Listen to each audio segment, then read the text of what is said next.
Chapter 1. Zenoba's Decision. Zenoba's laboratory in the main research building of Renoa University was more crowded than usual today. 6 of us were gathered around the central table. Cliff, Zenoba, and I were seated, while Elinalise, Ginger, and Julie stood around it in a loose circle. Maybe there were 7 of us, actually. Elinalise was holding her baby. The mood in the room was heavy, to put it mildly. Zenoba's expression was solemn. Cliff was frowning irritably. Julie's eyes were rimmed with red. Ginger looked seriously distressed, and even Elinalise was at a loss for words. Okay, let's all take a deep breath, I said. Zenoba, can you explain again, please? From the very start. Very well. Zenoba nodded, his face as blank and serious as ever. It was kind of unsettling, honestly. I was used to him grinning ear to ear every time he saw me. It felt like he'd turned into a completely different person. A few days ago, I received a letter from the kingdom of Chiron. He'd passed that to me a little earlier. I still had it in my hands. The envelope featured the royal seal of Chiron and the signature of Zenoba's brother Pax. Inside, I'd found 3 sheets of paper. The first contained a description of the coup d'état that had taken place in Chiron about 6 months ago. The 7th prince, Pax, had returned abruptly from his studies in the King Dragon realm with the open support of that nation. He wasted no time staging a coup and murdering his father, the king. After slaughtering the rest of the royal family, he took the throne of Chiron for himself.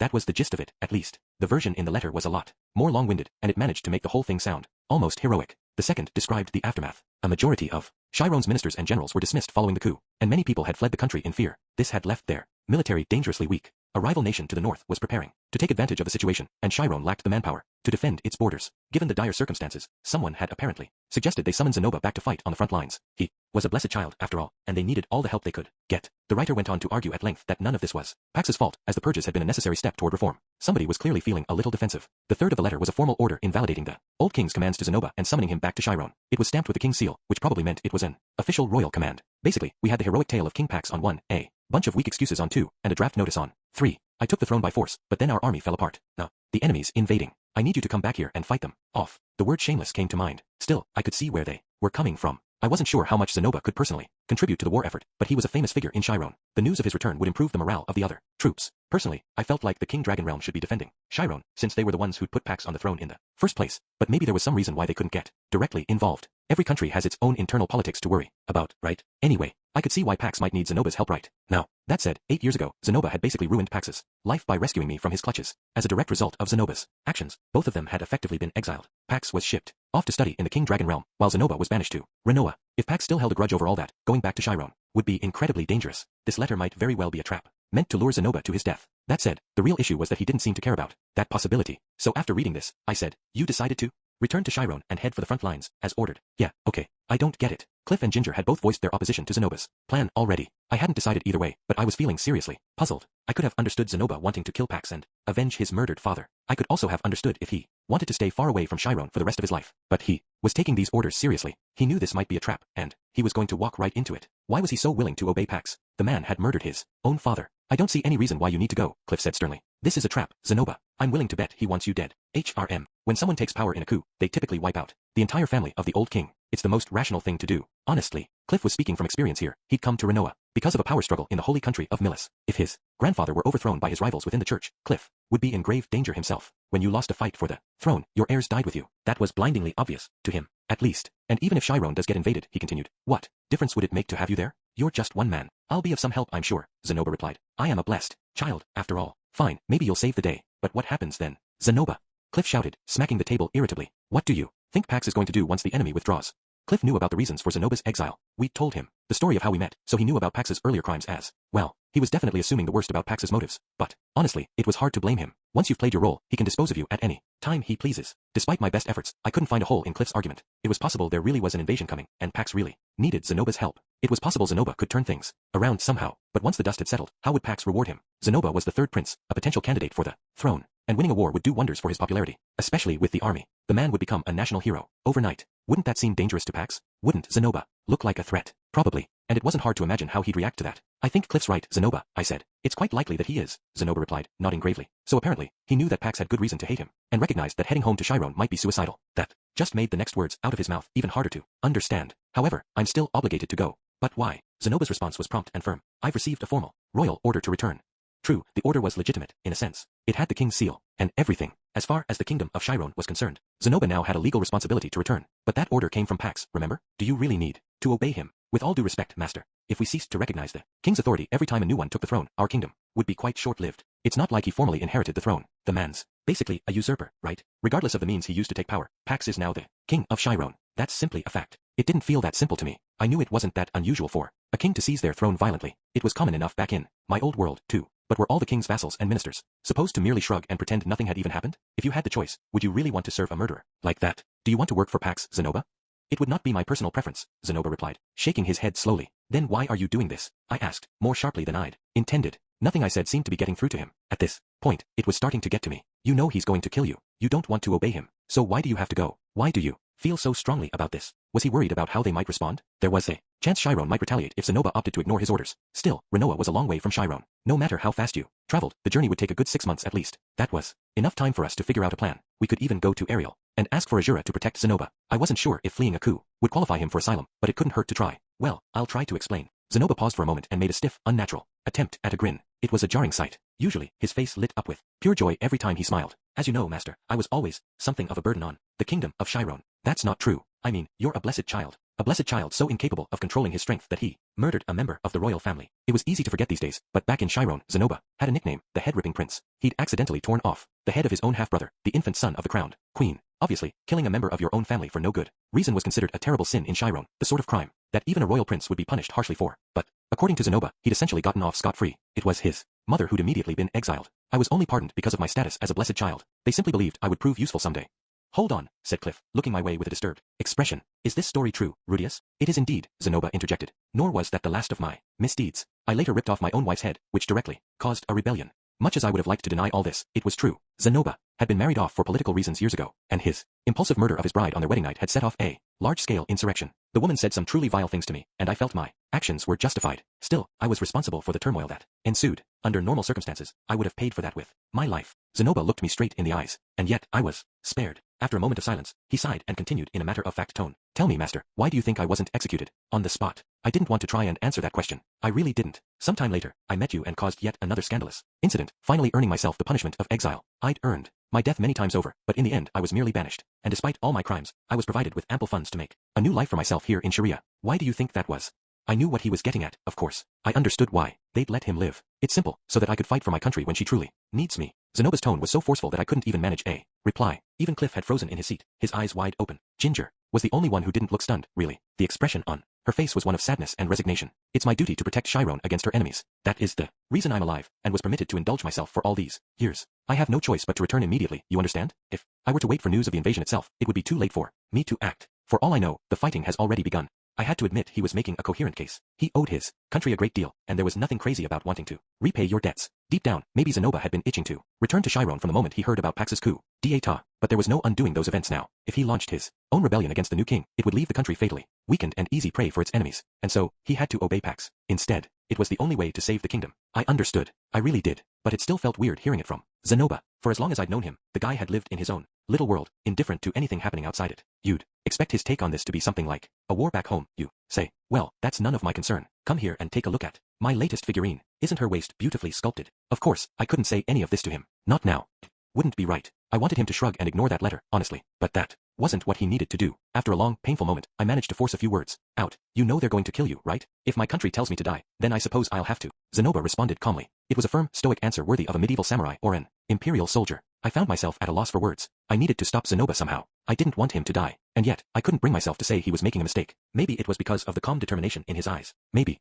it was because I changed my own way of thinking over the years, but I just couldn't tell him this whole thing was ridiculous. I didn't know what to say. Come now, Master Cliff. There's no need for you to look so sorrowful. Zenoba offered us a startlingly cheerful grin. It was his usual smile this time. I must admit, I didn't spend much time thinking about matters of duty back when I was still in Chiron. But then I met you, Master, and you, Cliff, and Miss Nanahoshi, and as I settled into my life here, I began to reconsider my actions. I took the time to think about what I ought to do, and then he'd landed on protecting his homeland as his purpose in life. Now that I really didn't understand, it's not like the rest of us. We're a bunch of rabid patriots. I suppose I'm being rather pretentious about this, aren't I? Zenoba continued, with another smile. To be honest, I don't even know why I reached the conclusions that I did. Ha ha ha. I couldn't laugh. It didn't seem funny to me. I had no right to tell Zenoba how to live his life. At this point, it was impossible to say for sure if he was making a mistake. The decision was his to make. But there was one thing I could say for sure. If Zenoba died, because of the choice he made today, it was going to hurt me badly. Zenoba was one of my very closest friends. He'd helped me out in more ways than I could count. He got me out of a tight spot back in Chiron, of course, but I also owed him for the friends I'd made in this city. Through his figurines I got to know Persina and Linnea, and I'm not sure Cliff ever would have warmed up to me without his help. Plus, on our expedition to the demon continent, he'd held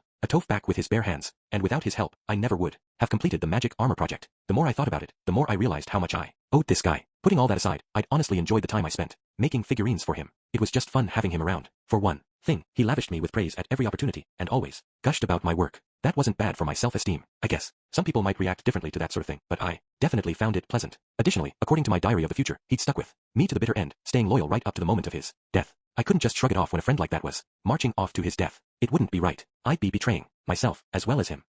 Hold on. The diary. I felt something click abruptly into place inside my mind. Zenoba. Yes, master. I'm going to. The words came out of my mouth quite smoothly, to my surprise. I'd never forget the odd mix of joy and anxiety that flashed across Zenoba's face in that moment. After calling an end to our conference, I headed straight over to inform Orsted. On my way there, I reflected on this odd series of events from a different angle. In the narrative of my future diary, Zenoba never returned to his homeland. I wasn't sure if he'd stayed put in Sharia for his entire life, but at the very least, he'd spent most of his time at my side. In that timeline, it seemed likely that he never received an order to return home. Maybe Pax's coup failed. Maybe it never happened at all. Either way, events were diverging from those recorded in the diary, and that meant there was a chance that the man god was up to something. Now that I thought about it, we hadn't had all three of the man god's disciples in action at once for the last year and a half or so. Maybe Pax was the third, and he'd spent that time quietly laying the groundwork for these events. It seemed like a real possibility. Orsted had warned me to be patient, yes, but maybe the time for action had finally arrived. Yeah, that's got to be it. This is the moment I've been waiting for all this time. I'm going to save Zenoba, damn it. Sir Orsted. When I burst in through the door, I found my commander at his usual place behind his desk, apparently dealing with some paperwork. Ah, Rudius, is something the matter? Orsted's face was as intimidating as ever, but I was too worked up to hesitate. I explained the whole situation as clearly and concisely as I could, focusing on the discrepancy between these events and my diary of the future. This has to be the man god at work, right? I delivered my conclusion confidently, but Orsted's only immediate response was to glower at me in silence. I don't think he was trying to glare, for the record. That was the way his face worked. That's weird. Was there some hole in my logic? In the history I'm familiar with, the kingdom of Chiron collapses following a coup organized by Pax Chiron approximately 30 years from now. I blinked in surprise. Did you say 30 years from now? I did. Orsted began to describe some details of the ordinary flow of events as he knew them. In this version of history, the teleportation incident never took place, and I wasn't around to mess with the internal politics of Chiron. Under those circumstances, Pax would bide his time, amassing great riches through his control of the kingdom's slave markets. Over the decades, he would attract a group of co-conspirators and cripple his enemies through strategic hostage-taking, before ultimately launching a coup against the reigning king. His coup would succeed, earning him the throne. But once securely settled on it, free at last to do exactly as he pleased, Pax would begin to question the value of the monarchy itself. In time, he would abolish his own position and establish Chiron as a republic. In the aftermath of these developments, Chiron would rapidly grow into a stronger nation, expanding its territory until it firmly controlled half of the current disputed territory on its borders, and this new country, the fourth great world power, would eventually produce a citizen who would cause the man god many headaches. I had assumed the man god guided you to Chiron all those years ago because he wanted to drive Pax from its borders, preventing these events from taking place, Orsted explained. It made sense. The man god's advice brought me to Chiron, and I changed the course of history there. Zenoba and Pax had both been exiled from their homeland, costing Pax his chance at the throne. The Republic of Chiron would never come to be. Once Pax takes the throne, you see, the transition to a republic becomes inevitable. Orsted paused for a moment, frowning in thought. Basically, he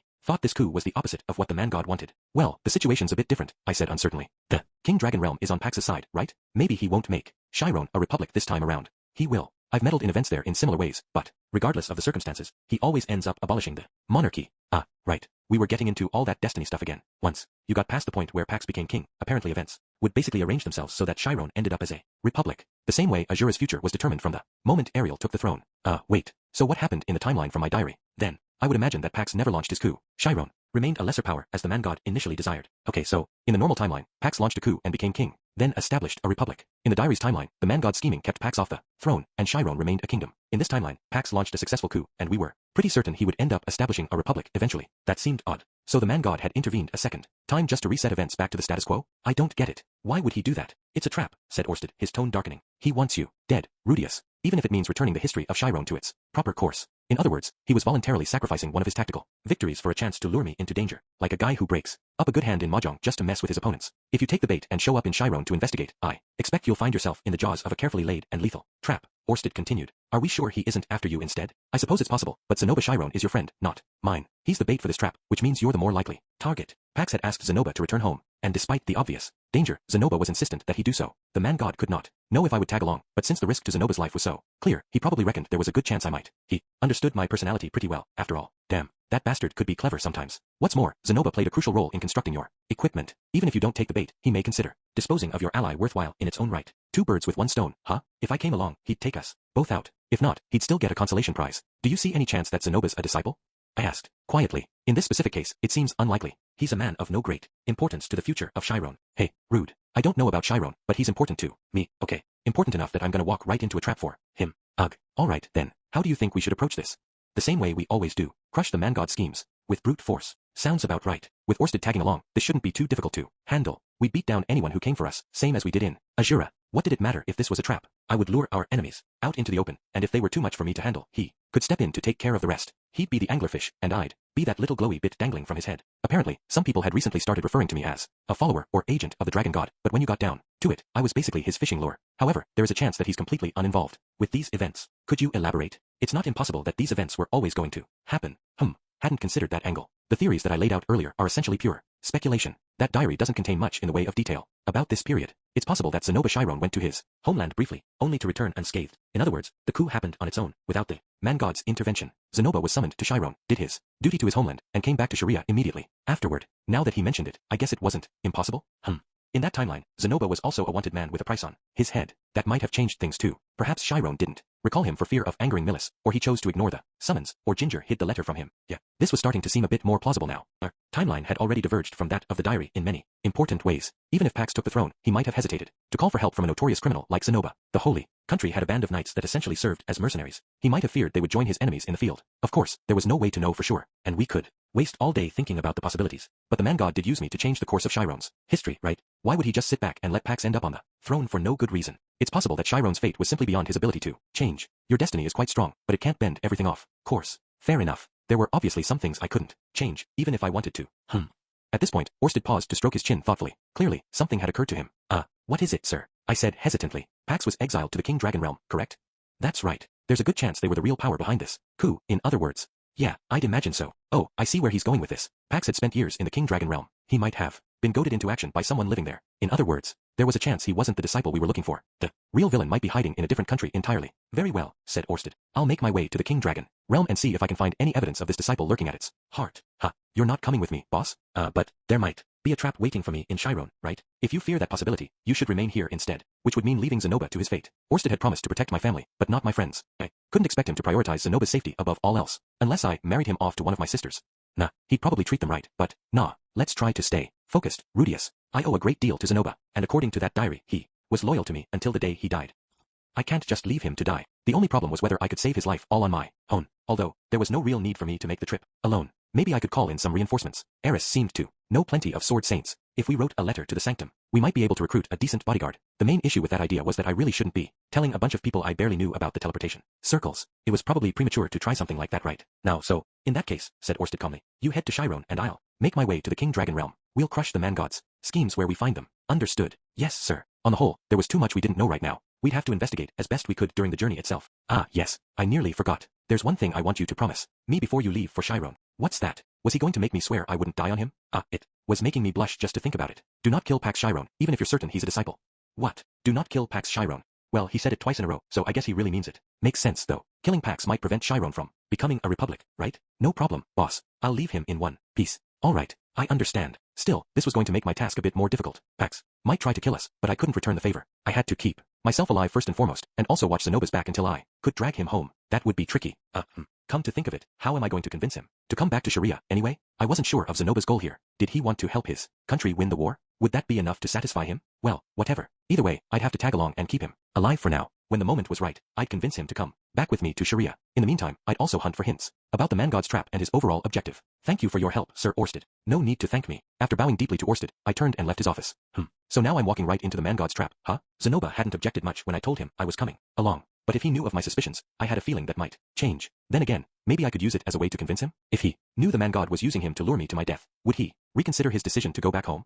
I gave it a moment's thought, then abandoned the idea. He'd probably end up saying something like, perhaps you rewrite. It's best I go alone, then. It would be simpler for both of us if I kept my suspicions to myself for now. Once again, I would be hiding things from him. I couldn't blame the man if he ended up resenting me. Chapter 2. Bad Omens. As I returned home, I decided to tell my family that I'd be leaving for Chiron. I had recently been keeping the details of my business trips to myself, but this one might turn into a lengthy job. I wanted them to know where I was at least. The first problem was that our office didn't have any direct teleports into Chiron itself. If we started our journey there, we'd have to buy a carriage in the King Dragon realm and make our way to Chiron by road. The last time I made that trip, it took me a solid 4 months. Of course, we'd spent some time poking around in the cities we'd come by. A more hurried journey might get us there in about 2 months, which meant 4 months in total, just there and back. Eris was due in 3 months. If we took this route, I was definitely going to miss the birth of my child. There was always the option of asking Perugius to bring us directly to Chiron. That would be quicker, without a doubt. And the two of us were on quite friendly terms these days, so he probably wouldn't turn me down if I asked nicely. Still, even if I shaved down our traveling time to less than a month, there'd be no guarantee I'd be back anytime soon. It was impossible to know how long I'd have to spend in Chiron before I could convince Zenoba to return.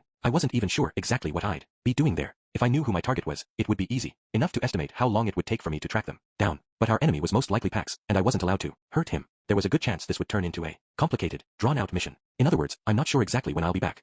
I explained all of this as best I could after dinner. Norn wasn't around today, but I'd gathered everyone else with the exception of Zenith. I also described the situation in detail. The one point I chose not to mention was the possibility that I was walking into the man-god's trap. It was only a possibility at this point, and I didn't want Eris deciding that she was coming with me whether I liked it or not. Granted, this was kind of a cowardly move on my part, but it did work. No one objected to the plan itself. After a moment of silence, Sylphie spoke up hesitantly. Well, I'll be fine, but... All eyes turned in unison toward Eris. She folded her arms above her swollen belly in her signature pose and nodded. Got it. Guess that's the way it goes. The woman sounded pretty casual about the whole thing. Sylphie actually flinched in shock. Come on, Eris. Shouldn't you be a bit more upset? Why? I don't need Rudius around to have the baby. Giving birth isn't exactly easy, you know? Yeah, sure. But what's he gonna do to help, other than hold my hand? I mean, a little handholding means a lot when you're in labor.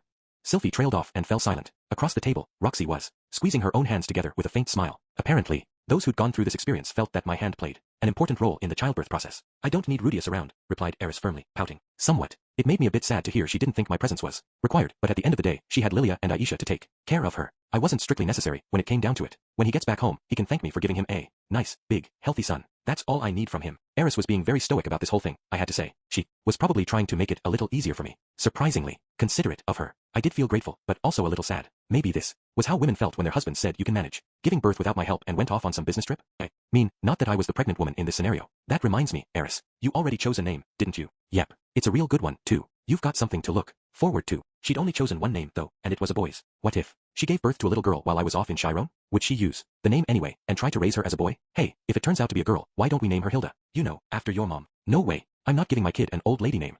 Ouch. Poor Mrs. Greyrat was probably turning in her grave. Okay, everyone, interjected Aisha. Why don't we leave it at that? Eris seems okay with this. And like Sylphie always says, she's here to support Rudius from behind the scenes. I think we'll be fine. That seemed to sum things up nicely, so we all nodded. Sylphie was apparently in the habit of telling everyone that she was trying to support me in her own way. I had to say, it was nice having such a reliable woman as the senior wife in my household. I was still a bit worried about leaving Eris here on her own, but there were plenty of caring, determined people here to look after her for me. Everything was going to be fine. I just had to trust them the way they trusted me. Wish I could come along though. You never know what trouble Rudius might get into on his own. Apparently Eris was worried about me. That felt a little backward. Then again, this was an unusually risky job, especially since I might be jumping right into the man-god's trap. Maybe she was right to be concerned. Great, now I'm starting to feel a little nervous. Am I even going to make it back alive this time?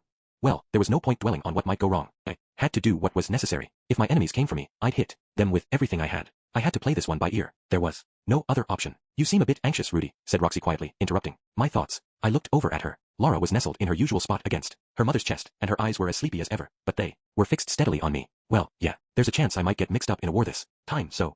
My vague attempt to deflect her comment seemed to backfire, as her expression only grew more serious. To be honest, I think I bear some of the blame for this situation myself. What? But why? Because I taught Prince Pax personally in his youth. Right, of course. She'd spent years as a royal tutor in Chiron, hadn't she? I'm sure he had plenty of other teachers though. It's not like you made him into the man he is all by yourself. That's true, but it was during my time there that his personality took a sharp turn for the worse. Well, that obviously wasn't Roxy's fault. She was a splendid educator, and her lessons couldn't possibly have a bad effect on someone's character. I said that with confidence as one of her former students. Then again, I really didn't know that much about Pax, did I? From what Orsted told me, he had the potential to become an important monarch. Maybe Roxy's methods didn't click for him, and he turned out a bit more foolish than he otherwise might have been. Nah, that can't be right. A few months of Roxy's lessons transformed a pathetic scumbag into a halfway decent human being. It wasn't possible that Pax turned out that way because of her. There had to be some other explanation. That obviously wasn't your fault, Miss Roxy. You know, Rudy, I wish you wouldn't leer at me like that. Every time you call me Miss. Was I leering? Surely not. I only referred to her as Miss as a token of my undying respect for her as an educator. To be sure, we had engaged in a bit of mutually fulfilling student-teacher role-playing in the bedroom not too long ago, but that was purely to add a bit of spice to the proceedings. It wasn't like I had a fetish or anything. No, sir. Honestly, I have some regrets about what happened with Pax, but I suppose it might be counterproductive for me to come along. As she spoke, Roxy glanced down at Laura. The girl was staring sleepily up at me. It almost looked like she had something to say. I could tell Roxy was feeling a bit conflicted. If it wasn't for our daughter and her job at the university, she'd probably be offering to come along with me. Seriously, Roxy, I don't think anything you did contributed to this. I honestly did feel fairly confident of that. It was hard to say. whether Roxy tutored Pax in the timelines where I didn't exist, but it seemed like he was more or less destined to start a coup d'etat and seize the throne, regardless of what else was going on. On top of that, there was a good chance the man god was controlling him like a puppet this time. Even if his education had differed somewhat because of Roxy's presence, it was hard to imagine it was a major factor in how things turned out. There were too many other variables involved. In other words, the current situation was definitely not her fault. In any way, it seems like Pax is probably being manipulated by the man god. Perhaps, but never mind. I suppose you're right. Roxy dropped the issue, but didn't seem entirely convinced. I couldn't blame her for being bothered by the situation. It had to be tough knowing that one of your former students was up to no good. I glanced in Sylphie's direction. She was never my student. Exactly, but I was the one who taught her the fundamentals of magic, along with a number of other things. What if she'd ended up on her own after the teleportation incident and started using the spells I taught her to kill and rob people? Maybe I would have felt guilty when I found out. Maybe I would have wanted to stop her, or to lecture her on the error of her ways. What's the matter, Rudy? Oh, nothing. I was just thinking about how you used to do anything I told you to do back in the day. Where did that come from? I still do what you tell me. Remember the other night? I told you I was too embarrassed, but you insisted, so let's not talk about that in front of the children, dear. Oh, right. Lucy, seated at her mother's side, looked from Sylphie's face to mine with a curious expression. Very cute. It was definitely too early for her to be learning about our nighttime wrestling matches. In any case, now that we'd all said our piece, it seemed like a good time to wrap up this little family conference. Okay, everyone. I think that about it covers it, so let's. Wah. To my surprise, I was cut off mid-sentence by a furious cry of protest. Looking over, I found Lara wailing loudly in Roxy's arms. The kid almost never cried, but right now she was bawling, and stretching out her stubby little arms toward me. Blah, Aya. What's wrong, Lara? It's okay. Roxy tried her best to comfort our daughter, but the girl refused to stop. This was the first time I'd ever seen her cry this loudly. Maybe she picked up on the tension in the air or something. She really seemed to be looking at me specifically, though, and reaching out for me. Rudy. Sure. I took my daughter from Roxy and gently pulled her to me. In that instant, she stopped crying. Grabbing at my shoulder with her little hands, she clung to me like a cicada on a tree. Had she realized I was going off somewhere? Was that why she'd gotten so upset? The thought nearly brought a tear to my eye. But I'd gone off on business trips before, and never once had she reacted like this. Maybe she sensed there was something different about this one. Don't worry, Lara. Daddy will be back soon, okay? You be a good girl while I'm gone. In any case, at least she'd calmed down for now. After patting her gently on the back, I gingerly handed her back to Roxy, or tried to at least. Lara wouldn't let me go. She was grabbing stubbornly onto my robe with all the strength her little hands could muster. Was this a baby girl or a rhinoceros beetle? Nah, Aya. I tried to gently pry Lara off me, but she yelped loudly in protest. She seemed really determined to stay with Daddy. What a sweet little girl she was. I'd have to take a nice long bath with her once I made it back home. Okay, Roxy, can you take it from here? Okay. For all her determination, Lara only had the strength of an ordinary infant. It was easy enough to pull her off me and hand her back to Roxy. Aya, Gaia.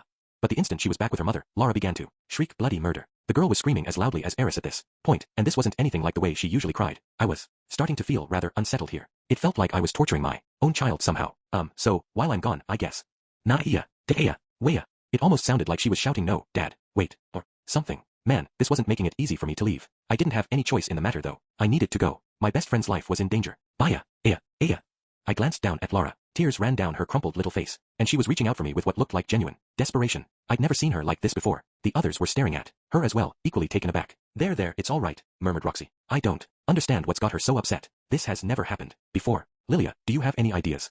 No, I've never seen anything like this myself. Roxy was trying her best to soothe the baby, but it wasn't having any effect. I was starting to get seriously worried at this point. This wasn't normal, was it? Should I really just walk out the door like this? Lara was supposed to be some sort of messiah, chosen by the sacred beast Leo. There was no telling what that meant exactly, but maybe she'd been born with special powers of some kind, like the gift of prophecy, or an ability to sense death approaching. Wait, was I going to die in Chiron? Aya, Baya Aya. Lara's bitter, miserable cries echoed through the air once again. Prophet or not, she was starting to frighten me a little. All right, Lara, I understand. But as the rest of us looked on, frozen, one woman took action, raising Lara until their eyes were level with each other. Roxy spoke directly to her. I'll go with Daddy and keep him safe. It was just a few simple words, but as she spoke them, my goddess seemed as radiant as the sun. Lara immediately stopped crying. Roxy was coming with me. I tried to stop her, of course. I told her in no uncertain terms that she wasn't coming and laid out my arguments. She didn't flinch at a single one. First, I tried emphasizing the danger, relaying to her that there was a very good chance the man god had a trap ready and waiting. In a battle, I reasoned, Roxy would only slow me down. She responded, so it's a trap? That would explain why Lara was so upset. Mind explaining why you didn't mention that little detail previously? And while I might not be much use in a fight, I think I'll be helpful in other ways. Since that blew up in my face, I made my next point, that Perugius refused to let any demon folk enter his floating fortress. If Perugius refuses me entrance to the fortress, I can head for Chiron on another route by myself. Well, more importantly, I reasoned, she might lose her dream job as an instructor at the university. Yes, she said, I always wanted to be an instructor, but I wouldn't trade my husband's life for a satisfying career. With nothing else left in my arsenal, I had to resort to arguing that this wasn't the sort of decision you made simply because your baby cried at you. Isn't it my duty as a mother to comfort my child? Within a few minutes, all my arguments lay in tatters, and I had nothing else I could say. It didn't help that the rest of my family was basically on Roxy's side. It wasn't that they were eager to put her in danger or anything, but when I mentioned the possibility of a trap, the general reaction was more, aha. Then, oh no. After they chewed me out for hiding the truth, Eris insisted that she was coming along. Sylphie managed to talk her down, but then said she wanted to join me, too. I think we'd all been a little unnerved by Lara's strange, desperate behavior. Should we really let Rudy go by himself? Can he manage this one alone? This feels like such a bad omen. What if something happens to him out there? In the end, it was Roxy who managed to calm everyone down and bring them to a consensus. She did this by firmly asserting that she'd accompany me as a representative for the others, and her reassurances convinced Sylphie and Eris to back down. The woman really knew her way around an argument. But of course, that wasn't working entirely to my advantage here. I had a bunch of considerably mixed feelings about this idea. I preferred to have everything and everyone I loved as safe as possible at any given moment. Roxy was my treasure, and a part of me wanted to keep her locked up in a nice, secure box. But of course, Roxy was a determined woman with a will of her own. She could be downright stubborn at times. In fact, if I outright tried to refuse her, I had a bad feeling she really would just head for Chiron on her own. In that case, it would be better to bring her with me. Having her nearby would make it easier to protect her. And on top of that, I was a bit nervous about this mission myself. Honestly, Orsted wasn't going to be hanging around to save me from any ambushes I blundered into. I didn't have a clear idea of how I'd convince Zenobia to come back home with me. I was stumbling into a foggy swamp full of potential dangers. But now I was going to have Roxy there to help me navigate the situation. The woman I respected more than anyone else in the entire world. That was genuinely reassuring. The next day, we began our preparations for the trip to Chiron. This involved gathering the usual traveling gear and provisions, of course, but I'll skip most of the details there. The first thing I wanted to address was Zenobia's equipment. I wanted to keep myself alive above all else, but I wasn't about to let him die, either. So I took some time to rummage through the little armory in Orsted's offices, looking for weapons and armor that could work for Zenobia. First of all, I settled on a heavy suit of armor that I'd dismissed as too bulky for my own use. It was a magic item that granted complete invulnerability to fire magic, perfect for Zenobia, since he had a natural weakness to that element. It might sound a bit odd to describe him that way, I guess. Most people don't do well with being set on fire. This was just one area where he wasn't an exception to the norm. Next, I needed to find him a weapon. From what Orsted told me, there simply weren't any capable of enduring the raw physical strength of a blessed child like Zenobia. In his hands, even the sturdiest of enchanted swords was the equivalent of a twig. It would bend or break after a few battles at most. With that in mind, I settled on making Zenobia a customized club. It was basically a massive stone bat in terms of design, but I reinforced it repeatedly with my magic to enhance its strength and durability. At a glance, the thing looked too big for an average man to even lift off the ground, but Zenobia could hold it easily with his fingers and swing it around like a toy. For the most part, anything he actually hit with it was going to die instantly. I transformed my buddy into your classic club-wielding ogre. Despite his awesome physical strength, however, Zenobia was a bit clumsy and slow on his feet, so I also found him a supplementary item to help address those weaknesses, specifically a magic item called the Ravenous Fisher's Throw Net. I didn't know how it worked, but when you hurled this thing at someone, it would lock onto the target and hunt it down until it had them helplessly wrapped up. At that point, it was easy enough for Zenobia to drag them down to the ground and pull them into punching range. These three items seemed like a decent toolkit to enhance Zenobia's combat capabilities. He wasn't too happy about how he looked in his big clunky suit of armor, but apart from that, he sounded quite satisfied with my suggestions. I took some time to improve Roxy's equipment, too. Obviously, I wasn't going to let her die either. I wanted something sturdy for her, defensive gear. A part of me wanted to seal her inside a big suit of plate mail like Zenobia, but that wasn't a practical option in her case. For one thing, she was an experienced adventurer with her own combat style. Putting her in totally unfamiliar equipment was more likely to backfire by throwing her off her game. Given those restrictions, I picked out two lightweight magical items, a ring that would automatically deploy a defensive barrier in response to physical attacks, and a necklace that would absorb a single fatal blow for its bearer before shattering. It seemed best to leave her robe and her staff as they were. I was still worried about her, of course. I'd have to make sure I stayed on top of things if we found ourselves in battle. There was no telling what kind of trap we'd be walking into, but I trained myself rigorously to deal with anything the man god might throw at me. We also informed the university of our plans. Zenobia would be withdrawing as a student, while Roxy would be taking an indefinite leave of absence. I didn't want them firing her over this, so I had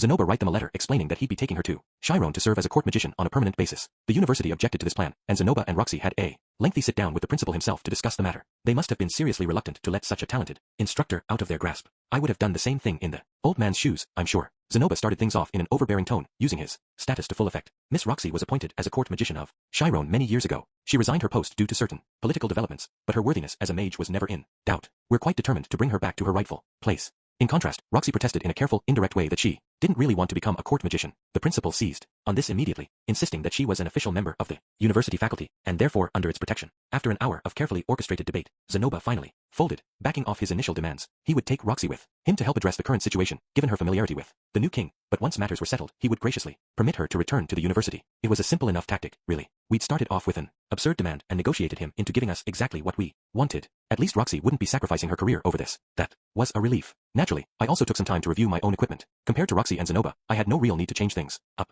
As always, I'd be bringing the Magic Armor version 1, the Magic Armor version 2, and my Gatling gun. Come to think of it, it had been quite a while since I'd last used my old buddy Aqua here Tia. I felt bad about letting a present from Eris gather dust, but she herself had no issue with me using the best gear I possibly could. That girl wasn't exactly sentimental, you know? It made me kind of sad sometimes. I still got all misty-eyed thinking about that night, the way it felt when I touched her chest. Ahem. In any case, my old staff was currently resting in a place of honor on my bedroom wall. I had considered maybe formally handing it down to Sylphie. Unlike Eris, who was always ready to replace her swords, she'd been using the same beginner's rod that I'd gifted her for many years now. I wasn't sure how she'd react if I gave her Aqua Hirtia as a present, though. Would she be overjoyed or annoyed? It had been a present from another woman, after all. Then again, it was Roxy, who'd originally given me that rod, too. In any case, I planned to do most of my fighting in the magic armor version 2, which was more mobile and practical for daily use. If we ran into a particularly deadly enemy, I'd break out the version 1 and hit them with my full strength. It was the same strategy one always used. Everything was going to be fine. I trained myself to go toe-to-toe with even the strongest of opponents. I could handle this. The magic armor version 1 was a bulky piece of equipment, and unlike the version 2, I couldn't wear it around all day long. We'd be transporting it in pieces to our destination, then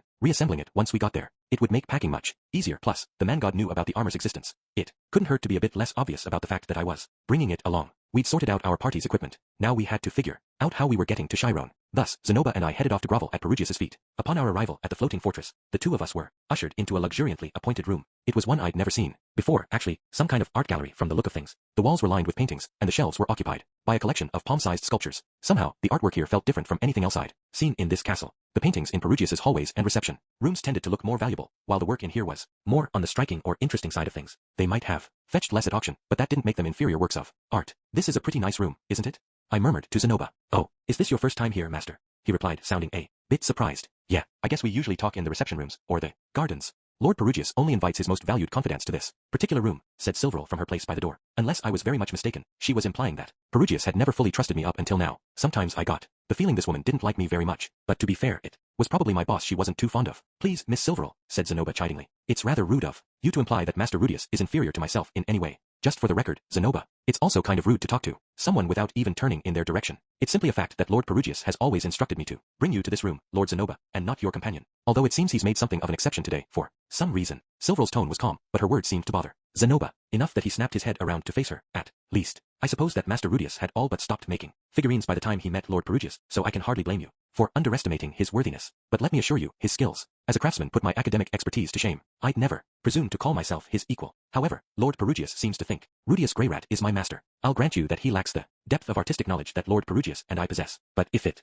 weren't for his guidance, I never would have become a man worthy of the great Perugius's regard. Silverl fell silent for a moment. I had a feeling she was scowling, although it was hard to tell with that mask. By this point, I was used to Zenoba showering me with praise, but for some reason, this latest bout left me feeling kind of touched. Of course, my talent as an artist was mainly due to the fact that I'd brought some knowledge about figurines with me from my previous life, so I wouldn't let it go to my head. I see. My apologies, Lord Zenoba. As Silverl bowed in our general direction, Zenoba accepted her apology with a lordly, that's quite all right. I didn't really care if she treated me with respect or not, but this probably wasn't the time to bring it up. Ah, Zenoba, good of you to come. Mere moments later, the door at the back of the room burst open, and Perugius strode through. However, he paused after a few steps to study Zenoba and Silverl in turn. Perhaps he'd sensed a lingering hint of awkwardness in the air. What's the matter? Did Silverl displease you somehow? Not at all, replied Zenoba with a smile. We were merely discussing the fact that Master Rudius had never set foot in this room before today. Nice of him not to tattle to the boss. Zenoba really was a good guy at heart. Ah, yes, I suppose I never found an opportune moment before. Well, Rudius, what do you think of my little collection?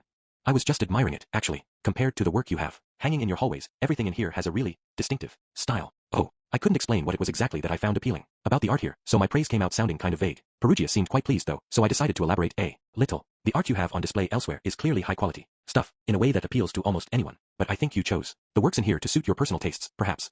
Exactly right. With a broad smile, Perugius lowered himself into a chair at the central table. Wow, I actually got that right. Guess I'm not a totally tasteless barbarian after a LL. Haha, Silverl looks so surprised, I think. Hard to tell for sure, you know. What with the mask? Zenoba and I joined Perugius at the table at his invitation. We sat next to each other across the table from our host. It felt a bit like a parent-teacher conference or something. Now then, said Perugius, his voice warm with pleasure. What can I do for you today? Perhaps you've brought me another intriguingly unusual figurine. Zenoba smiled happily, but shook his head. I'm afraid not, Lord Perugius. I've come to inform you that I will be returning to my homeland shortly, and to bid you my farewells. HRM. Perugius furrowed his brow uncertainly and studied Zenoba's face, and as his gaze lingered, his expression quickly began to darken. Despite Perugius's silent stare, Zenoba smoothly proceeded to describe the letter he'd received from Chiron, and the circumstances there as he understood them. Perugius didn't so much as nod at any point during this recitation. He kept staring at Zenoba's face and nothing more. So as I'm sure you can appreciate, I will be returning to Chiron at once. For a few seconds after Zenoba stopped talking, Perugius didn't say anything at all. He seemed to be thinking things over, but then he looked his friend in the eyes and spoke. You intend to die, then? Zenoba stared back at Perugius with a blank expression. What makes you think so, if I might ask? It's written on your face, said Perugius gruffly. I've seen that look on far too many faces in my time. That seemed like a bit of a reach, but I wasn't about to stop the man from trying to talk Zenoba out of this. It would be the best case scenario for everyone involved if he chose to stay put. I wasn't looking to hop into a trap for the fun of it, you know? Let's say you're right, for the sake of argument, said Zenoba, his face still blank and unreadable. What would you propose I do about it? Perugius grinned at that. I'd lend you my aid if you're looking to fight. I value our discussions on art greatly, after all. I wouldn't hesitate to eliminate anyone who threatened to disrupt them, such as a certain pretender king, perhaps. I'm afraid I must decline that offer.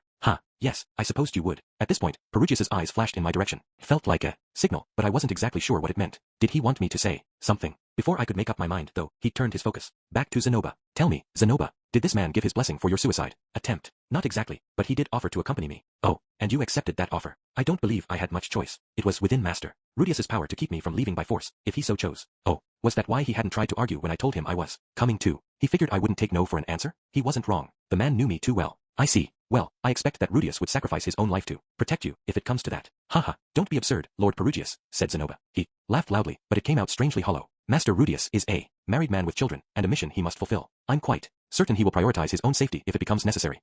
Are you the pupil of a man who would abandon his own friend on the battlefield, Zenoba?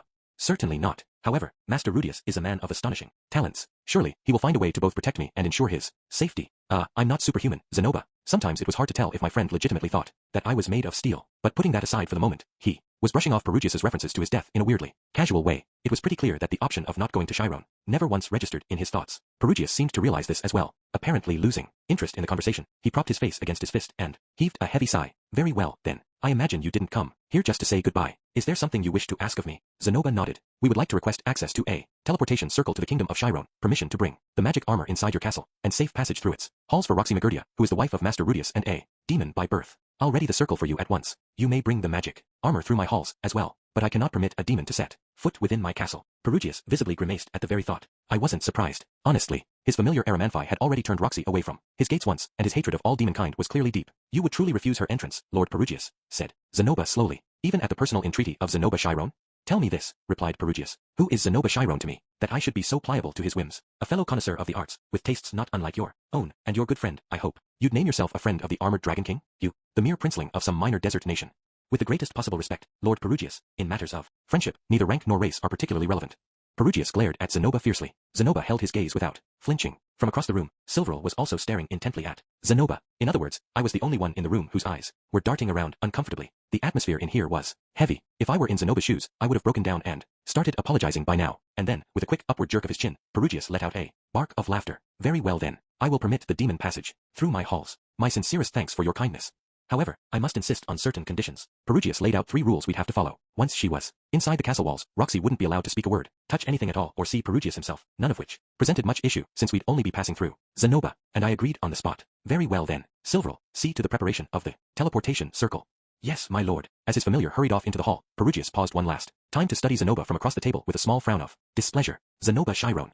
Yes, I shall miss our conversations. Perugius and Zenoba rose from their seats simultaneously, and, as Perugius strode away, Zenoba bowed to him without a word. Perugius walked as steadily as ever, but I thought I could see a hint of sadness in the way he held his shoulders. After disassembling the magic armor version 1 into its component pieces, we first took a trip to the kingdom of Chiron to stash it safely at our destination. A friend of Ginger's who belonged to a woodcutter's guild helped us disguise the pieces as blocks of stone, and arranged to have them carried to a warehouse close to the capital. I had no time to accompany it, but Ginger went along ahead of us. I'd asked her to spend a few days gathering information on the situation in Chiron. My hope was that the supposed invasion from the north might turn out to be a complete fabrication. It was our last chance to convince Zenoba to stay in Sharia after all. But as far as Ginger could tell, the kingdom of Bista really was gathering their forces along the border. All of Chiron was primed and ready for war. The streets were full of mercenaries and scruffy-looking thugs itching for a fight. She picked up a few other details as well. It seems King Pax was entrusted with 10 of the King Dragon Realm's most skilled knights. It was they who butchered his enemies after the coup. A mere 10 knights might not sound like much support, but it seemed these knights were seriously formidable. Pax and those 10 hadn't been the only ones to launch the coup, but it had succeeded due to their efforts. I couldn't discount that the man god's plan involved them somehow. Did you happen to learn the names of those 10 knights, Ginger? Unfortunately, no, but I did hear rumors that a man with a gaunt, skeletal face accompanies King Pax everywhere he goes. Some say he's the death god, one of the 7 great powers. Ah, I see. I grimaced at the thought, although I doubted the rumor could be true. It was hard to imagine the King Dragon Realm would dispatch one of the 7 most powerful people in the world for Pax's private use. Still, I needed to tell Orsted about this, just in case. A man with a skeletal face, though? What did that even mean? When I reported Ginger's findings to Zenoba, his only comment was, HRM, they're already poised to invade, then? I suppose we'll have to make haste. His tone was as calm as ever, but I saw a glimmer of anxiety in his eyes. I'd run out of ways to try and talk him out of this, so we agreed to leave within a few days. We'd be a party of 4 this time. Me, Zenoba, Ginger, and Roxy. Julie would stay with my family until the danger was past. Chapter 3. The Return to Chiron. The night before our planned departure, we had an unexpected visitor. I was just stepping into the hall to use the bathroom following an evening of passionate marital bonding with Sylphie. All of a sudden, Leo started barking his head off, and a few seconds later Eris burst out of her room with murder in her eyes. I had no idea what was going on. "We're under attack," shouted Eris. "Huh.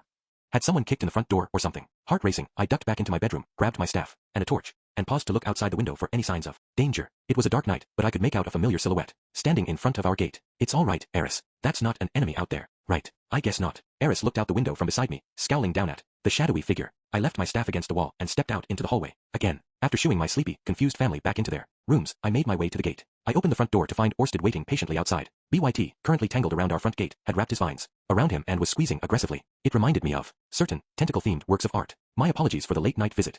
"Oh, that's all right. Stop it, BYT. Let him go. I'm here because I've learned something that you must know. Follow me. This shouldn't take long." Okay." Orsted smoothly ripped BYT's thrashing vines off his body before walking off into the shadowy street. I cast a quick healing spell on our loyal Treyant. Eris stood in the doorway with her arms folded. I hurried over, told her I'd be back soon, and scampered along after Orsted. Sadly, there weren't any 24-hour diners in my neighborhood. We had to settle for the nearest empty plot of land. It was a moonless night, so I brought my torch along. Its flickering light illuminated our immediate surroundings, revealing nothing but an empty patch of grass and earth. Come to think of it, Orsted and I tended to have a lot of our conversations in the dark. It made me feel like I was doing something evil, you know. I should look into getting more lamps set up in his office. "So, what was it you wanted to discuss?" "The new pawn that the man god's chosen." I had passed along all the information Ginger had gathered a few days ago. He wasn't in his office when I stopped by though, so I had to leave him a letter summarizing her report. I've developed a theory based on the information Ginger York provided. I'll explain it to you, and then give you a rough strategy to follow. I wished we had more than a theory to go off at this point. Maybe the smart move was to lock Zenoba in a cage until we'd gathered more information. Nah, he wouldn't trust anything we said if we started treating him like that. Things were never that easy. First of all, on the subject of these 10 knights, I expect that 9 of them are not particularly notable or dangerous. Okay. As for the 10th, the man with a face like a corpse, I believe I am familiar with him. Ah, right. This was the guy who stuck with Pax everywhere he went. There's only one knight of the King Dragon realm with significant skill and a skeletal face, you see. Who is he, then? Orsted fixed his gaze on me. It seemed even sharper than usual. Tonight, Randolph Marianne, the Death God, 5th among the 7 great powers. The Death God, 5th among the 7 great powers. The words bounced around inside my head for a while as I tried my best to digest their meaning. So those rumors were true, then? He's the King Dragon realm's secret weapon.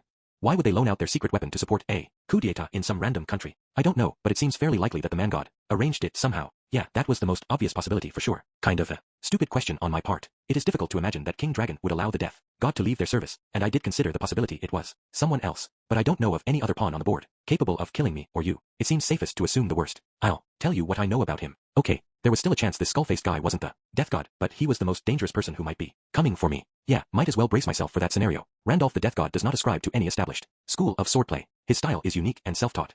So, he made all his moves up himself? That's correct. You can't expect him to follow any of the familiar patterns. He uses every trick and tool he can in the pursuit of victory.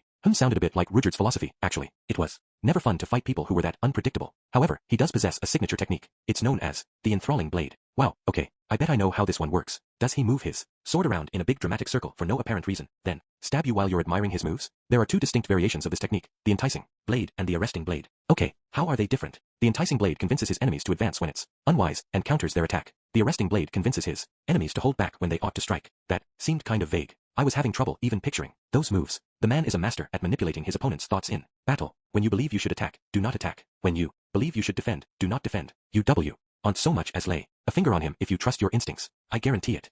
It sort of sounds like I'm not allowed to do anything at all.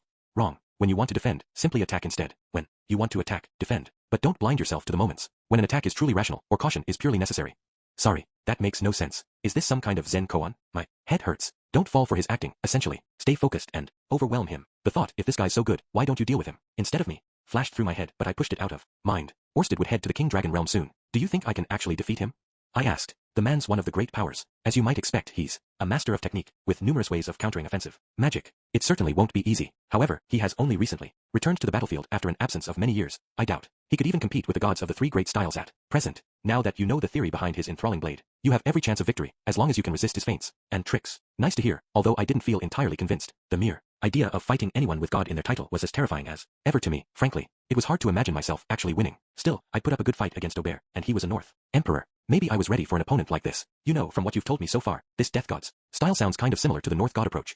As it should. He was originally considered a potential candidate to assume the rank of North God. Oh, interesting. A candidate, huh? So he didn't make the cut for that spot. In other words, wasn't he ranked above the current North God in the 7 great powers, though? I seem to remember that the North God was number 7 on that list. Weird. So how did someone like that end up getting the title Death God, anyway? My curiosity got me asking for the guy's life story, and Orsted was kind enough to oblige me. Randolph Marianne was the grandson of the second North god to hold that title. The early years of his childhood were spent training under his grandfather, alongside the man who would become the third North god. However, Randolph had a dramatic falling out with his grandfather soon after he came of age. Leaving everything he'd known behind, he went out into the world alone and began to develop his own techniques independently. In time, he grew powerful enough to defeat one of the 7 great powers in a battle that took place on the Demon Continent. Claiming his opponent's title, Randolph began to call himself the Death God, but from that day on, he was subjected to relentless attacks from those who dreamed of taking their place among the 7 great powers. The duels and ambushes came on a daily basis. Randolph found himself locked in an endless, pointless struggle against a sea of men and women who found meaning only in battle. After 10 years of this, he grew thoroughly repulsed by his bloody routine. Resolving to change his life completely, Randolph returned to his homeland, the King Dragon Realm, and studied to become a cook. Once he was ready, he took over a nearly bankrupt restaurant from a relative. A new chapter in the legend of the Death God had begun. Sadly, it turned out to be a brief one. The restaurant performed so badly that it went out of business entirely. Randolph was a prodigy as a swordsman, but a mediocre chef. Saddled with massive loans he had no means to repay, he found himself recruited by a general of the King Dragon Realm and assumed his current position as a royal knight. And that was the entire story of Randolph's life so far, from birth to middle age, probably. What a heartwarming tale. So long as you approach the battle correctly, you'd match up reasonably well against the Death God. But if he does come for you, don't fight him at close range. Use your magic armor's mobility to maintain your distance, like you did against me. All right, thank you, sir. I carefully committed the Death God's name to memory and bowed to Orsted. That's all for now, Rudius. Don't get yourself killed out there. Well, I'll do my best. At least I had some information about the biggest threat I might face in Chiron. That was better than nothing. Our departure was tomorrow. I had to be ready to face anything the man god might throw at me. The next morning, the whole family saw me off at our front door. It was quite a crowd. Sylphie, holding Lara in her arms, Eris, Aisha, Norn, Lilia, Zenith, Lucy, Leo, and Julie, who was staying with us. You be careful out there, Rudy. I know you can handle anything, but don't get careless, okay? We want you back safe and sound. Got it. Keep an eye on the family for me, Sylphie. No problem. I gave Sylphie a big hug and groped her but a little while I had the opportunity. It was a real pity I wouldn't be seeing this charming little backside again for a while. Eris, try to cut down on any strenuous exercise until the baby comes. All right. I know. And if it does turn out to be a girl, try to give her a name she won't resent. We've been over this before, but with Eris, it never hurt to repeat yourself. It wasn't hard to imagine her insisting that her newborn daughter was actually a boy and raising her accordingly, whether she liked it or not. It was a classic setup for a dramatic story, sure, but I wasn't about to let my own kid suffer that kind of treatment. Good luck out there, brother dear. Even more members of Ruckwag's mercenary band will be waiting for you by the time you make it back. Right. Don't use them for anything too shady, please. Yeah.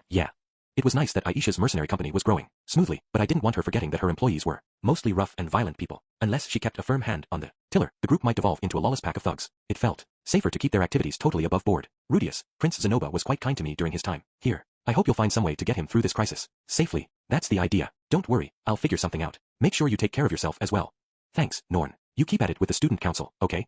Norn had taken the time out of her schedule to come see me off, but she seemed a little stiff. I guessed it was a stressful time for her right now. She was still trying to get her feet under her as the president of the student council. Be well, Master Rudius. I'll pray for your fortune on the battlefield. Thank you, Lilia. I'll come back safe, I promise. Lilia's farewell felt a little melodramatic, but I appreciated the sentiment. She'd truly taken to her role as the loyal matron of our household lately. Sometimes I wanted to remind her that she was still a relatively young woman, but this probably wasn't the time. I returned her bow with a smile. Zenith took the opportunity to pat me on the head. Come to think of it, her condition was probably the main thing that kept Lilia anchored exactly where she was. A part of me felt like my family had stolen most of Lilia's life from her, but this was a road she'd chosen for herself. Come on, Lucy. Say bye-bye to Daddy.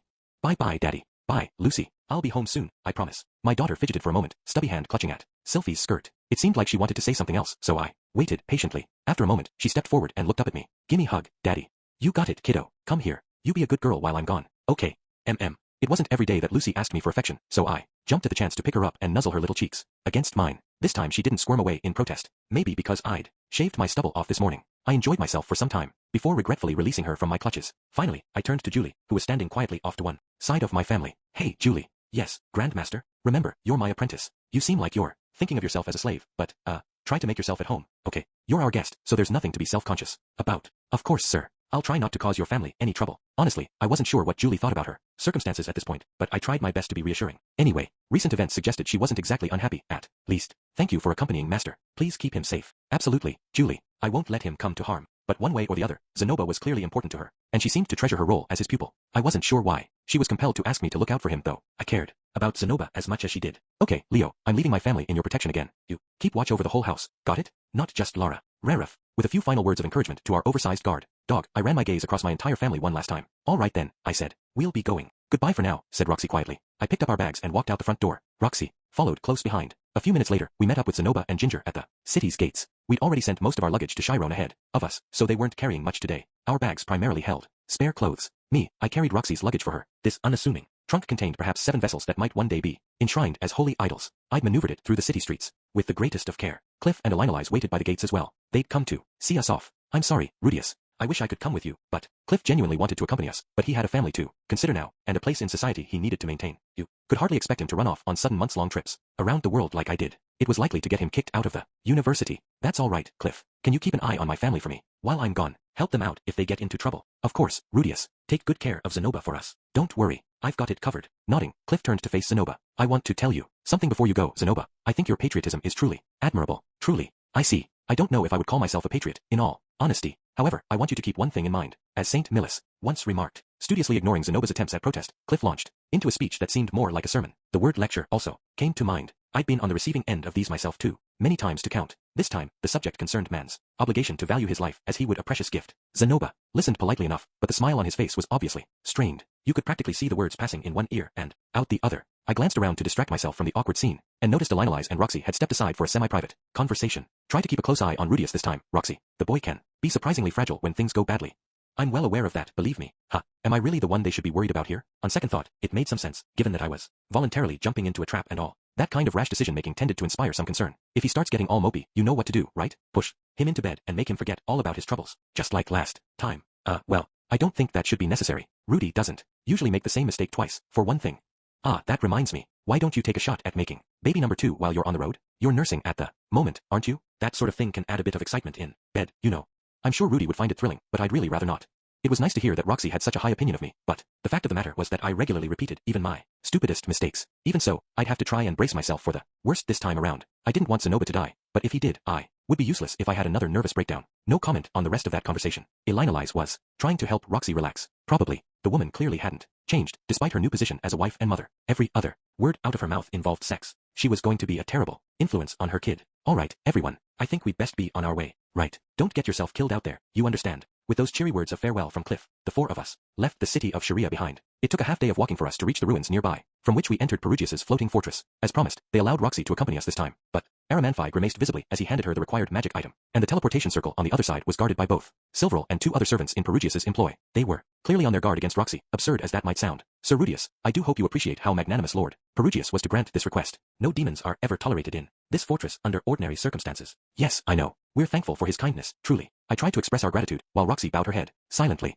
As one condition of her admittance to the floating fortress, she wasn't allowed to speak a word within its borders. She was also required to remain under surveillance at all times, forbidden to touch any objects in the castle, and refused the right to an audience with Perugius, and that wasn't even all of it. Fortunately, we were passing through briefly, so none of those rules were much of an issue. Roxy had agreed to all of them beforehand. That said, she was clearly captivated by the majesty and splendor of this place. She stared up at the towering central castle, like some country bumpkin, tugging at my sleeve in excitement. It was a real pity I wasn't allowed to give her a tour, or even tell her anything specific about the fortress. Instead of saying anything, I dropped a hand on her shoulder and rubbed it affectionately. She turned to look up at me from beneath the wide brim of her hat, blushing the slightest bit. I think she was a little embarrassed by the way she'd been gawking. Then Silverl cleared her throat loudly, interrupting the moment. Come on, we weren't even talking. If they kept treating Roxy this way, word might get around that good King Perugius had a bunch of petty, surly jerks for servants. Oh, for sure the rumors wouldn't come from me, but my pet cat and dog could always do a little gossiping on my behalf. Those 2 were scarily good at this sort of thing. This way, please. Flanked by the other 2 familiars, we followed Silverl down into the fortress's underground levels. It felt like we were prisoners, being marched off to the dungeons, honestly, but I kept that thought to myself. We'd asked Perugius to allow Roxy entrance to his home, knowing full well that he hated demons with a passion. I had to admit, I didn't understand why this was such a big deal to him. Still, it was obvious that he'd only made this exception because of Zenoba. He didn't want Zenoba to die any more than we did. Hey, Silverl, what is it, Sir Rudius? Can you tell Perugius I'll come back to thank him properly for this, once I get the chance? Very well, said the familiar, her tone of voice somehow conveying that's the least that you could do. Nanahoshi was waiting for us in the teleportation chamber. She stood beside the glowing circle, which had already been activated some time ago. Belatedly, it occurred to me that I hadn't said a word to her about our travel plans. She must have caught wind of it somewhere and come to see us off. Hello, Zenoba, Nanahoshi mumbled. I heard you were heading back home.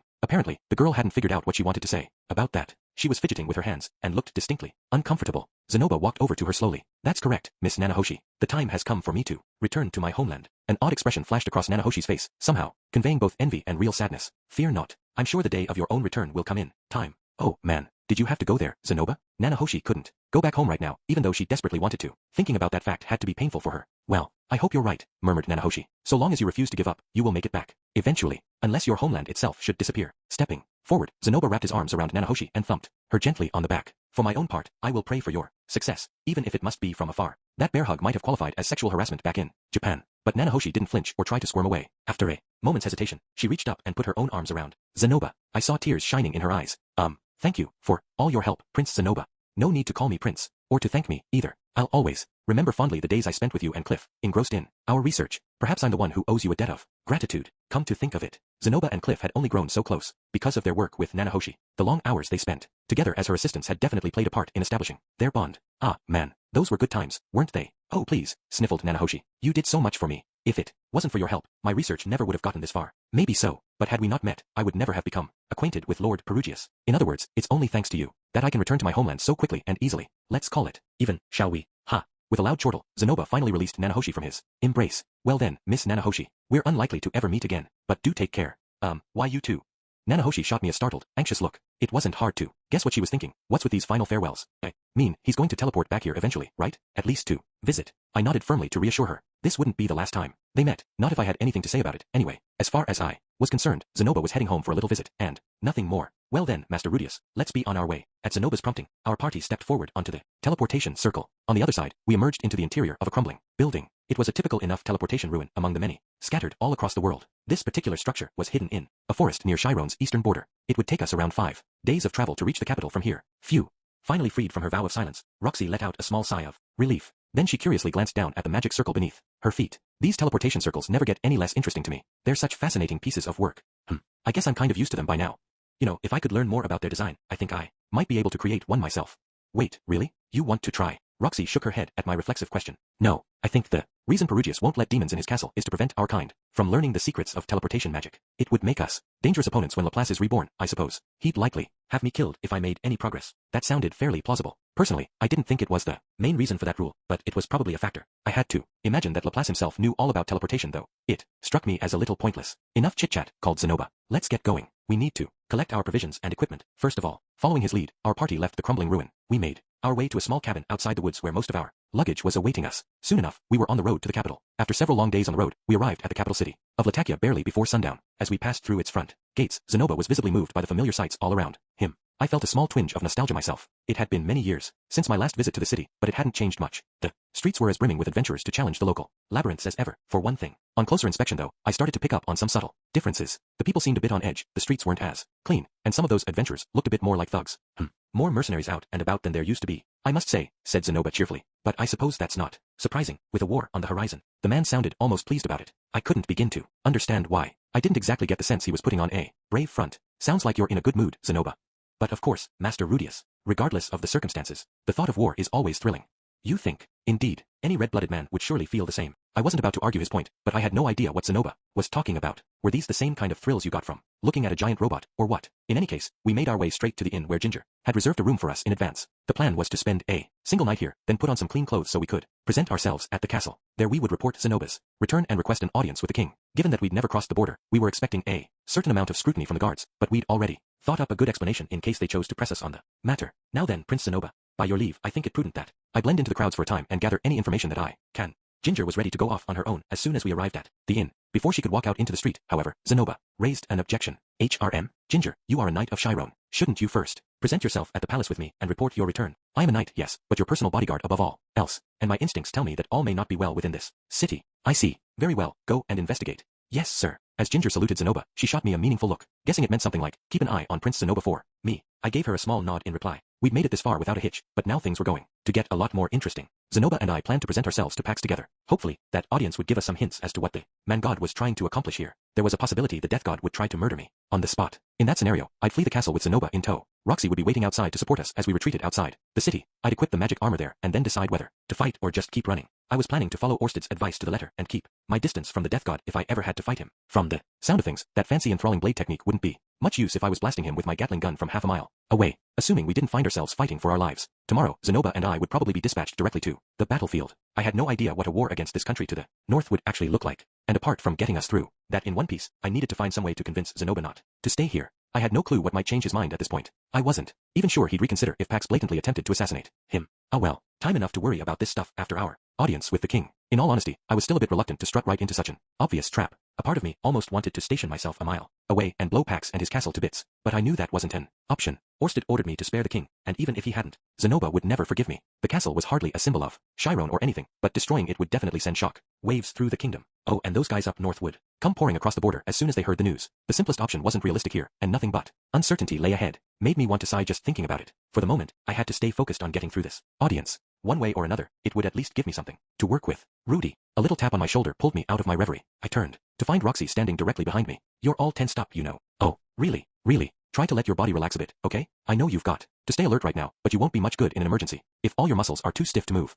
As if to emphasize her point, Roxy started to massage my shoulders. Her hands were small, but surprisingly strong. I sat there and let myself enjoy it for a while. She was right, of course. I had to stay loose and flexible. As long as I kept myself pointed in the right direction, I could go with the flow. At the end of the day, it would be enough to get Zenoba and Roxy out of this mess alive. Ideally, Ginger and I would make it out in one piece too. That was my bare minimum goal. Nothing too complicated, right? Yeah, that sounded doable enough. Thanks, Roxy. You really worked out the knots there. When I turned back, I found Roxy staring down at me with affection in her sleepy-looking eyes. Oh, I don't know about that. If you were really relaxed, you would have said something utterly ridiculous by now. Like what? Well, let's see. Maybe, thanks, Roxy. Mind massaging my little buddy down here next? You'd also be pulling down your pants. That goes without saying. Hey, I only say that kind of stuff in the privacy of our home.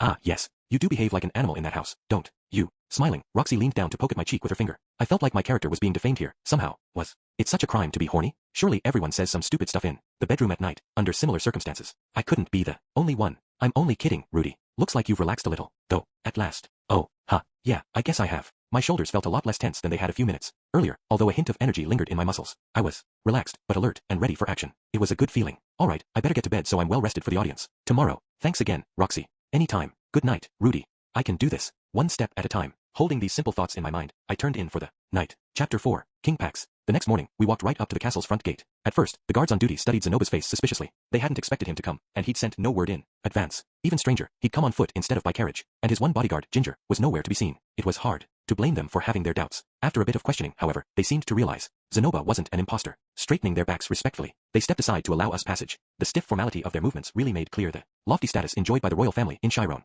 Zenoba was only the brother of the king, but you wouldn't know it from the looks on their faces. Then again, maybe they were a bit on edge. The other royals were purged in a bloody massacre quite recently, after all. In any case, we asked for an audience with King Pax, and were ushered to a waiting room. After about an hour, our request was granted. The two of us were promptly escorted to the throne room. 5 people waited for us within that chamber. I recognized the man seated on the throne of Chiron immediately. He hadn't changed much in appearance, or in height, and judging from the way he leaned back arrogantly in his seat, his personality seemed unchanged as well. It was the same Pax Chiron that I remembered. On closer examination, he looked a bit more mature, and there was a subtle hint of strength in his eyes. But those were the only real differences I saw. Next to him sat a beautiful girl who looked young enough to be a middle schooler. She had slightly curly blue hair and wore a sleek, white dress. I could almost have mistaken her for a Migard, but the of her hair was notably different from Roxy's. She must have been from a different race. The girl's eyes were vacant and unfocused. Judging from the coronet on her head, though, I assumed that she was Pax's queen. Pax had one arm draped casually behind her. At a glance, it almost looked like an innocent display of affection, but I knew better. The man was clearly fondling her, but right now, did he think he was being subtle or something? Well, whatever. I didn't have time to be critiquing his treatment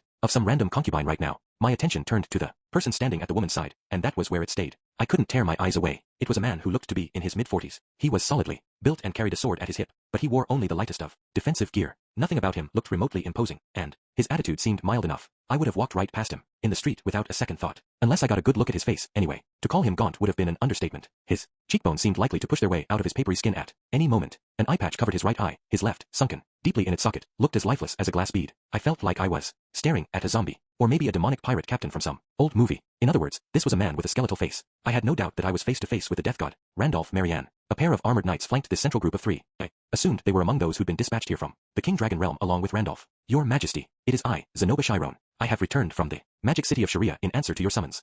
As he spoke, Zenoba stepped forward and dropped to one knee. From the looks of things, he didn't have any issue bowing and scraping before his little brother. I kneeled as well but made sure to keep the Gatling gun hidden underneath my robe fixed on Randolph. Pax studied Zenoba from above for a moment, then pulled his hand off his consort's backside and licked it. You certainly made excellent time. The matter clearly called for urgency, so I made the utmost haste. Oh, did you now? And here I was, thinking you must have been lurking somewhere inside Chiron in the first place. I never got word that you'd crossed our borders. You see, we'd made it to Chiron a mere month after receiving Pax's letter. Normally, the trip from Sharia would take an entire year. You couldn't blame the guy for having his suspicions. Indeed, replied Zenoba. I came under attack repeatedly during my journey, so it seemed wisest to make my way here in disguise. Even after entering Chiron, it was then that I grew more cautious. Ah, I see. Pax snorted quietly, but appeared content to let the subject drop. It seemed he wasn't going to press too hard for an explanation of Zenoba's quick arrival. After settling back on his throne, the king pointed at me with a jerk of his thumb. And what about your companion here? His name is Rudius Greyrat, your majesty, as you may remember. I wasn't asking you for his name. What were you asking, in that case? I'd like to know what he's doing here, obviously. I recruited him to our service in the city of Sharia. He is a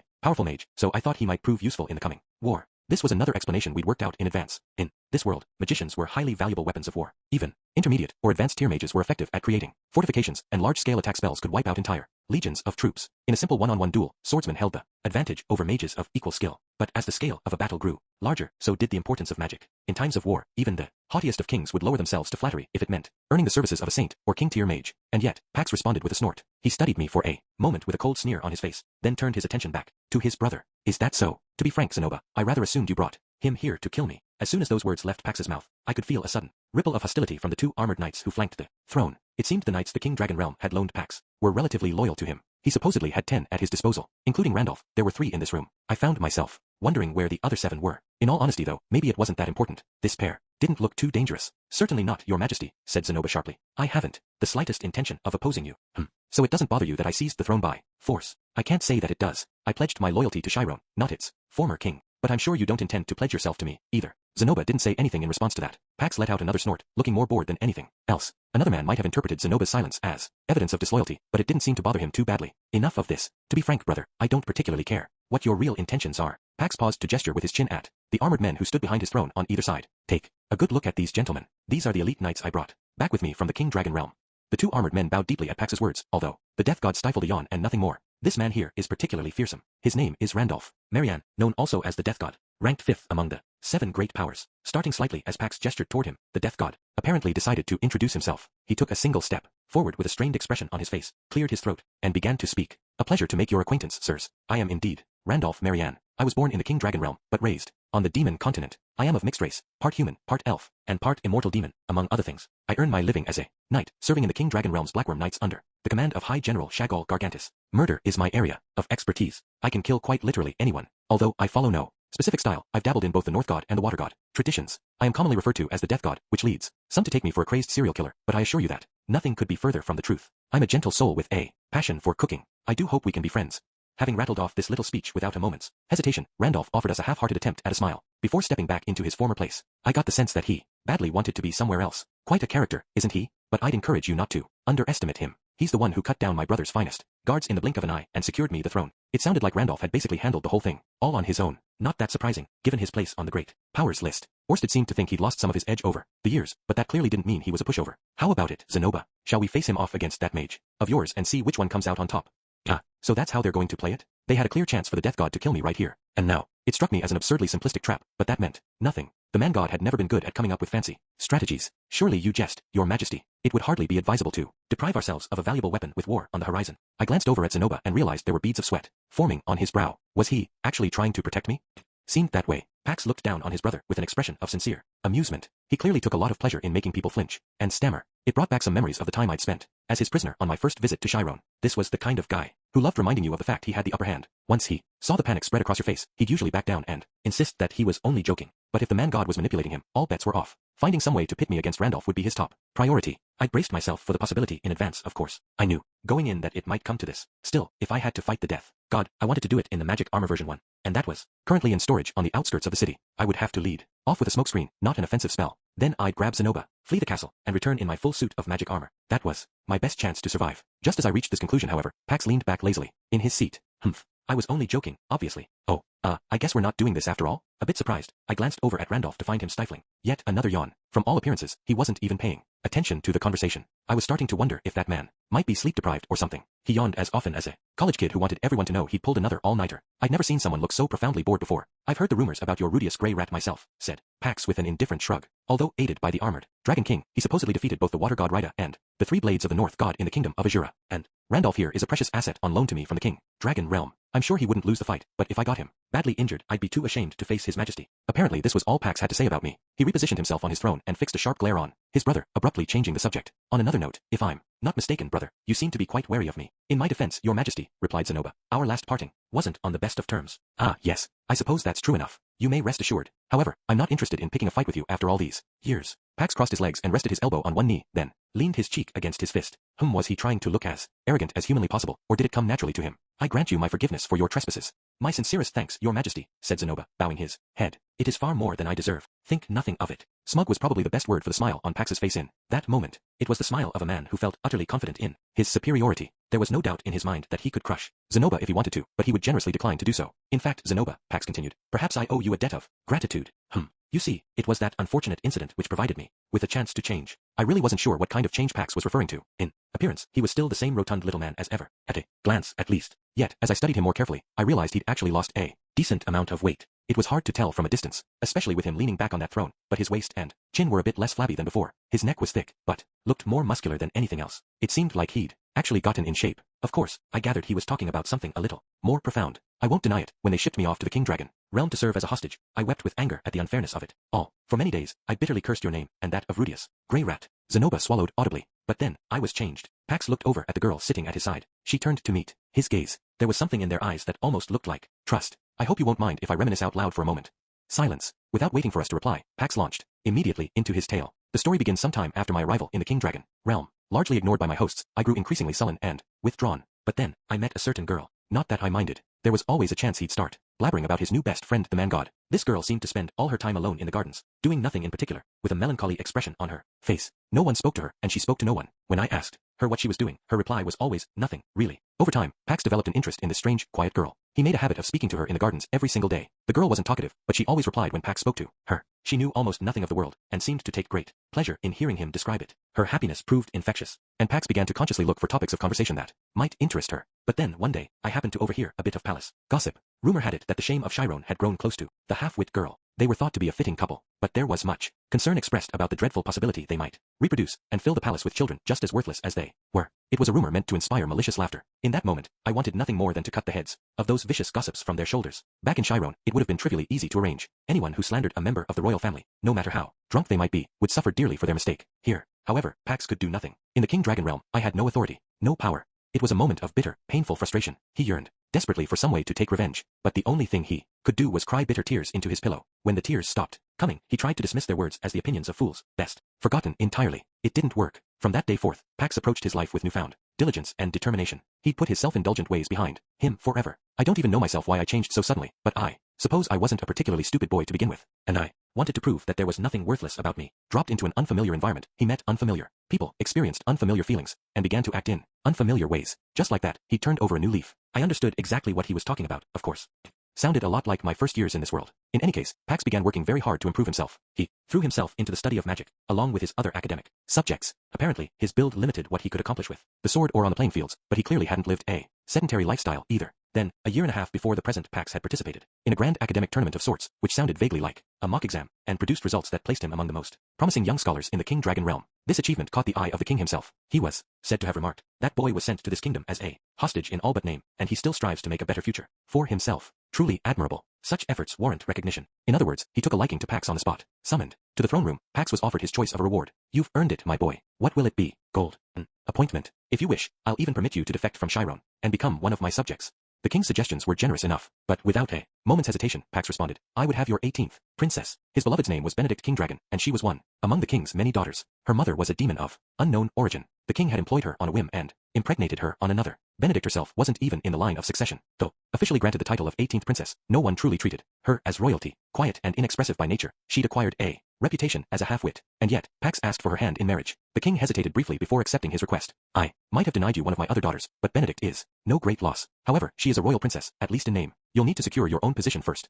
He proposed that the King Dragon realm should send Pax back to his homeland of Chiron. Once he had assumed a suitably prestigious office there, Princess Benedict would be sent to join him as his wife. Chiron could offer up another prince to take his place as a hostage. This way, the marriage could be arranged without appearing irregular. However, the kingdom of Chiron politely declined to accept the king's proposal. Pax had caused no end of trouble back home in his youth. They likely wanted him to stay in the King Dragon realm for the rest of his life, and they certainly didn't want to hand over another of their princes in exchange for him. The king was enraged by this reply. The kingdom of Chiron was something very close to a vassal state of the King Dragon realm, and their refusal to obey him would be punished. He loaned Pax his realm's strongest weapon, the death god Randolph Marianne, along with 9 other knights who seemed amenable to serving Pax, and sent them off to launch a coup d'etat. By arranging for the slaughter of Chiron's royal family, he had seated Pax on the kingdom's bloodstained throne, and so, it all simply fell into my lap. I have my rank, my prestige, the woman I love, and the finest underling any king could ask for. As he spoke these words, Pax wrapped one arm around the girl. beside him, and glanced meaningfully at the death god. A blush spread across the girl's expressionless face. Randolph shrugged. Apparently the girl was this Princess Benedict Pax had spoken of in his story.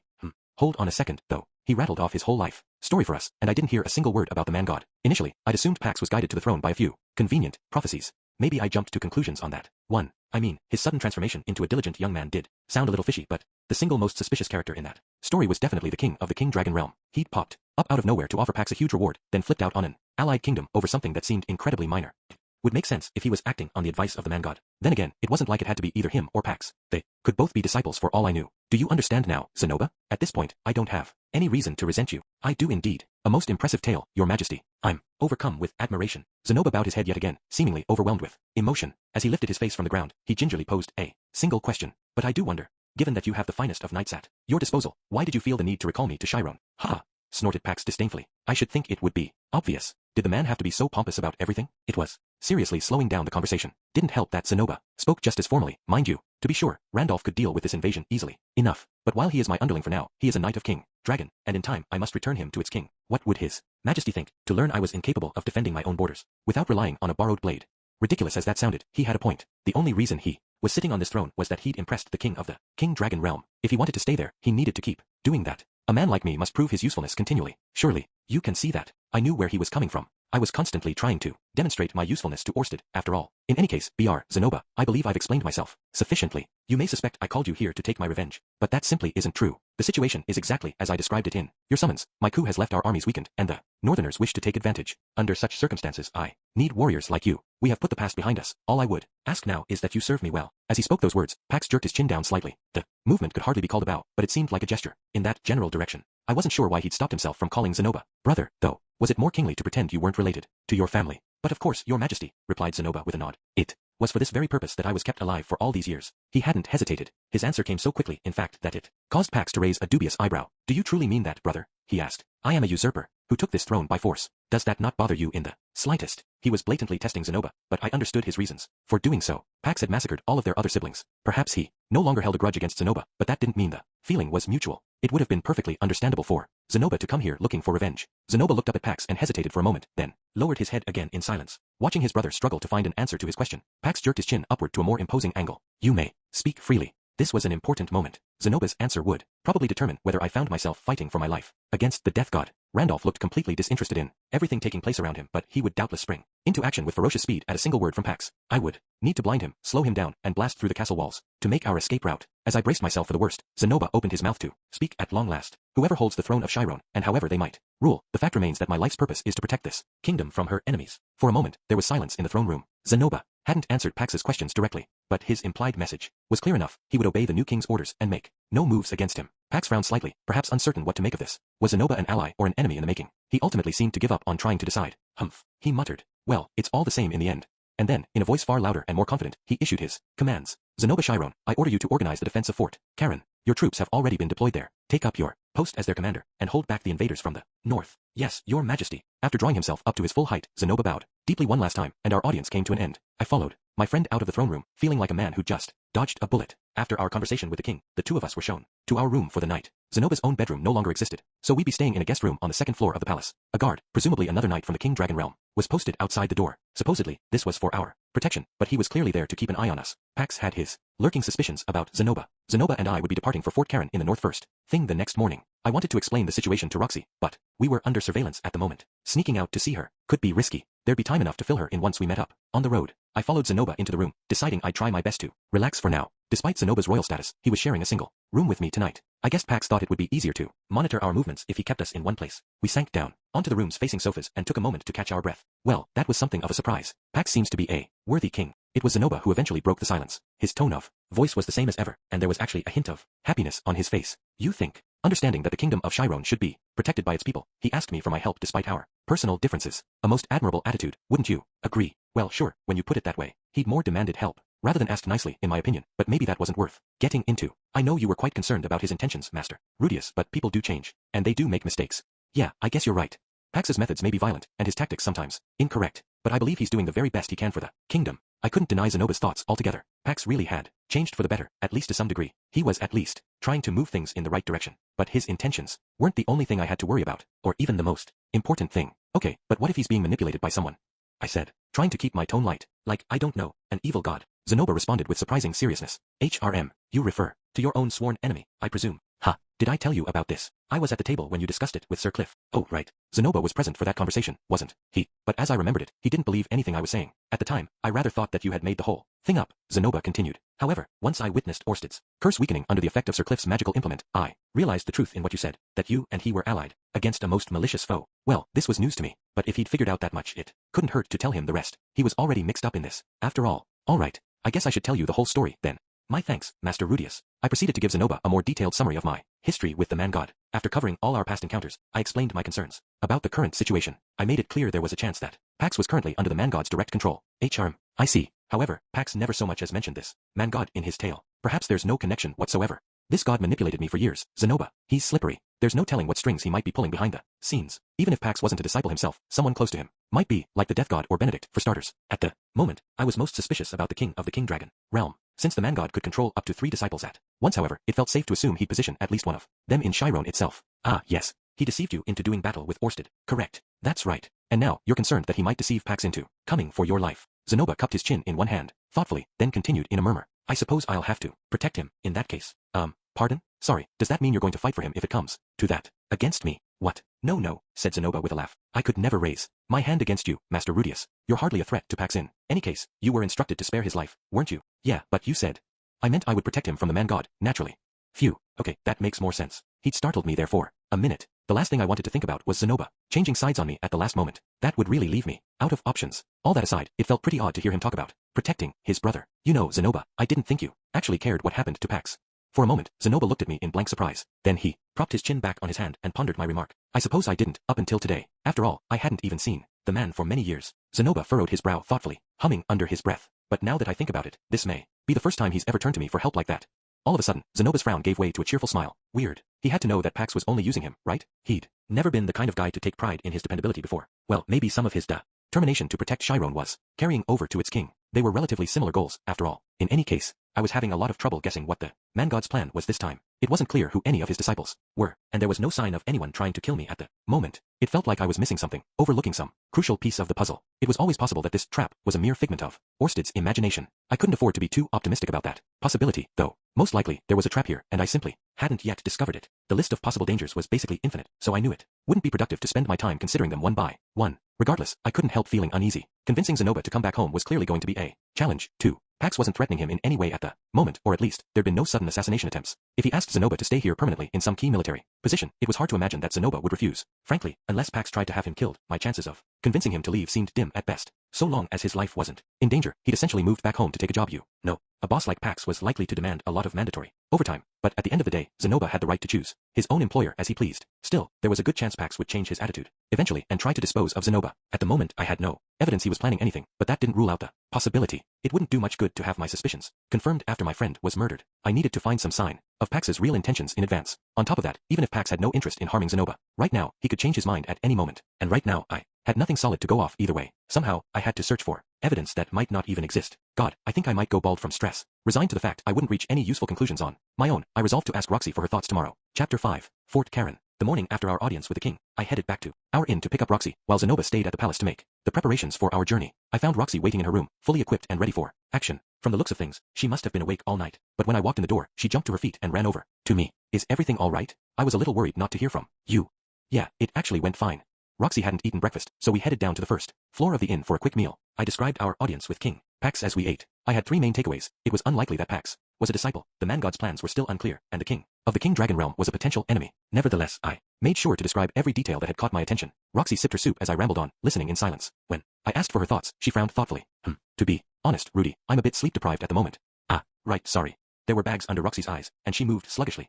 Single all-nighter wouldn't usually leave her this exhausted, but she'd been braced for battle the whole time and on the road the entire day. Before, a combination like that was enough to wear out even an experienced adventurer. Well, let's see. There was no battle. Prince Pax seemed rational, and the man-god's name never came up. That really isn't much to go off, is it? I'm not sure I have any firm conclusions, either. That wasn't too surprising. Clever as Roxy was, we didn't have all the information we needed right now. It's a shame we were so worried about an ambush, she murmured thoughtfully. I should have come along as well. Why? Was my summary too vague or something? I might have picked up on something from the tone of Prince Pax's voice, or perhaps his body language. She had a point there. I'd spent most of our audience with the king worrying about the death god and the possibility we were all in mortal danger. The conversation kept going off in directions I hadn't expected and leaving me totally disoriented. Maybe we'd needed another pair of eyes in that room. Someone with her own unique perspective. Someone like Roxy. There wasn't much we could do about it now, of course. I wish we had some idea where the man god is planning to set his trap. Murmured Roxy. Maybe Orsted read too much into things. It's possible the man god isn't behind any of this, you know. Maybe so, but let's plan for the worst. The safety of our whole family might be on the line here. The memory of Lara's screaming fit disturbed me, even now. The man god might not be involved, but some other kind of danger could be waiting for us here. You're right. My apologies, that comment wasn't very helpful. Roxy ducked her head slightly, then paused with a thoughtful expression on her face. Either way, attacking you the moment we showed up in Chiron would hardly qualify as a trap. Assuming there is one, it'll probably be a bit less obvious. Okay, but do you have any idea what that might look like? One possibility does come to mind, given some information that Ginger shared with me earlier this morning. Oh, Ginger was nowhere to be seen right now, but she'd apparently been hard at work behind the scenes. At present, it seems that only 500 soldiers are stationed at Fort Karen. In isolation, that number didn't mean much to me. Was that a large garrison, or a small one? Probably on the smaller side, given how she'd said it was only that much. From the looks of things, Roxy continued, they will be facing an army of 5,000. Whoa, what? We're outnumbered 10 to 1? Those don't sound like reasonable odds. Did Prince Pax mention any of this yesterday? Asked Roxy. Nope. He hadn't said a peep that I'd heard. Anyway, all I remembered was him giving us our marching orders. Now, I'm only repeating what Ginger told me, but it seems Prince Pax has deployed this token force to Fort Karen to delay the enemy's advance. This will buy him time to gather an army of mercenaries behind the front lines at Fort Rickon, which he can then lead into the field. Did he mention this strategy in your audience? No. This was the first I'd heard about any of this. So they were planning to let Fort Karen fall? For all his talk of welcoming Zenoba back, Pax was basically sending him off to die. Zenoba would contribute to the war effort by keeping the enemy occupied for a while, until they inevitably killed him. In the meantime, Pax would be gathering his own strength for a heavy counterstrike. Assuming he viewed Zenoba as a threat, he'd be killing two birds with one stone. This could also be the man god's trap for you, Roxy continued. What do you mean? I've never been to war myself, but I've read a historical account describing a single Saint Tier mage holding back 1,000 men in battle. I'd have to look that up sometime. The idea of someone fighting off 1,000 soldiers sounded absurd at first, but given the wide range effects of saintly magic, it wasn't that implausible. I'm a King Tier mage, and you're on the Emperor level, Roxy said. With the two of us defending Fort Karen, we should be able to resist the enemy for quite some time. Well, I couldn't see us wiping out an army of 5,000 all at once. I mean, if they all came charging at us across an open field in a glut, a few well-placed spells might do the trick. But this army would do plenty of intelligence gathering before they made a move, and I had a feeling that news of our arrival at the fort would disseminate quickly. The enemy wouldn't be stupid enough to attack our fort head-on, in other words. Then again, with a force of that size, they'd probably have a decent number of mages themselves. If they combined all their efforts, it was possible they could ward off a Saint Tier spell or two. I could always cast another one immediately, though, so that approach might not work out too well for them. Unfortunately, our supply of mana isn't infinite, and we'll both grow fatigued in time. I couldn't picture myself running out of mana in this scenario, but yeah, I'd get worn out if I had to fight for days on end. They might try launching raids at night too, so we'd have to be on alert at all times. My mana wouldn't do me much good if I was too exhausted to use it. Once we're both worn out, Pax could send the death god after us. Roxy continued. I don't think we'd stand a chance in that condition. What do you think? Sounds more like a proper trap, doesn't it? Ooh, yeah, for sure. Additionally, pausing for dramatic effect, Roxy jabbed her spoon out like a finger. At some point, she'd switched over into Professor Roxy mode. The man god can possess 3 disciples at any given time. Correct. That's right. Now, the king of the King Dragon realm basically forced Pax onto his throne, so it's safe to assume he's one of them. But consider this. How could the man god be sure that a rival kingdom would immediately invade Chiron? Where would you place your second disciple in his shoes? Oh, of course, the rival kingdom. Chiron was basically a vassal state of the King Dragon realm. That meant invading it carried real risks, so there would have been significant opposition to the plan. The disciple would be there to crush that opposition, ensuring the invasion went forward. Odds were high it was some member of their royal family, or maybe an influential general. So they march at Fort Karen on the man god's orders, wear us down for a while, then wait for Randolph to come finish the job. Yeah, I guess that would make sense. Hearing Roxy's speculations helped me pull my thoughts together somewhat. We'd identified 2 likely disciples of the man god, the king of the King Dragon realm, and some powerful general in the country that was invading Chiron. That only left the third. During the events in Azura, the man god chose Luke for his proximity to me. Based on that, Zenoba seemed like the most likely third candidate. Judging from our conversation yesterday, though, it was hard to imagine he had the man god whispering in his ear. Maybe it was Ginger, then, or the death god. That would be more consistent with his choice of Rita back in Azura. It could even be that quiet princess seated at Pax's side. On the other hand, the man god hadn't employed all 3 of his disciples at once since our clash in Azura. Maybe his final pawn was somewhere else entirely, preparing for an unrelated scheme. There were plenty of reasonable possibilities, so I couldn't draw firm conclusions about the identity of disciple number 3 yet. But at least we'd more or less pinned down the other 2. That was more than I could have managed on my own. Good thing I had such a clever wife to help me out. Okay, Roxy, let's say you're right. Fort Karen is where they want to kill us. What should we do about it? Good question, said Roxy slowly. I suppose we'd want to avoid doing what they expect. Right. I guess the best option would be not to go there in the first place. Unfortunately, Zenoba had every intention of marching up there to do his duty, and there was no chance that we could talk him out of it. He'd go alone if necessary. Still, the fact that Pax had sent Zenoba off to lead a hopelessly outnumbered garrison should prove useful in my attempts to change his mind. Maybe Pax didn't hate Zenoba enough to try and murder him, but he clearly wouldn't mind seeing Zenoba die. He was trying to use his own brother as a sacrificial pawn. I knew that wouldn't be enough to convince Zenoba. Even so, He felt he had some sacred obligation to protect this kingdom. With Chiron's enemies massing on the border, turning tail and running away was the last thing on his mind. Wait a minute. Does that mean he might reconsider if we managed to take out that army of 5,000? Pax would be gathering a large force of his own while we held the line at Fort Karen. In other words, if we managed to repel the enemy's attack completely, Chiron would no longer be in any real danger. In a sense, Zenoba's duty would be done. I think we have to go to Fort Karen, Roxy. It's our only chance to save Zenoba. Very well then. Too bad we're probably walking right into a trap. Roxy nodded with a grimace. It wasn't clear what we could do about that possibility. I'd have to bring the magic armor version 1 along at the very least. Maybe I could find a way to smash through our problems with brute force. That would certainly be easiest. Well, we have some time to think it over before we get there. Let's consider our options carefully. Yes, Miss Roxy. As we wrapped up our discussion, a carriage pulled up to the inn, and Zenoba stepped out from within it. Zenoba didn't even flinch when I told him how small his garrison would be. In fact, he nodded while smiling and said, "Ah, yes, that sounds about right." His nonchalant attitude struck me as bizarre. Did he even understand the concept of being massively outnumbered? Did I need to explain? Okay, Zenoba, listen carefully because I have some words of wisdom to share. If you outnumber the opponent 10 to 1, surround them, 5 to 1, attack, 2 to 1, divide. If equally matched, you can offer battle. If slightly outnumbered, you can avoid the enemy, and if greatly outnumbered, you must flee. Thus, obstinacy in a smaller force guarantees its capture.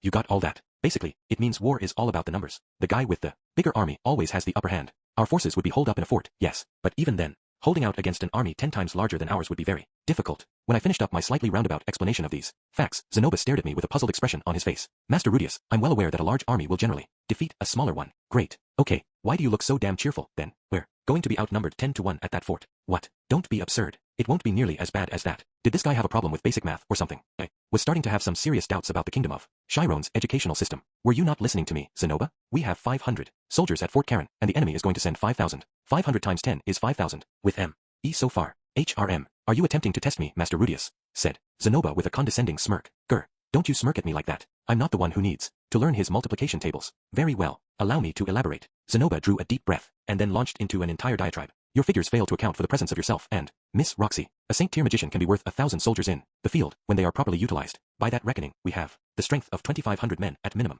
But given that you are both king tier or higher, it might be fairer to say we have the equivalent of 3,000 men or more. The usual rule of thumb is that a besieging force should outnumber the defenders of a fort by 3 to 1, but Fort Karen occupies a particularly strong defensive position, so they will require an even greater numerical advantage. Finally, there's the matter of your enormous mana capacity and my status as a blessed child. All in all, one might well argue that we possess the stronger force. I found myself at a loss for words. I hadn't expected anything like that. Not from him. Be very impressive, Zenoba. Where did you learn all that? I received an extensive education in military matters as a child. They planned to make me a general of Chiron, you see. Zenoba was kept alive for the sole purpose of defending this kingdom, but that didn't mean they planned to carelessly toss him into battle, which made sense. Even if his main role was simply to thrash around causing chaos, you'd want him to have some degree of tactical knowledge and situational awareness. I guess I'd underestimated the educational standards of Chiron's royal family. I understand this will be your first real war, Master Rudius, but fear not. I have a fair bit of battlefield experience from the days of my youth. With you and Miss Roxy at my disposal, I should be quite capable of holding this fort indefinitely. He sure sounded confident. Was it really going to be that easy? Though, somehow, I doubted it. Our best option was still avoiding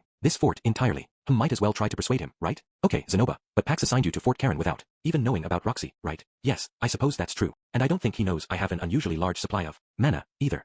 What are you getting at, Master Rudius? I was building up to that, but apparently Zenoba wasn't in a patient mood. Time to cut to the chase, then. It seems to me like Pax is sending you out there to die. Zenoba stared at me with the expression of a man who'd been pinched. Not that your average pinch would do much of anything to him. You know what I mean. Maybe Pax doesn't want revenge on you anymore, but I don't think he cares one bit if you get killed, either.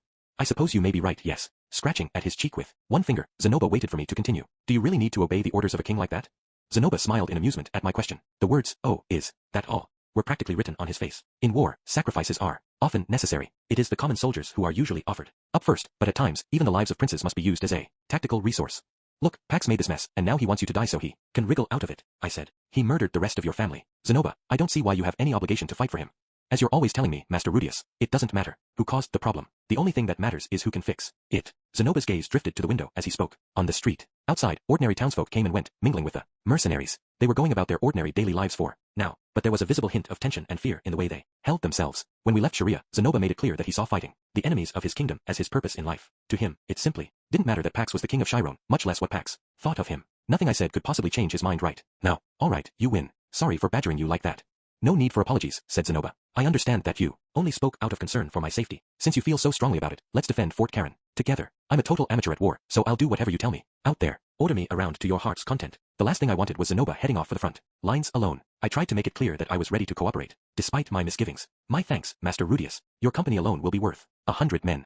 Thought it was more like 1,000. All right then, At least our first objective was clear enough. We'd defend Fort Karen from the enemy's attempts to seize it. Pax would be gathering his own army while we held them off, so there was a chance the invasion would collapse completely if we succeeded. Over time, the kingdom of Chiron would grow stronger and more stable. Once he saw that the danger had passed, Zenoba might be more willing to consider returning to Sharia. I could convince him that Pax and his allies in the King Dragon realm had things well under control here. We decided that only Zenoba, Roxy, and I would head for the fort. Ginger would stay behind in the royal capital. She looked a bit conflicted when she learned that Zenoba was departing for the front lines, but ultimately decided she'd be more useful continuing her investigations in Latakia. It seemed there were still a few things she wanted to look into here. Before we parted, she told me in no uncertain terms that it was my job to keep the prince safe and sound. Our departure wasn't exactly ceremonious. Despite Zenoba's status as a royal prince, it was just the three of us inside the carriage. We had no guards, no send-off at the gates, and no troops marching behind us. The coachman sitting out in front was apparently a soldier, but he didn't seem too friendly. I got the feeling I'd been right. Pax was sending Zenoba off to die. I couldn't help feeling angry. Zenoba had risked everything to rush back here and defend his homeland. He'd kneeled obediently at Pax's feet and sworn to fight with all his strength. He didn't deserve this kind of treatment. There was no point dwelling on it, though. We arranged to have the magic armor version 1 transported to Fort Karen in parts, under the pretense that they were parts of Zenoba's figurine collection. Odds were, it would arrive a few days after we did. Shipping services in this world tended to be a lot less consistent and reliable than the ones back in Japan, sadly. I had to admit that I was concerned. Something might well happen between our arrival and the magic armor's delivery. The thought worried me so much that I'd briefly considered putting it on and taking it to the fort myself, but then I remembered my battle with Orsted. The thing drained so much mana from me in that one fight that I almost died. I wanted to preserve as much of my mana as possible so that I could use the magic armor when I really needed it. No major roads lead to Fort Karen. Most of our journey was spent bumping along narrow dirt trails through long stretches of farmland. We passed some small villages on the way, but nothing you could really call a town. Some nights we even had to sleep out in the open. I spent most of my time on the first stretch of the trip, speculating about the man god's plans, but at some point it suddenly sunk in that we were heading off to war. The thought instantly made me queasy with anxiety. War. Even just repeating the word in my mind made my muscles tense up. I'd grown fairly used to killing in the years since my arrival in this world, but the concept of war frightened me in a way I found difficult to describe. It wasn't the thought of us killing our enemies, or them killing us, that scared me so much. It was war as a whole, as a phenomenon. I guess I'd always felt this way, but the fear felt 100 times more real now that I was heading into battle. Could we even win this fight? Zenoba's arguments had convinced me that we wouldn't be completely outmatched, but the fact remained that this would be my first time on the battlefield. Look over there, Master Rudius. It's a band of adventurers, if I'm not mistaken. I wonder what they're doing out here in the middle of nowhere with all that gear. In contrast to my growing anxiety, Zenoba seemed to be enjoying himself greatly. Anytime he spotted something along the road, he would loudly point it out to me with a big grin on his face. The man was so damn chipper, you would think we were on our way to an amusement park or something. It looks like a party on their way to explore a labyrinth. There are quite a few in this region, but not all of them are located near a town. Parties with a serious interest in reaching the bottom floors will often head out to the more remote, less crowded options. Roxy seemed perfectly calm as well. She wasn't as cheerful as Zenoba, but her demeanor was the same as ever. This would also be her first experience with war, but that didn't seem to bother her in the slightest. Aha, said Zenoba with a grin. I should have known you'd have the answer ready for us, Miss Roxy. Well, I spent some time poking around the labyrinths here, myself, you know. So I was the only one all hung up on our situation. I didn't understand how the two of them could be so relaxed. Was I missing something? Was there some reason that we shouldn't be worried? Oh, wait. Maybe they figured I could handle anything that came at us. I couldn't exactly let them realize how terrified I was right now. In that case, come to think of it, I recall you earned your appointment as court magician by completing several labyrinths single-handedly. That's right. Goodness, it feels like ages ago. They say it's no small feat to challenge a labyrinth without any companions. Perhaps such boldness is expected from the master of my master, but tell me, why risk life and limb in such a manner? Well, you might say I was looking for something, I guess. It was all quite childish, honestly. I see. Did you find what you were searching for? Not back then. Later, yes. But it was more like it found me. Really. As she spoke, Roxy shot a few bashful glances in my direction, from beneath the wide brim of her hat. Oh, right. She said she was looking for romance in those labyrinths, didn't she? Ah, now I see, said Zenoba with a nod. So the rumors of a blue-haired master mage hunting for a husband in our labyrinths were true. I was being vague for a reason. Thank you very much, cried Roxy. Do you have any idea how embarrassing it feels to remember this? Surely there's no cause for you to blush. Why, it seems Master Rudius here was pining for you from afar for many years, even before he enrolled at the university.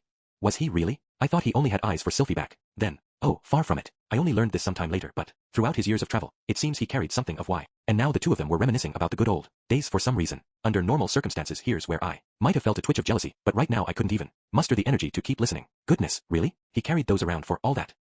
Rudy, is something the matter? All of a sudden, Roxy leaned over to study my face up close. I had an impulse to lean forward and kiss her, but decided against it. Not really, I said. I was just thinking about how cheerful Zenoba seems, considering we're heading off to war. Ha ha ha. Well, I am a typical young man in some respects. Master Rudius. The mere thought of battlefields and deadly duels is enough to make my heart pound. God, my stomach hurts. After 9 days on the road, we arrived at Fort Karen. Turned out to be a more impressive structure than I'd imagined. My first impression wasn't great. From a distance, it looked like a typical small stone castle with an unremarkable design. After a moment, though, I realized it was considerably well positioned. For one thing, it stood nestled in the fork of 2 rivers, just like that famous castle Toyotomi Hideyoshi built in a single night. For another, the area beyond those rivers was covered in dark, thick forest. It would be simple enough to enter the kingdom of Chiron by traveling through those woods, but leading an army through a place like that was a very risky proposition. Forests here were infested with monsters, after all. As your forces struggled along, any nearby enemy could march around to meet you on the far side, pincering you between their forces and the monsters. This point was a strategic stronghold for that reason. As we drew closer to the fort, it seemed to grow progressively more solid and intimidating. I spotted the watchtowers and catapults positioned along its ramparts. I'd expected something smaller after hearing that it only held 500 men, but this was definitely a proper fortress. On the other hand, the soldiers manning it all bore gloomy expressions. Morale was clearly an issue at the moment. They must have learned how badly they were outnumbered. Master Rudius, Miss Roxy, this way, please. We stayed a few steps behind Zenoba and made our way through the fort to the chambers of its commanding officer. We found him in what looked to be a war room, studying a large map on a table with a number of his captains. Who are you supposed to be? I am Zenoba Chiron, 3rd Prince of Chiron. The officers had been sizing up Zenoba dubiously at first, but at the sound of his title, they all fell to their knees. I am Garrick Babriti of the Chiron Royal Knights, your Highness, commander of the Fort Karen garrison. My thanks for your efforts to this point, Sir Garrick. The king sent word of my coming, I presume. Yes, your Highness. A message arrived several days ago. Good. No need for further explanations, then. As of tomorrow, I will assume formal command of this fort. Is that understood? Yes, your Highness. I could sense that Garrick was none too pleased about this development. Losing his command was one thing, but handing it to some pompous prince was another. He probably took real pride in the fact that he defended this fort up until now. I feel like we should throw the guy a bone here, right? We don't want our own troops holding any grudges. However, it's been some time since my last foray into battle. I would prefer to play the role of something like an adjutant, leaving the actual command of our forces in your hands. Do you accept? Yes, your Highness. Oh, okay. I guess Zenoba was way ahead of me. Sounds like a good call to me. Might as well leave the commanding to the veterans, right? In that case, Sir Garrick, let us get to work at once. I wish to bolster our troops' morale. Would you gather the entire garrison for me? At once, your Highness. Zenoba's first official order set the fort into a flurry of activity. About 1 hour later, some 450 armored troops stood in neat rows before a platform set up outside the fort. Of the remaining 50, 10 were in position at the lookout towers, watching for the enemy. The rest of them were largely out on scouting duty or securing provisions. The troops lined up before us were muscular and imposing, with the rugged faces of seasoned warriors. The boldness in their eyes caught me by surprise. This was a much more impressive group than I'd expected. I'd thought of 500 men as a tiny army, but it hardly seemed that way when you had them standing right in front of you. It felt like we had all the troops we needed, although the enemy forces were 10 times greater. So, hey, get a load of him. Who the hell is that? Looks like some kind of prince, maybe? As Zenoba stepped onto the platform in front of them, the troops studied him with openly dubious expressions. Morale was low across the board. Some of the troops were even whispering to each other, despite standing face to face with royalty. I am Zenoba Chiron, 3rd Prince of the Kingdom of Chiron.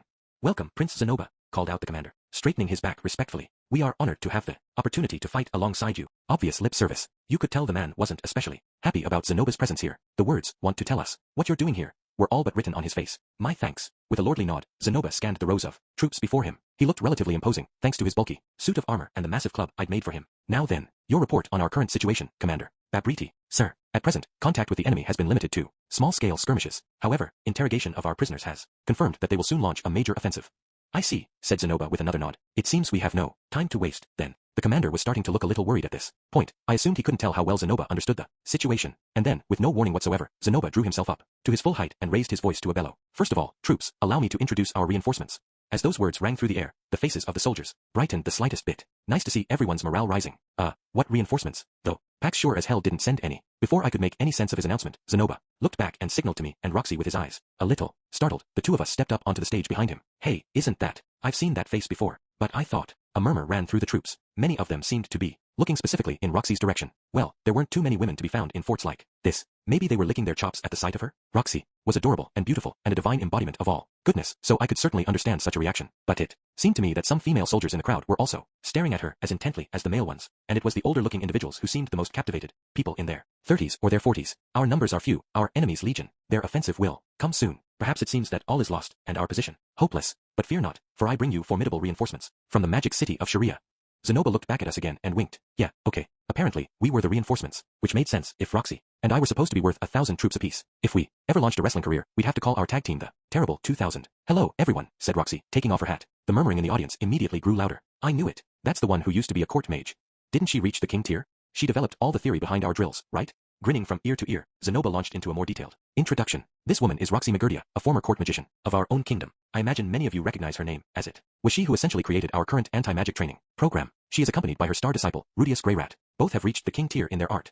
Sounds of surprise and admiration rippled through the crowd. A bit belatedly, I realized what was going on here. Roxy had been a prominent figure in Chiron for some time, as a mage, employed directly by the royal family. Some of the older soldiers must have recognized her from back then. That said, I wasn't too pleased about the way Zenoba had called her Roxy Magurdia. She was Roxy M. Greyrat these days, thank you very much. Okay, he'd probably just used the name they would recognize, but still. Troops, I'm sure you've heard it said that a saint-tier mage is worth 1,000 men in battle. Now consider the value of a king of magic. Perhaps some of you have never heard the tale, but in the Laplace War of old, a single king-tier mage once pushed back an army of 10,000. Zenoba paused, savoring the startled silence of his audience. I'd never heard about this tale myself, and it sounded like a load of crap, frankly. The figure of 10,000 had to be an exaggeration, right? More than a few of the soldiers seemed to be buying it, though. I noticed a hint of awe in the way they looked at us. In addition to these two mighty mages, I offer you my strength, as well. Perhaps some of you are familiar with the blessed child, known as the head-ripping prince. I am he, and I shall lead you from the vanguard. The soldier's eyes lit up at the words blessed child and the mention of Zenoba's nickname. On my first visit to Chiron, people had spoken the words head-ripping prince with revulsion in their voices. In the context of a war, that same moniker sounded almost reassuring.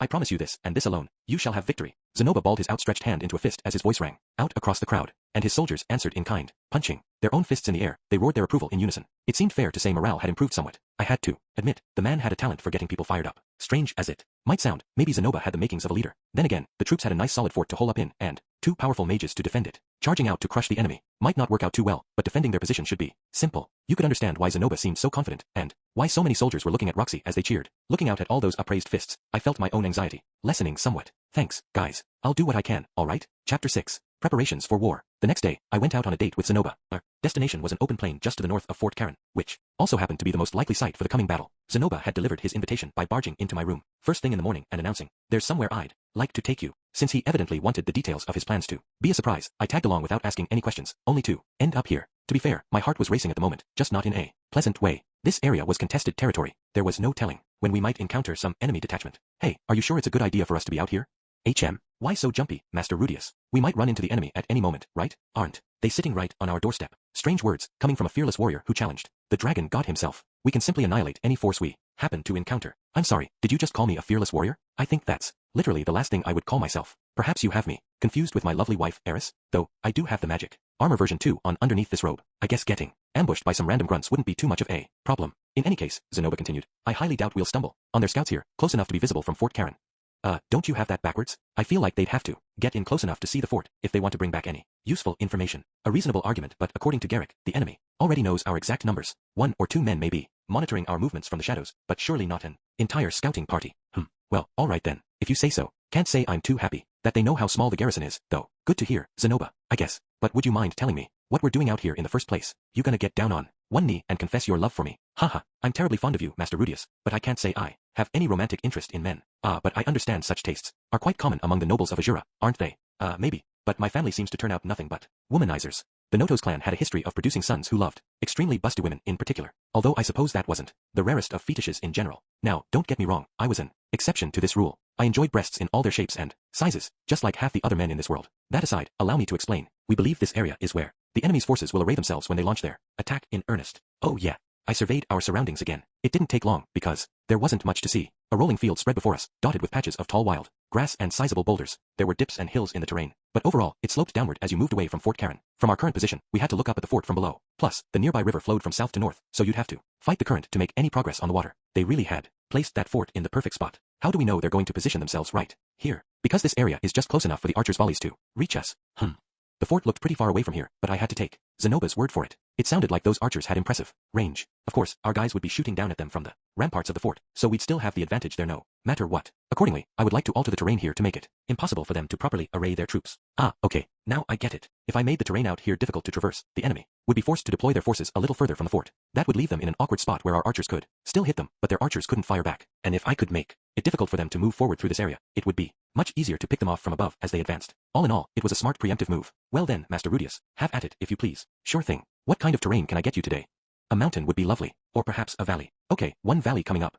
In the end, I spent most of the day out in that field, thoroughly reshaping its terrain. I started by opening a number of yawning trenches in the ground, each about 10 meters deep, 5 meters long, and 20 meters wide. Then I covered some of them with a thin lid of soil, turning them into simple pitfall traps. The trenches were too huge to be easily filled, and I placed them fairly close together. If the enemy was planning on hitting us with catapults or something, they'd have a hell of a time rolling them into range. Oh, and the walls were far too steep to climb, naturally. They had little hope of clambering inside them to use as defensive positions or anything. While I was at it, I whipped up a stone wall enclosing the natural rivers that already surrounded Fort Karen and created an extra moat on the outside for more layered protection. This would make it tough for the enemy to see what we were up to from a distance. Even if they managed to push past my pitfalls, they'd have a slightly harder time getting at the fort itself. Phew. Okay, I think that's an improvement. My thanks, Master Rudius. Your work is as superb as ever. It took a solid day of work to get everything completed, but I had been very thorough. It sure as hell wasn't going to be easy for anyone to march an army through this field. Maybe we can relax a little now, huh? Oh, I wouldn't say that, said Zenoba calmly. I'd imagine you could destroy our fort from the far side of these traps, couldn't you? True enough. I could see the fort from here. That meant it was well inside my effective range. Then, he said, it seems prudent to assume that other mages could attack us from that range as well. True, I didn't actually know what kind of range your average magician had on their spells, but any higher-ranked mage could manage it for sure, and it was possible the man god had arranged to send some king or saint tier mage our way. Alternatively, our opponent might put their mages to work filling in your traps, Zenoba suggested. Most of my work today had consisted of constructing those pitfall trenches. For a bunch of holes in the ground, they were effective obstacles, but they were also nothing but a bunch of holes in the ground. They might be dealt with almost instantly if the other army happened to have an earth mage in their ranks. In either scenario, Zenoba continued, I believe the first phase of the battle will require you and Miss Roxy to counter or disrupt the enemy's spells. Oh, yeah, that makes sense. We did have two excellent mages on our own side, didn't we? If the enemy tried to mess with my landscaping efforts, the two of us could just counter their spells from a distance. I hope to elaborate further at a later date, said Zenoba. But, essentially, the traps you laid today form one part of our larger plan. When the enemy saw my traps, they would array their forces on the other side and try to find some way to advance. Basically, they could either use mages to alter the terrain or try to push through with a massive human wave. In the former case, I'd counter their spells. In the latter, our archers would pick them off from the fort. It seemed like a solid strategy. I couldn't imagine the enemy would overwhelm us easily, at least. I was starting to feel almost confident about our chances here. The next 3 days or so passed uneventfully. The magic armor version 1 had been delivered to the fort, and I took the time to piece it together. It was fundamentally designed for close-range combat though, so I probably wouldn't equip it unless the enemy made it to the fort's walls. I didn't want to burn through all my mana stomping around in it, given that I might have to fight one of the 7 great powers right after this. After all that, I spent most of my time reinforcing the fort under Zenoba's direction. Mostly, this just involved sealing holes and strengthening the walls. None of these were jobs that required a lot of mana, so I was happy to help out. While I was patching things up, Roxy gave magic lessons to the troops, not only the combat mages, but the ordinary foot soldiers as well. Even if they just managed to learn a basic spell or two, it might save their life in a pinch. Perhaps because of her reputation as a former court magician, Roxy seemed to be pretty popular with the garrison in general. The troops treated her with obvious respect. On the other hand, I felt like people were starting to avoid me. Not like they were hostile or anything, they were more intimidated.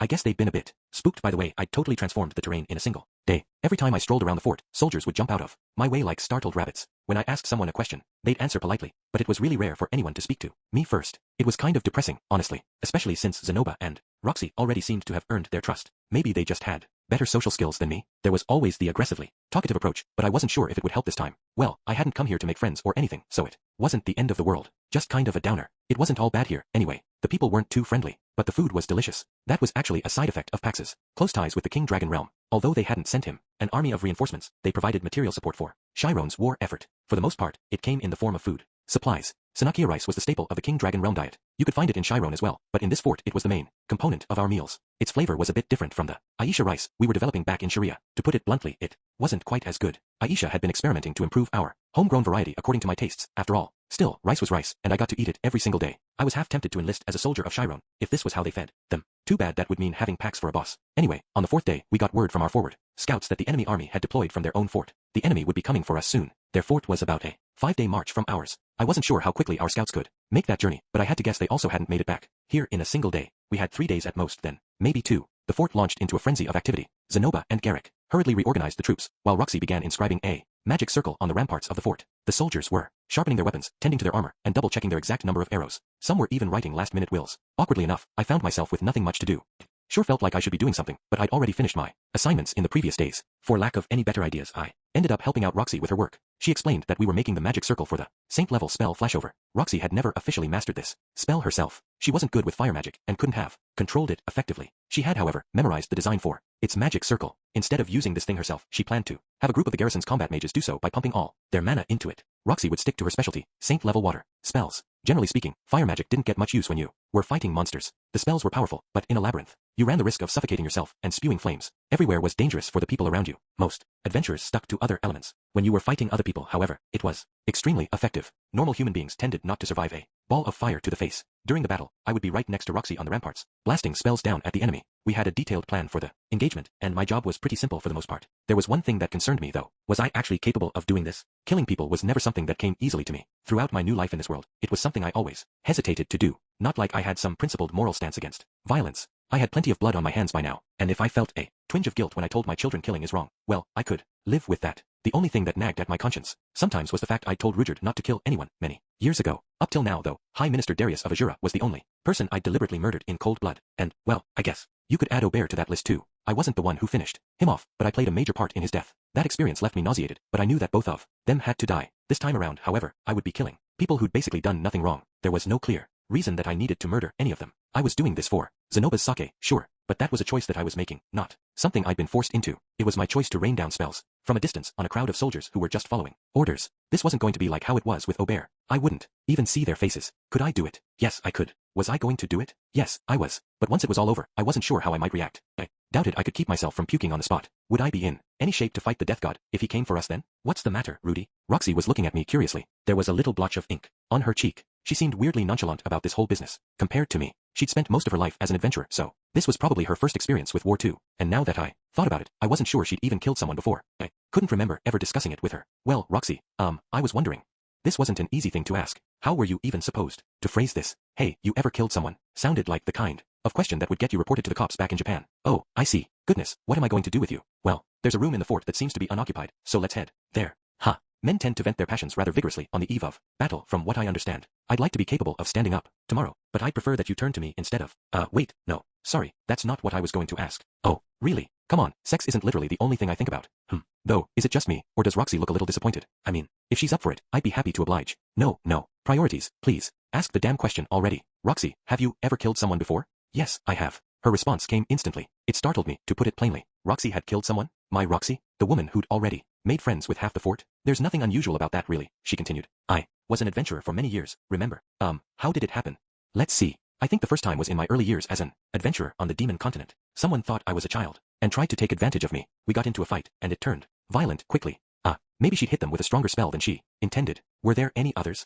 A few, yes. While I was traveling on my own, I had to fight off kidnappers quite a few times back in those days, actually. Given my size, I suppose they took me for an easy target. I soon disabused them of that notion. Yeah, none of this was really that surprising. We lived in a violent world. Some people didn't have the option of keeping their hands nice and clean. You seem really calm about this situation, but you've never been in a war before, right? That's right. However, I've come very close to death on multiple occasions, said Roxy crisply. We should be at a safe distance from the enemy this time, and we have the option of fleeing. If the battle turns against us, I'm not overly concerned. Wait, you want to run away if we start losing? If things seem hopeless, certainly. I'll carry you away from here, if I have to. The whole reason I came along was to protect you. Remember? With her brush still in her hand, Roxy flexed for me like a bodybuilder. Her forearm looked more squishy than stout, but the gesture was oddly reassuring. Rudy, are you afraid of killing people?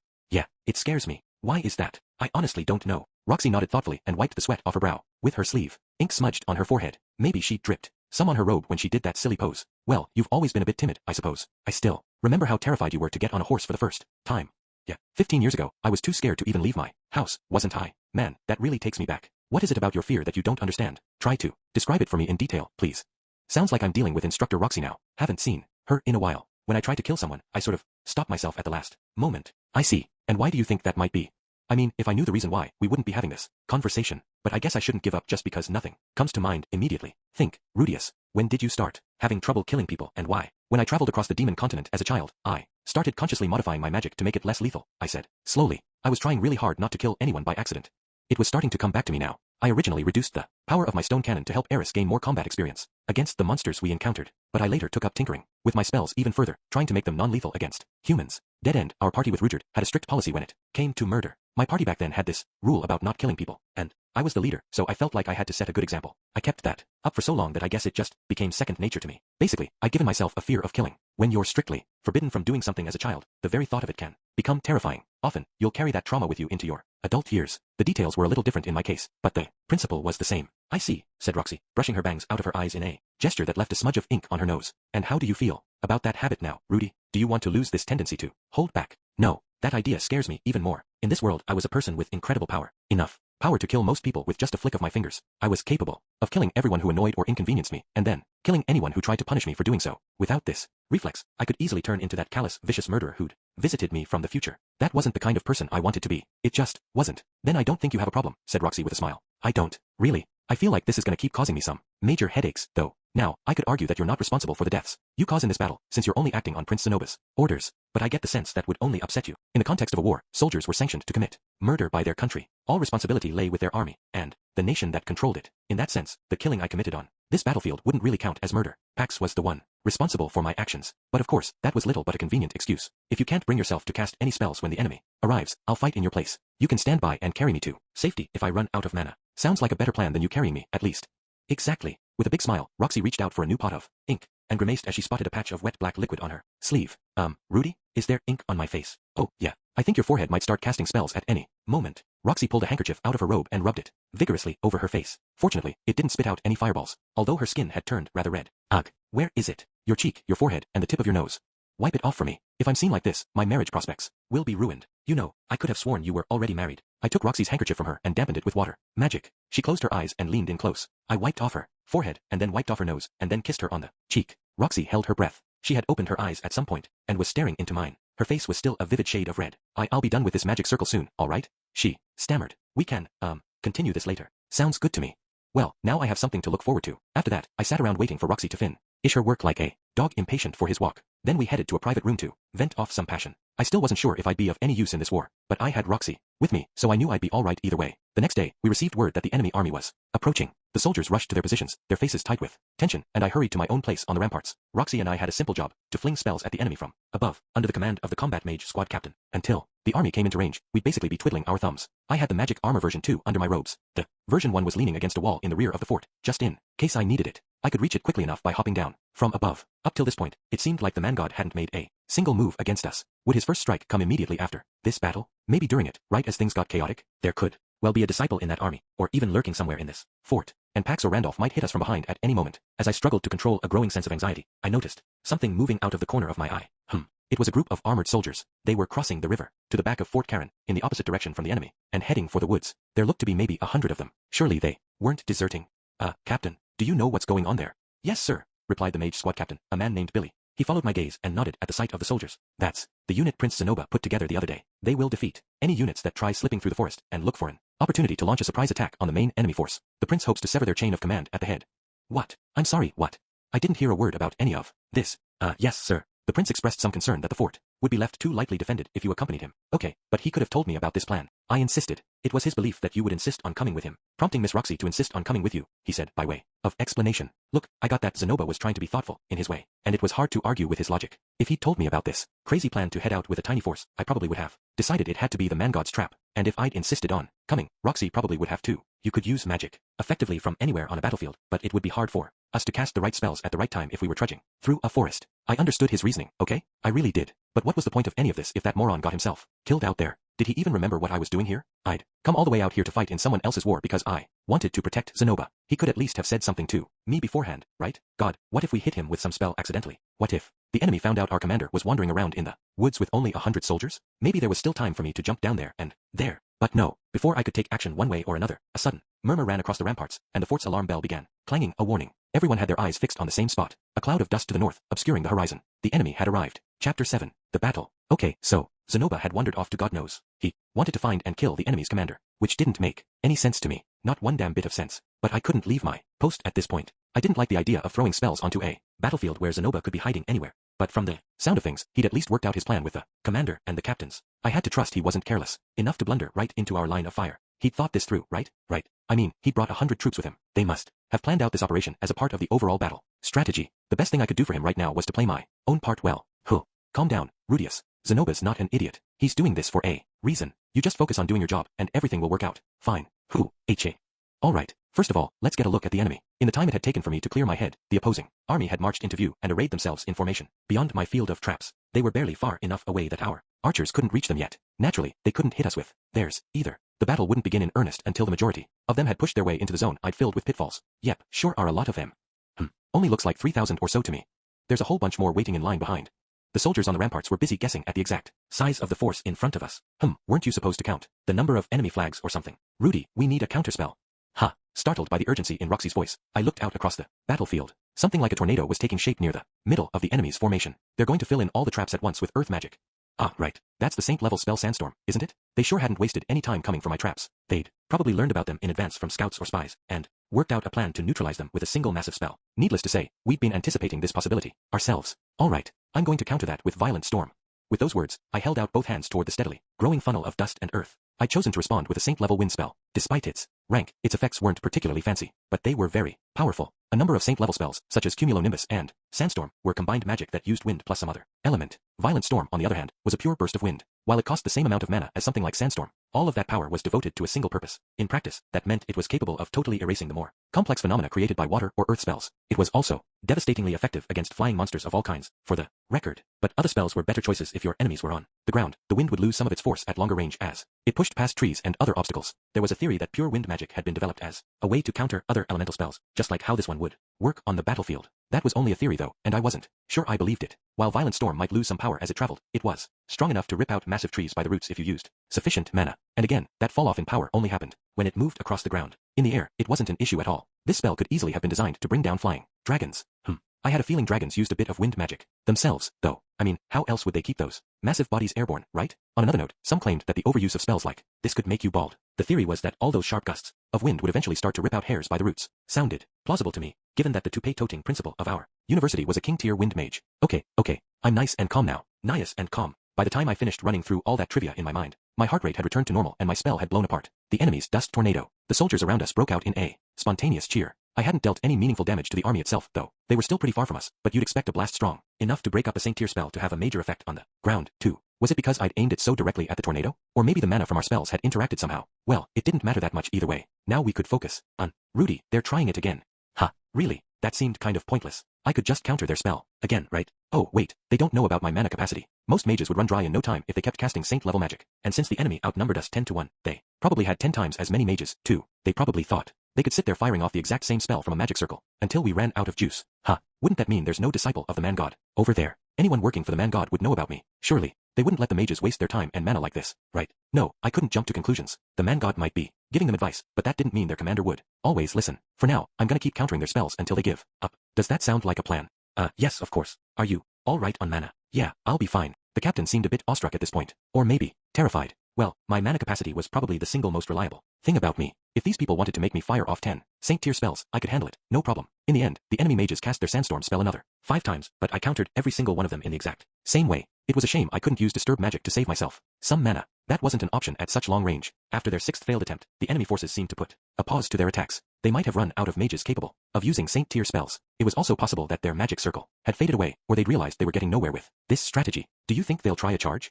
I asked, looking over at the mage squad captain. Hard to say, he replied, frowning at the distant enemy lines. I didn't think I'd risk sending all those troops charging onto a field full of pitfalls if I were their commander. The best option would be to withdraw, right? If you realize early on that you've misjudged your enemy, why not retreat to gather more information? Seemed like it would be the smart move to me. Looks like they're going for it.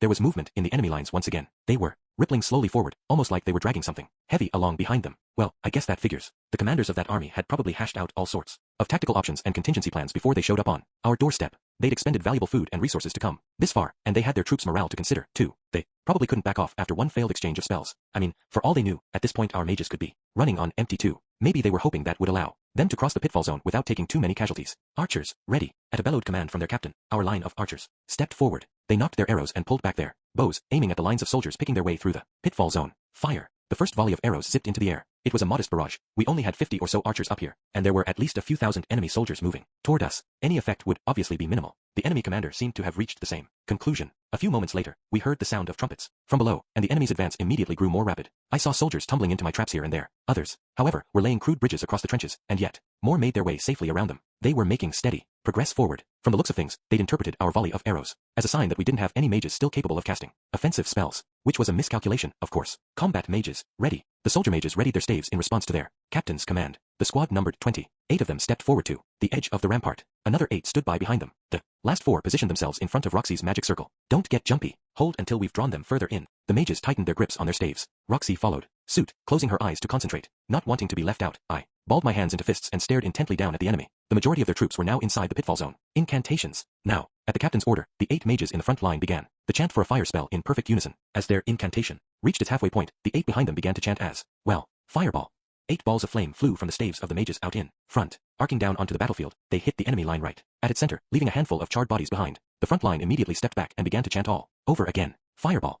A few moments later, the second line of mages had fired off their own volley. By staggering their incantations, they effectively cut the time between their attacks in half. The fireballs kept flying steadily, but as the second volley began, they were answered by a huge flurry of water balls from the enemy. While they couldn't reach us at the top of the fort, they were smacking into the fireballs and reducing them to steam. It was a counterspell, in other words. Apparently, they hadn't wasted all of their mages' mana on our earlier exchanges. Well, yeah, obviously they wouldn't. There, Miss Roxy. Do you see that scorpion flag on the right wing? Yes, I see it. With a nod to the mage squad captain, Roxy turned to look my way. That scorpion flag was right around where the barrage of water balls was coming from. The enemy mages were concentrated in that area. In other words, if we blew everything in that area to smithereens, we wouldn't have any more counterspells to worry about. Let's get started, Rudy. Or would you rather observe? No, I'm with you. All right then. With a small smile, Roxy turned I and began her Incantation. I took one deep breath, then began to channel mana into my hands. A moment later, I killed a lot of people. After that, the battle devolved into one-sided slaughter. Wiping out the vast majority of their mages rendered them defenseless against our spells. Most of those who died were burnt to ashes by the saint-level fire spell unleashed by our combat mages. But then, as their charge gave way to a rout, the survivors found it all but impossible to retreat across the field of traps behind them. Some units seemed to have lost their commanders. Their movements grew panicked and disorganized. And then Roxy and I hit them with more saint-level magic. It felt like we'd stepped on an anthill. Soldiers ran in all directions, terrified and disoriented. Gusts of wind blew them into pitfalls, and bolts of lightning fried them where they stood. They died by the dozens. I could finally understand that famous line from Castle in the Sky. From this distance, people looked exactly like so many scraps of stray garbage. Still, not all of them panicked in the face of death. Some made it past the pitfall zone, escaping our spell's area of effect. A few of these were mages who managed to get close enough to launch spells at us. We countered almost all of their attacks, but a few still landed, and we suffered casualties. Some of the encroaching enemies were archers, who dropped their bows and drew their swords as they approached. The rest were foot soldiers. Together, they pushed their way to the fort's walls, where a force of 300 well-rested defenders waited for them.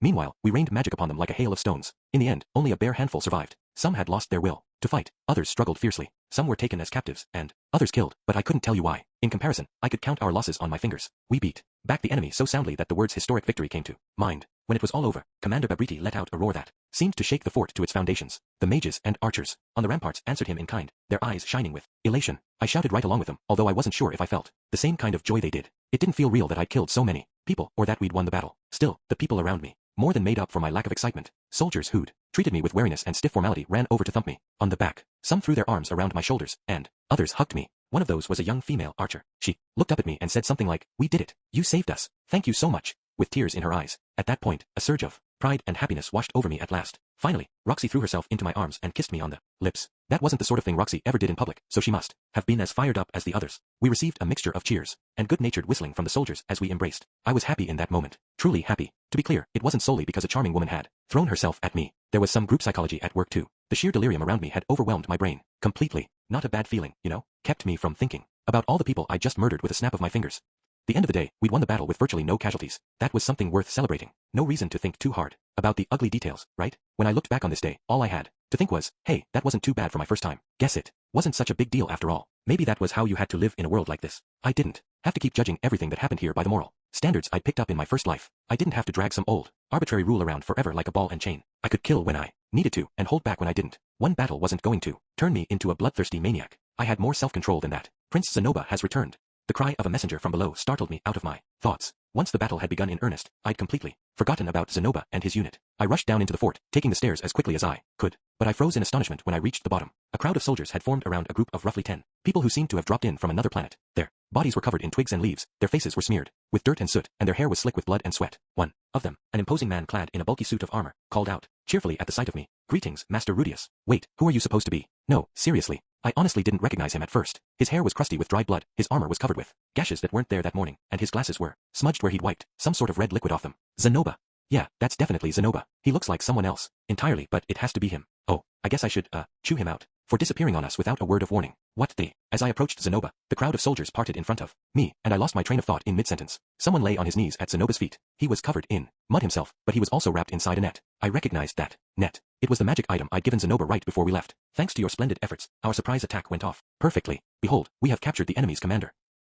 Wow.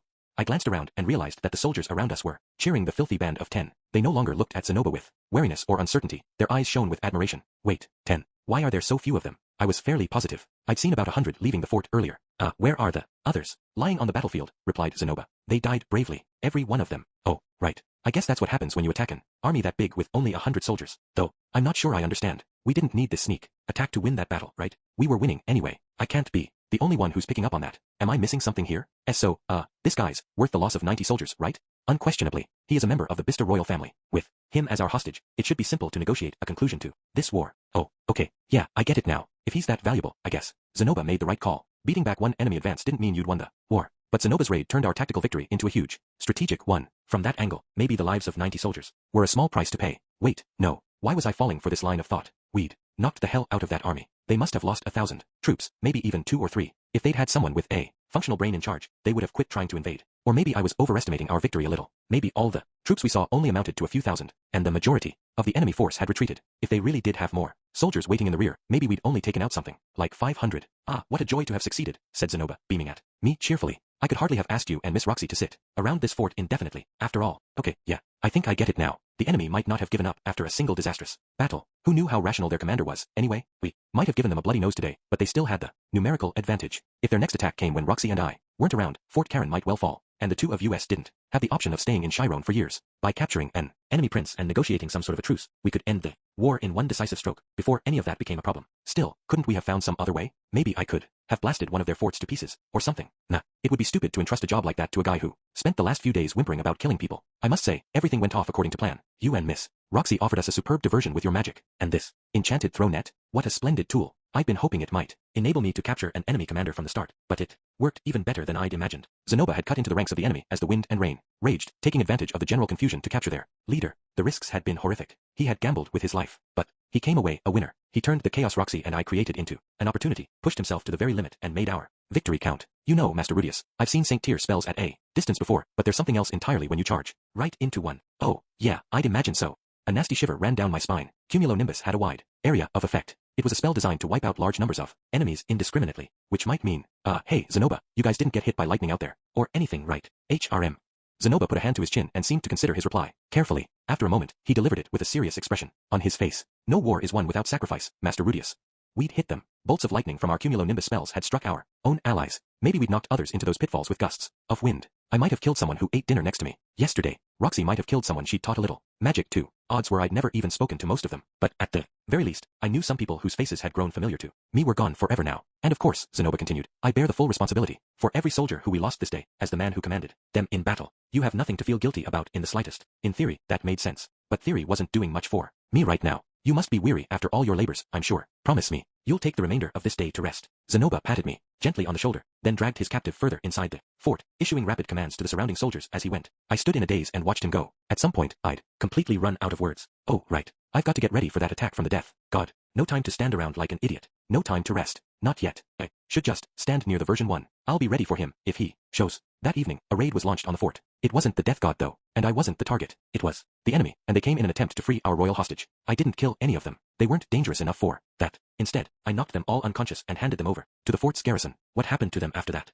No idea, but at least I exercised restraint instead of casually murdering them. That was a good sign, right? It felt that way. Despite my emotions being all over the place, I could control myself. I still had that reflex against killing. I was going to be just fine, or so I kept telling myself over the course of that entire night. The death god never came. There was no sneak attack. The next day, I questioned the hostage after getting approval from Zenoba. He was, in fact, a royal from Chiron's rival to the north. I asked him if he recognized the name man god. His answer was no. I asked him if anyone in his kingdom had been going around making suspiciously accurate predictions or prophecies. His answer was no. I asked him how they'd gathered an army of 5,000 on Chiron's border so quickly after the coup d'etat. He said it hadn't happened quickly. They'd been looking for a chance to invade for several years. All that pointed to one conclusion: the kingdom to the north was clean. There was no ally of the man god running things up there. I mean, the man god might have manipulated events to get them to invade, but I felt confident this guy wasn't a disciple, at least. He was your typical puffed-up, clueless commanding officer, and nothing more. The death god hadn't come for me, and the invaders were simple invaders. Nothing was turning out the way that I'd anticipated. For the first time in a while, I felt like I'd been jumping at a lot of shadows. I was starting to think I had misunderstood this whole situation on a very fundamental level. Maybe there was no trap. Hell, maybe the man god wasn't involved in any of this. I refused to let down my guard. Even so, half convinced that it was pointless, I forced myself to stay alert and ready for anything. And then, 10 days later, the ground shifted underneath us. Chapter 8. An urgent message, and Zenoba's true feelings. 10 days had passed since the Battle of Fort Karen. In that time, Zenoba had proposed a ceasefire with the enemy, using our royal hostage as a bargaining chip. I didn't know the specific details, but it sounded like the war would officially be over soon. We'd also sent a messenger to the capital on a fast horse to inform them of our victory, the captive we'd secured, and our efforts to strike a truce. Zenoba had proceeded with the peace talks without waiting on orders from the king, but Chiron was in no condition to fight a drawn-out war, so it was hard to imagine Pax objecting. The man wasn't stupid, after all. Although it felt a little worrisome when we didn't hear back immediately. Even after more than a week, the fort echoed with passionate commentary on our victory in battle. Roxy and I had left a big impression with our huge, flashy spells, while Zenoba's bold performance on the front lines was just as talked about. Some of the troops were still riding that adrenaline high, I guess, perhaps because of my performance in the battle, or the way I'd dealt with that sneak attack. The soldiers were finally warming up to me a bit. They'd always treated me with politeness, but their faces used to clam up every time they saw me. These days I was getting actual smiles from the people I ran into, even a bit of cheerful small talk. I guess they'd reclassified me from a dangerous foreign mage, who popped up out of nowhere, to something like a comrade and arms. No one gave me a hard time about the soldiers I'd killed, accidentally with my magic at least. Between that, my regular counseling sessions with Roxy, plus Zenoba's attempts to cheer me up, I managed to pull myself together. Emotionally, at this point I could look back on my actions without viewing them as crimes or terrible mistakes. Honestly, I beat myself up about it way too much. This was not a peaceful world in general, and I was a direct subordinate of Orsted. To protect my family, I picked a fight against a vicious god. I must have known this day would come. At some level I must have accepted that, even if half-heartedly. But even so, I felt pretty sure I wouldn't sign up for any more wars after this one, no matter who tried to recruit me. War was, like, a whole different world. I preferred the one I usually lived in. I wasn't going to kill anyone unless I absolutely had to. I decided to stick with my old policy on that one after all. For one thing, all this anguish about it after the fact was exhausting. Hardly felt worth taking lives if all I got out of it was a bunch of week-long nervous breakdowns, you know? I was trying to put all that behind me now. Anyway, moving on. I'd stayed alert for signs of danger in the 10 days since the battle, but nothing much had happened. My mana capacity had fully replenished by this point, so I was in peak combat condition.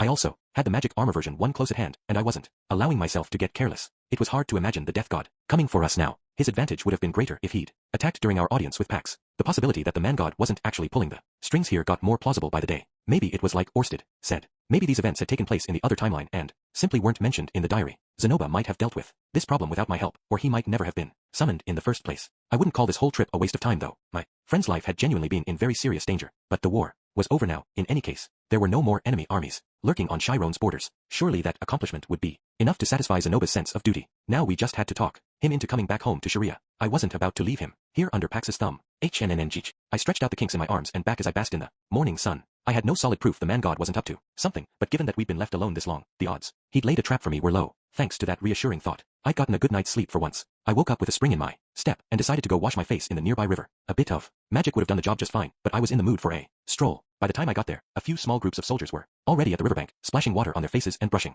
their teeth. Hey, it's Rudius. Good morning, sir. Thanks for keeping watch again last night.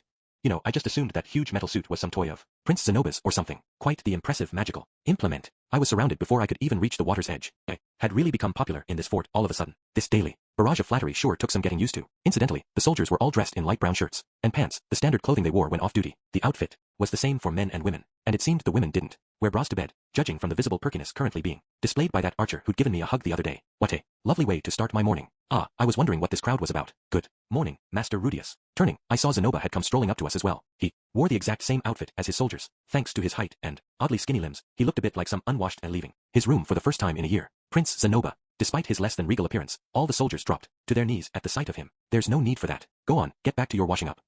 But your highness. At the moment, I'm a drowsy soldier like the rest of you, said Zenoba, emphasizing his point with a big yawn. And surely you don't expect me to act all high and mighty in this outfit. The man had been absurdly busy lately. I couldn't tell you all the details, but evidently there were 1,000 different tasks that needed seeing to after such a large-scale battle. Incidentally, although the fallen were left lying on the battlefield, a group of tough-looking customers showed up within a few days to strip them of their equipment and incinerate the bodies. It seemed there were people who hung around in war zones and made their living off this kind of work. Sort of professional versions of the peasants who hunted down deserting samurai for cash. Zenoba and I made our way to the riverbank together and kneeled down to splash our faces with water. So how's it going with the negotiations? You think they're going to sign off on the truce?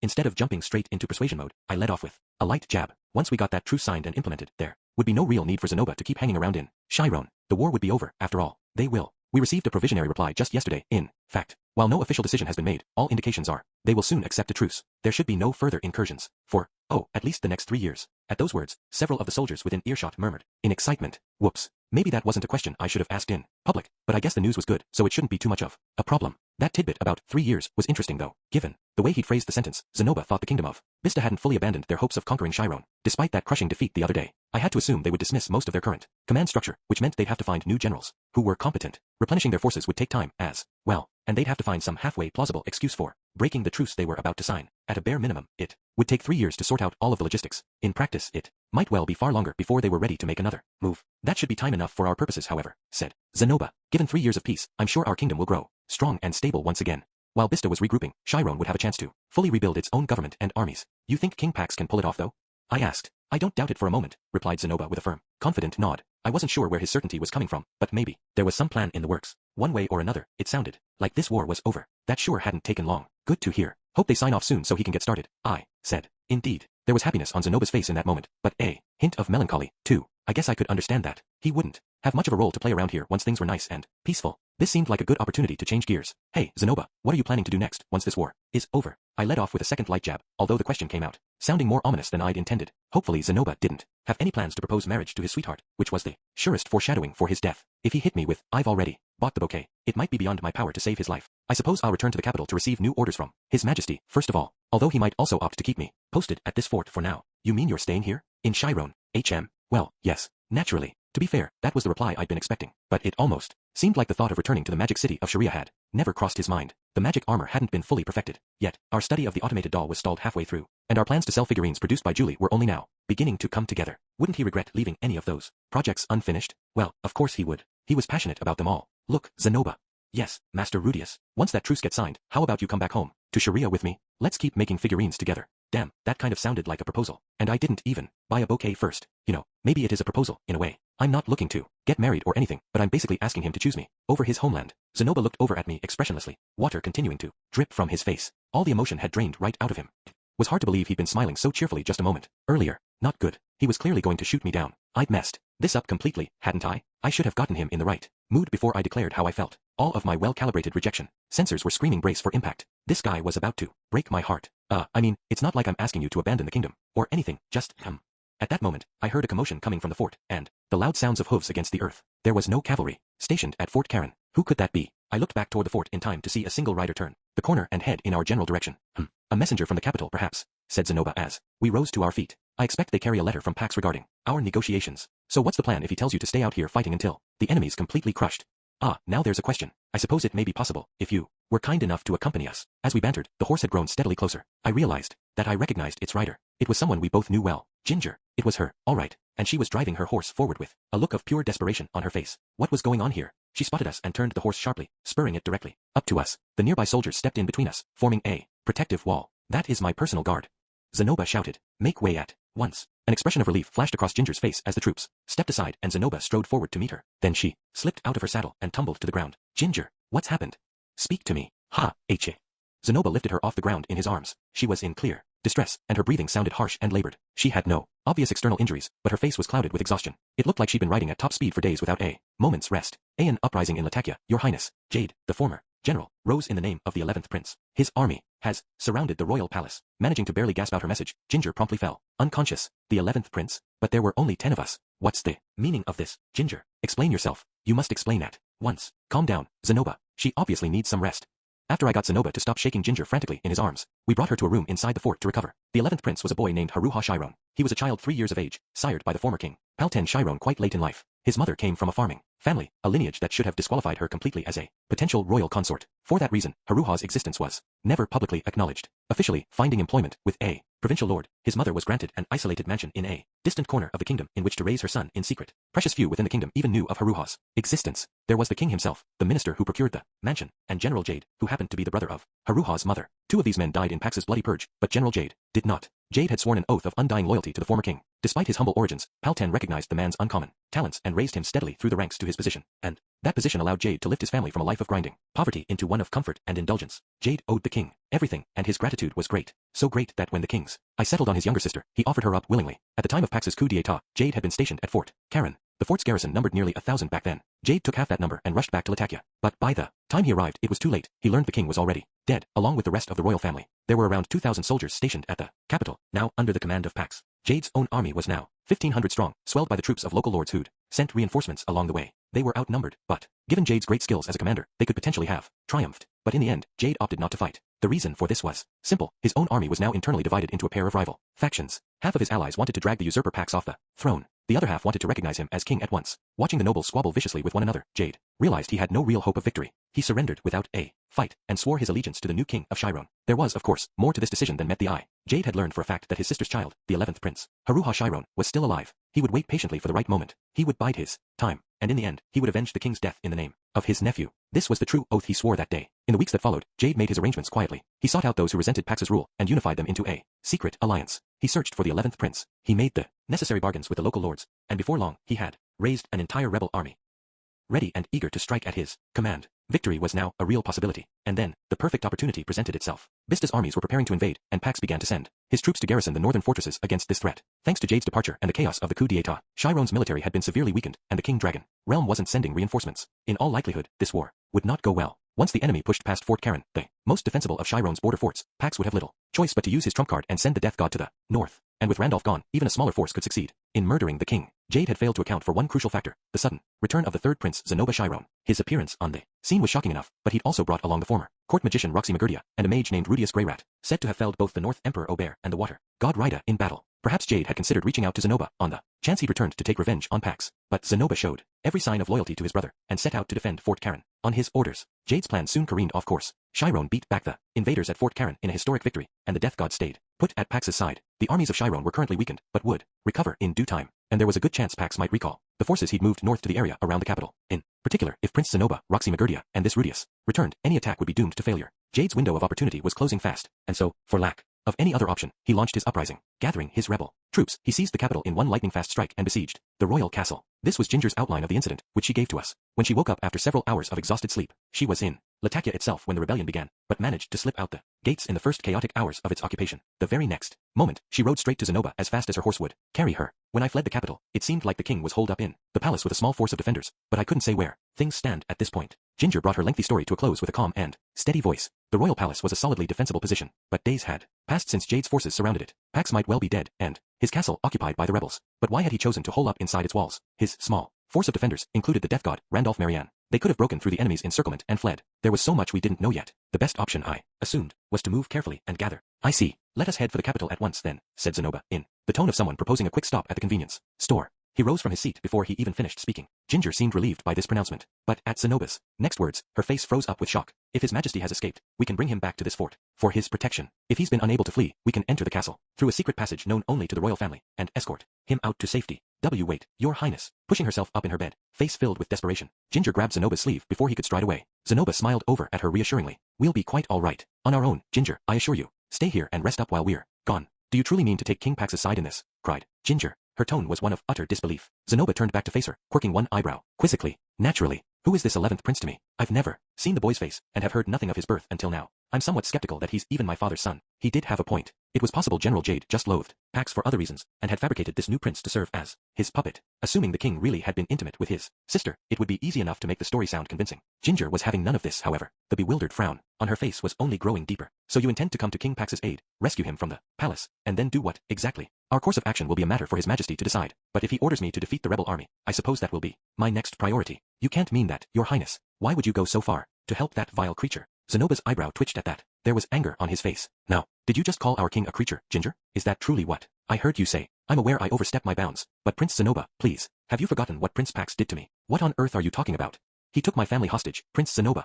Zenoba's eyebrow twitched again. I'd almost forgotten about that ugly detail myself, after all these years, but you could understand why the memory stayed fresh for Ginger. She suffered Pax's cruelty directly, and such memories stayed with you forever. I had to assume Lilia and Aisha would back her up right now, if they were here. What sort of a king coerces the obedience of his personal guard by threatening their families?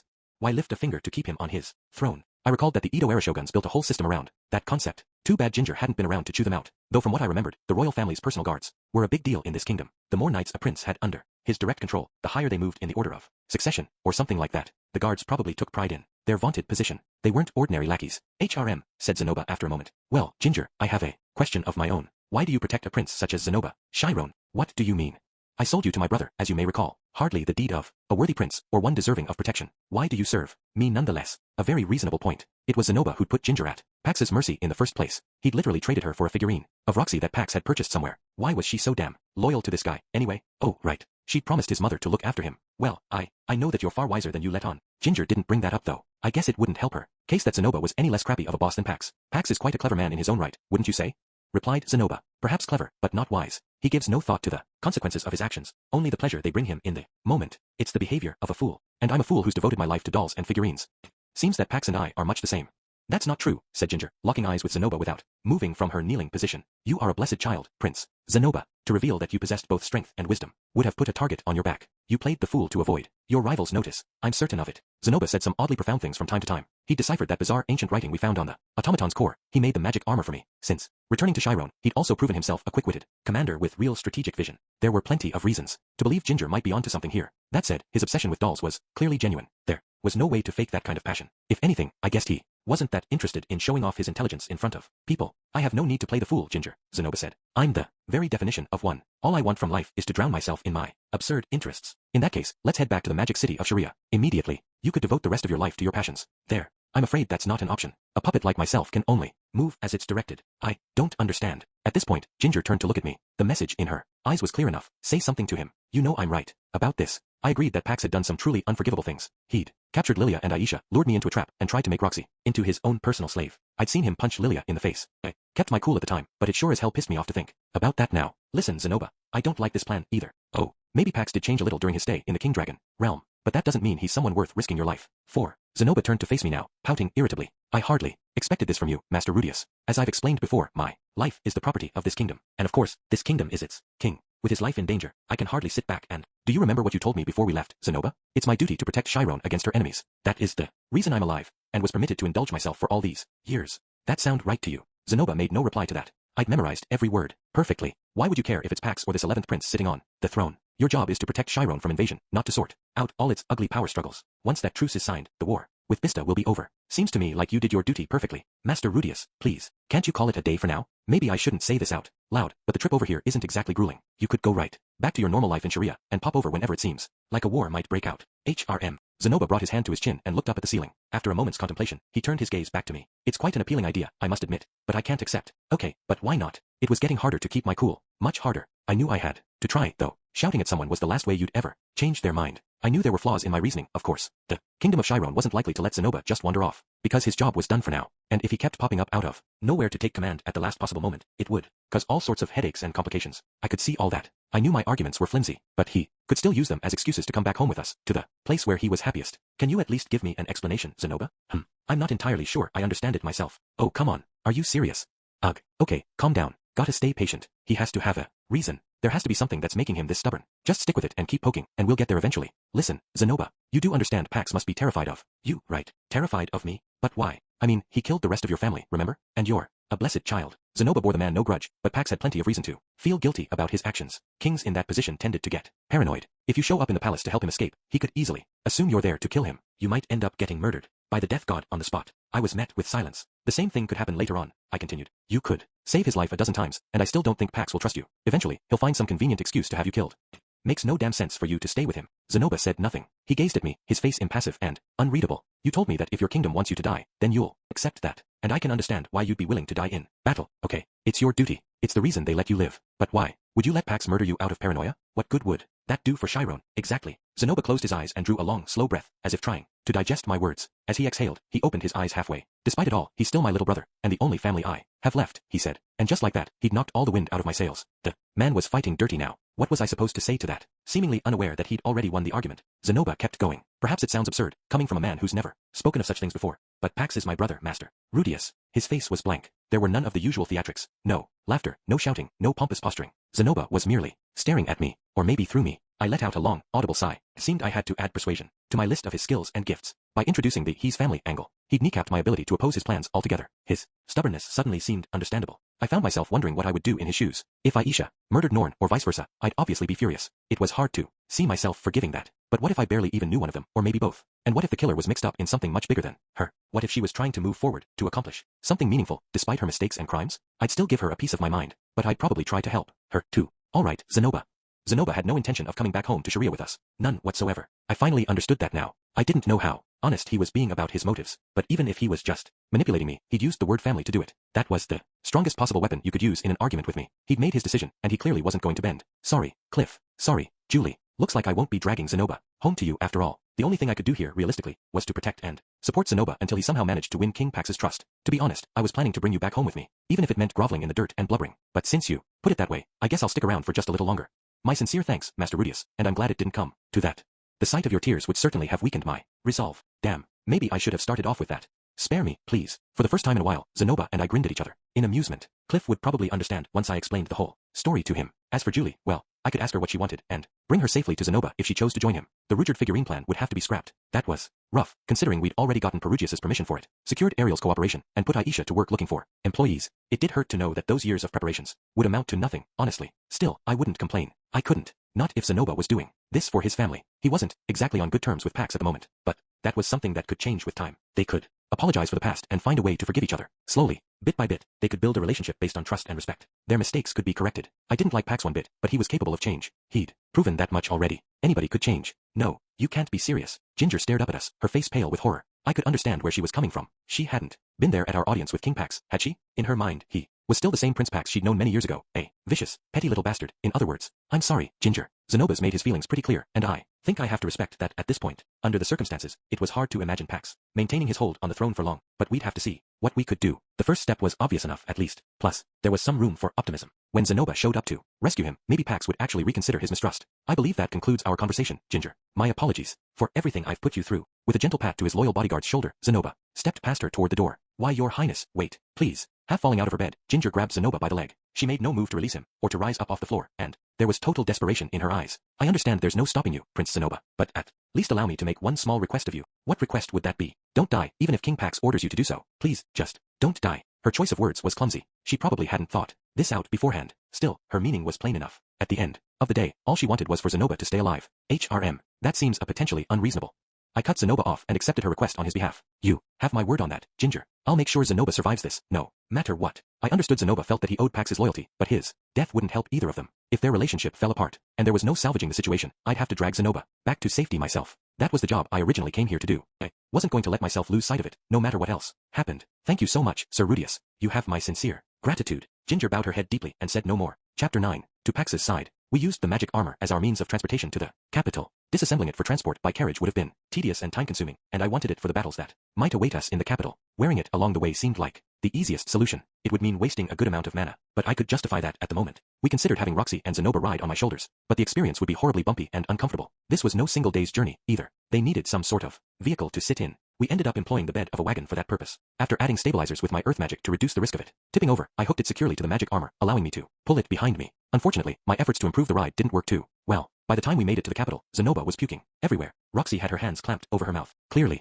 not the sort of transportation we wanted to be using regularly, but we'd managed to make it to the capital in only 5 days. I wasn't sure how much mana I had left. My body felt a little sluggish, so I definitely wasn't working with a full tank. At least I hadn't needed to use it in combat, which hopefully meant I hadn't drained myself too badly. Our entire mission here was to rescue Pax. In theory, the death god would be on our side this time, but there was no way to guarantee how things would actually play out. I sure as hell wasn't going to let down my guard. Anyway, we arrived at Latakia, only to find it tightly sealed. The gates into the city were closed and barred. Soldiers of the rebel army manned its walls. The surrounding area was crowded with bewildered, anxious people who'd been locked out. I saw merchants, adventurers, mercenaries, and even soldiers in uniform, who camped out at a wary distance from the walls. Maybe they'd marched here from nearby cities, or were out on patrol when the rebellion took place.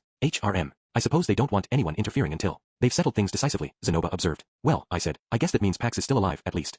Roughly 10 days had passed since the rebellion seized the city. From the looks of things, the royal palace was holding out against their siege. It wasn't clear exactly how badly Pax was outnumbered, but he was really hanging in there. Probably didn't hurt to have one of the 7 great powers on his side. Then again, there was still a chance he was already dead, and the rebels were sealing off the city for some other reason. We approached Latakia in a cautious, roundabout way, careful to make sure no one got a good look at us. There would be a commotion if Zenoba was recognized as a prince, and that would probably catch the attention of Jade's soldiers. Jade had already identified us as allies of King Pax, so it was much safer for us to remain undetected. We had considered carrying out a frontal assault, but ultimately decided against it. This way, Master Rudius. The entrance to the hidden path lies on the riverbank ahead. Following Zenoba's lead, we made our way along a quiet stretch of riverbank not far from the city's walls. It felt oddly peaceful here. The river flowed gently, fish shone in the sun as they swam within it, and vaguely duck-like birds paddled around on the surface. You never would have thought there was a battle taking place so close nearby. How well-defined was the border between peace and war? Anyway, that's it right there. As we rounded a slight turn in the river, a watermill came into view. We'd apparently reached our destination, so I deactivated the magic armor and stepped out of it. There should be a passage that leads underground somewhere. Inside that building, Zenoba remarked. His tone was cheerful enough, but his face was deathly pale. I temporarily soothed the symptoms of his motion sickness with my magic, but all that nausea had left him physically drained.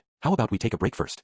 I asked. I think not, replied Zenoba. The situation could be critically urgent. Let us infiltrate the palace at once. Yet we had no way of knowing what we'd find waiting for us. This little mill might be the last safe spot for us to take a breather, and this secret passage would probably be too small to accommodate the bulk of my magic armor, so I wanted us to go in prepared for anything. Taking a break would allow me to regenerate at least a fraction of my mana, but more importantly, Roxy and Zenoba could use it to recuperate from their miserable wagon ride. Slow down and think about this, Zenoba. We should really catch our breath before we go charging in there. You and Roxy both look terrible right now, and I could use a bit more mana in my tank.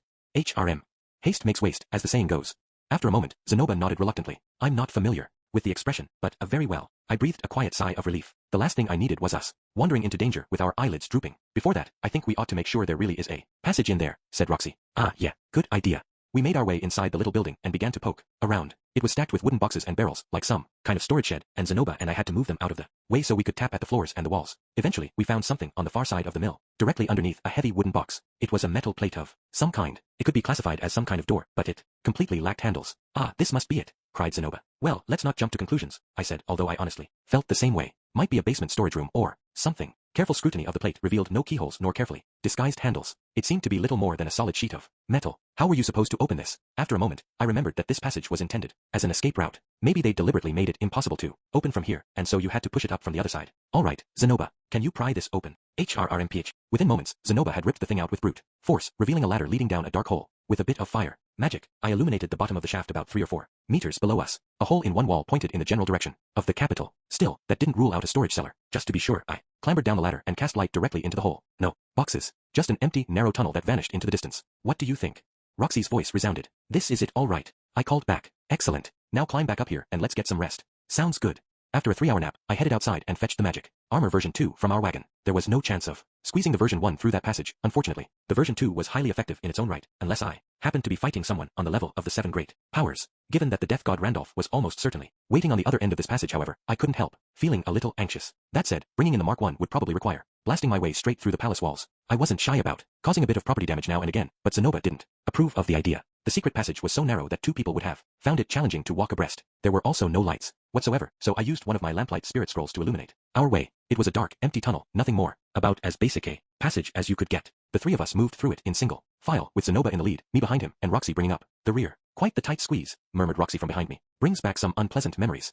I tried to think of something comforting or considerate to say in response, but drew a total blank. Ah, right. Those were the last words anyone spoke for quite some time. Silently, steadily, we made our way deeper into the darkness. After something like an hour of walking, a door finally came into view. It was a simple metal plate, much like the one back in the mill. Again, there was no doorknob. It wasn't made to be opened from this side. HRNNGH. Somehow wedging his fingertips into the tiny gap between the plate and the wall around it, Zenoba violently ripped it out. We'd made the right call having him take the lead, for sure. Oh, my goodness. As he tried to step forward through the doorway, Zenoba let out a strange little grunt and stopped dead in his tracks. Leaning over so I could peer around him, I saw that the passage ahead was packed solid with something like earth or sand. We'd hit a dead end. There hadn't been a single fork in the road along the way, which meant, either the passage collapsed in an earthquake, said Roxy, or General Jade knew about it and sealed it off well ahead of time.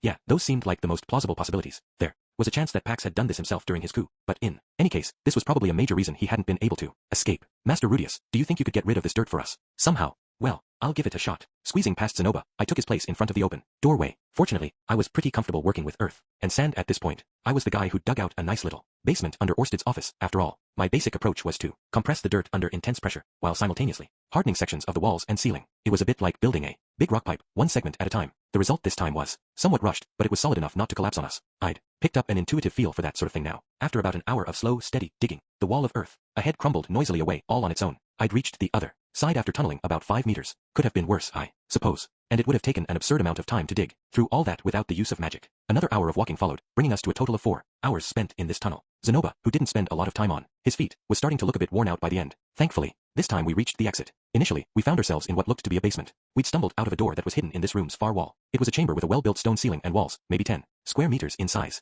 The walls were largely featureless, except for a few candle fixtures. A staircase in the corner spiraled upward. It didn't take me long to realize that we were in the royal palace of Chiron. I recognized this chamber, after all. It happened to be an old apartment of mine. Zenoba, isn't this indeed the very room in which we first met each other? When you put it that way, it sounded almost romantic, but this was the place where Pax had held me captive within a magic barrier. In other words, the room seemed weirdly empty at the time, but apparently it did have a purpose. It was the palace's emergency exit. That explained well enough why it was set up to power magical booby traps, although the circle for that barrier seemed to be gone. Ah, what a pleasant memory. On that day, when I met the artisan who'd created that wondrous figurine, I was positive my life had reached its high point. Who could have known that even happier days lay? Let's save the nostalgia trip for later, please. Cutting off Zenoba's apparent attempt to narrate some strange documentary, I headed over for the staircase in the corner. It led us up into a hallway. We proceeded cautiously. The castle was quiet, and darkness lay outside its windows. The sun had apparently set while we were crawling along that secret passage. Not a single light illuminated the hall. Maybe the maids were all gone too. You could have heard a pin drop in this place. Seriously, where were Pax's troops? Had he positioned them outside? Or something? Any idea where Pax might be? I would expect to find him in our father's room, which meant the royal bedchamber or something, probably. After a quick look around, Zenoba took the lead and set off down the hallway. He clearly knew this place like the back of his hand, but didn't seem sentimental about it. His eyes were fixed firmly on the path ahead. We followed him silently. Oh, Roxy came to a sudden halt. She'd stopped right in front of a specific room. You noticed something, Roxy? No, not really. I just realized this used to be my room. The door to the room was hanging open. There was nobody inside, and little furniture except an ordinary bed and desk. It looked like its occupant left in a hurry not too long ago. The bed was a rumpled mess, and a jumble of personal items were spread across the desk and floor. Someone else had apparently started living in here at some point after Roxy left Chiron. It looked more like an apartment than a hotel room, but even though it was clearly someone else's space now, the thought that Roxy had once lived here too made me feel weirdly sentimental, I guess. So this was the room where Roxy was staying way back when I was tutoring Eris. Master Rudius, Miss Roxy, Zenoba asked, is something the matter? I shook my head. Nah, not really. Roxy just spotted her old room and got a little nostalgic, that's all. What happened to saving that for later? Good grief, Zenoba walked back to join us, looking a bit exasperated. He glanced at the room, hummed, and turned to Roxy. The room you stayed in was the next door over, actually. Huh. Visibly flustered, Roxy rushed over to the next room and threw its door open. After comparing it to the first one, she looked up and down the hallway for a moment, and blushed fiercely in embarrassment. It was too dark for me to tell, I guess. Curse you, Zenoba. You'll pay for this. No one embarrasses my precious, perfect Roxy like that. If she calls a circle a square, who are we to disagree? Master Rudius, Zenoba murmured. Why are you stepping on my foot? Oh, sorry. This carpet's a little slippery, huh? I'm quite aware of your love and admiration for Miss Roxy, but would it truly be right to let her reminisce over the wrong room? A reasonable point. I decided to hold off on further foot stomping. In any case, it was kind of nice to get a little glimpse into Roxy's past like this. If it wasn't for the teleportation incident, maybe this place would have ended up as her home. Let's just keep moving, please, said Roxy. The three of us resumed our progress down the hallway. In the end, we didn't run into anyone as we made our way through the palace. There was nobody in here at all, and it wasn't clear why. Now, the formal entrance hall of this palace is actually located on its second story, meaning any guests from the outside enter on that floor. The third floor is largely devoted to more practical functions, such as Zenoba was very chatty the whole way, for whatever reason. Maybe he was trying to fill the silence. The first floor was mostly living quarters for the troops and servants who kept this place functional. The second floor held the entrance hall, the throne room, and various other waiting rooms and chambers where guests might be received. The third floor contained the offices and conference rooms where domestic administrative matters of all kinds were attended to, as well as passages leading to the castle's ramparts and main defensive tower. The fourth floor was where the princes and princesses of the kingdom resided. Their personal guards also had their quarters here. And finally, the fifth floor was where we'd find the king's chambers. There had been no one on the first floor, or the second, or the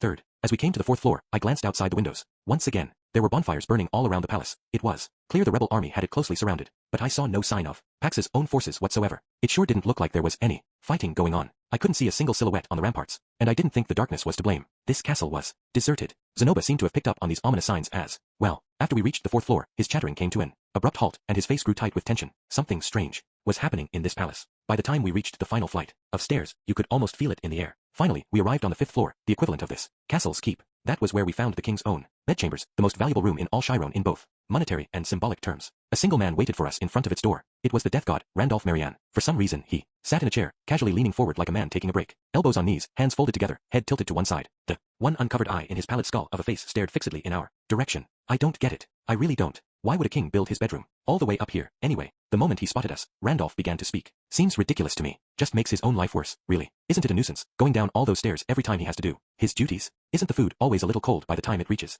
him from the kitchens on the first floor? Isn't it sure to be a struggle just to make it up here once he starts getting old and frail? Isn't he ensuring he will burn to death if this building ever catches fire?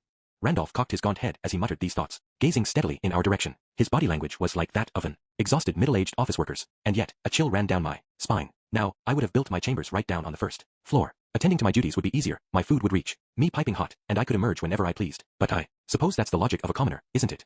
Randolph giggled shrilly to himself as he babbled on. Somehow, the man's face looked even more skull-like when he was smiling. Roxy swallowed audibly at the sight. To be fair, the spot does have its advantages. It's an ideal place to hole up in if you find yourself under siege like this. They used plenty of magic-resistant brick when they made this place. After all, no need to worry about any long-range spells, and every floor has strong defensive choke points, so it would pose challenges for anyone storming their way up here. They built this place for war, to be certain. What was Randolph even getting at? He was just sitting there. Maybe we could walk right around him. To tell the truth, I didn't want to take a single step closer. Sir Randolph. As I hesitated, Zenoba moved forward instead. Randolph didn't even straighten up, much less rise from his seat, but he did favor Zenoba with another unsettling smile. I really wished he'd stop doing that. That face of his was even creepier at night. Good evening to you, Prince Zenoba, said Randolph. What brings you all the way out here? Something odd appears to be taking place in this castle. Do you know anything about the situation? Why, naturally, it's all my doing, after all. Randolph reached up and lifted his eye patch. Beneath it, his eye glowed with an ominous red light, a star-like symbol clearly visible at its center. It was a demon eye, beyond the shadow of a doubt. On the orders of His Majesty, I made use of my Eye of Severance to produce a makeshift wall around the palace.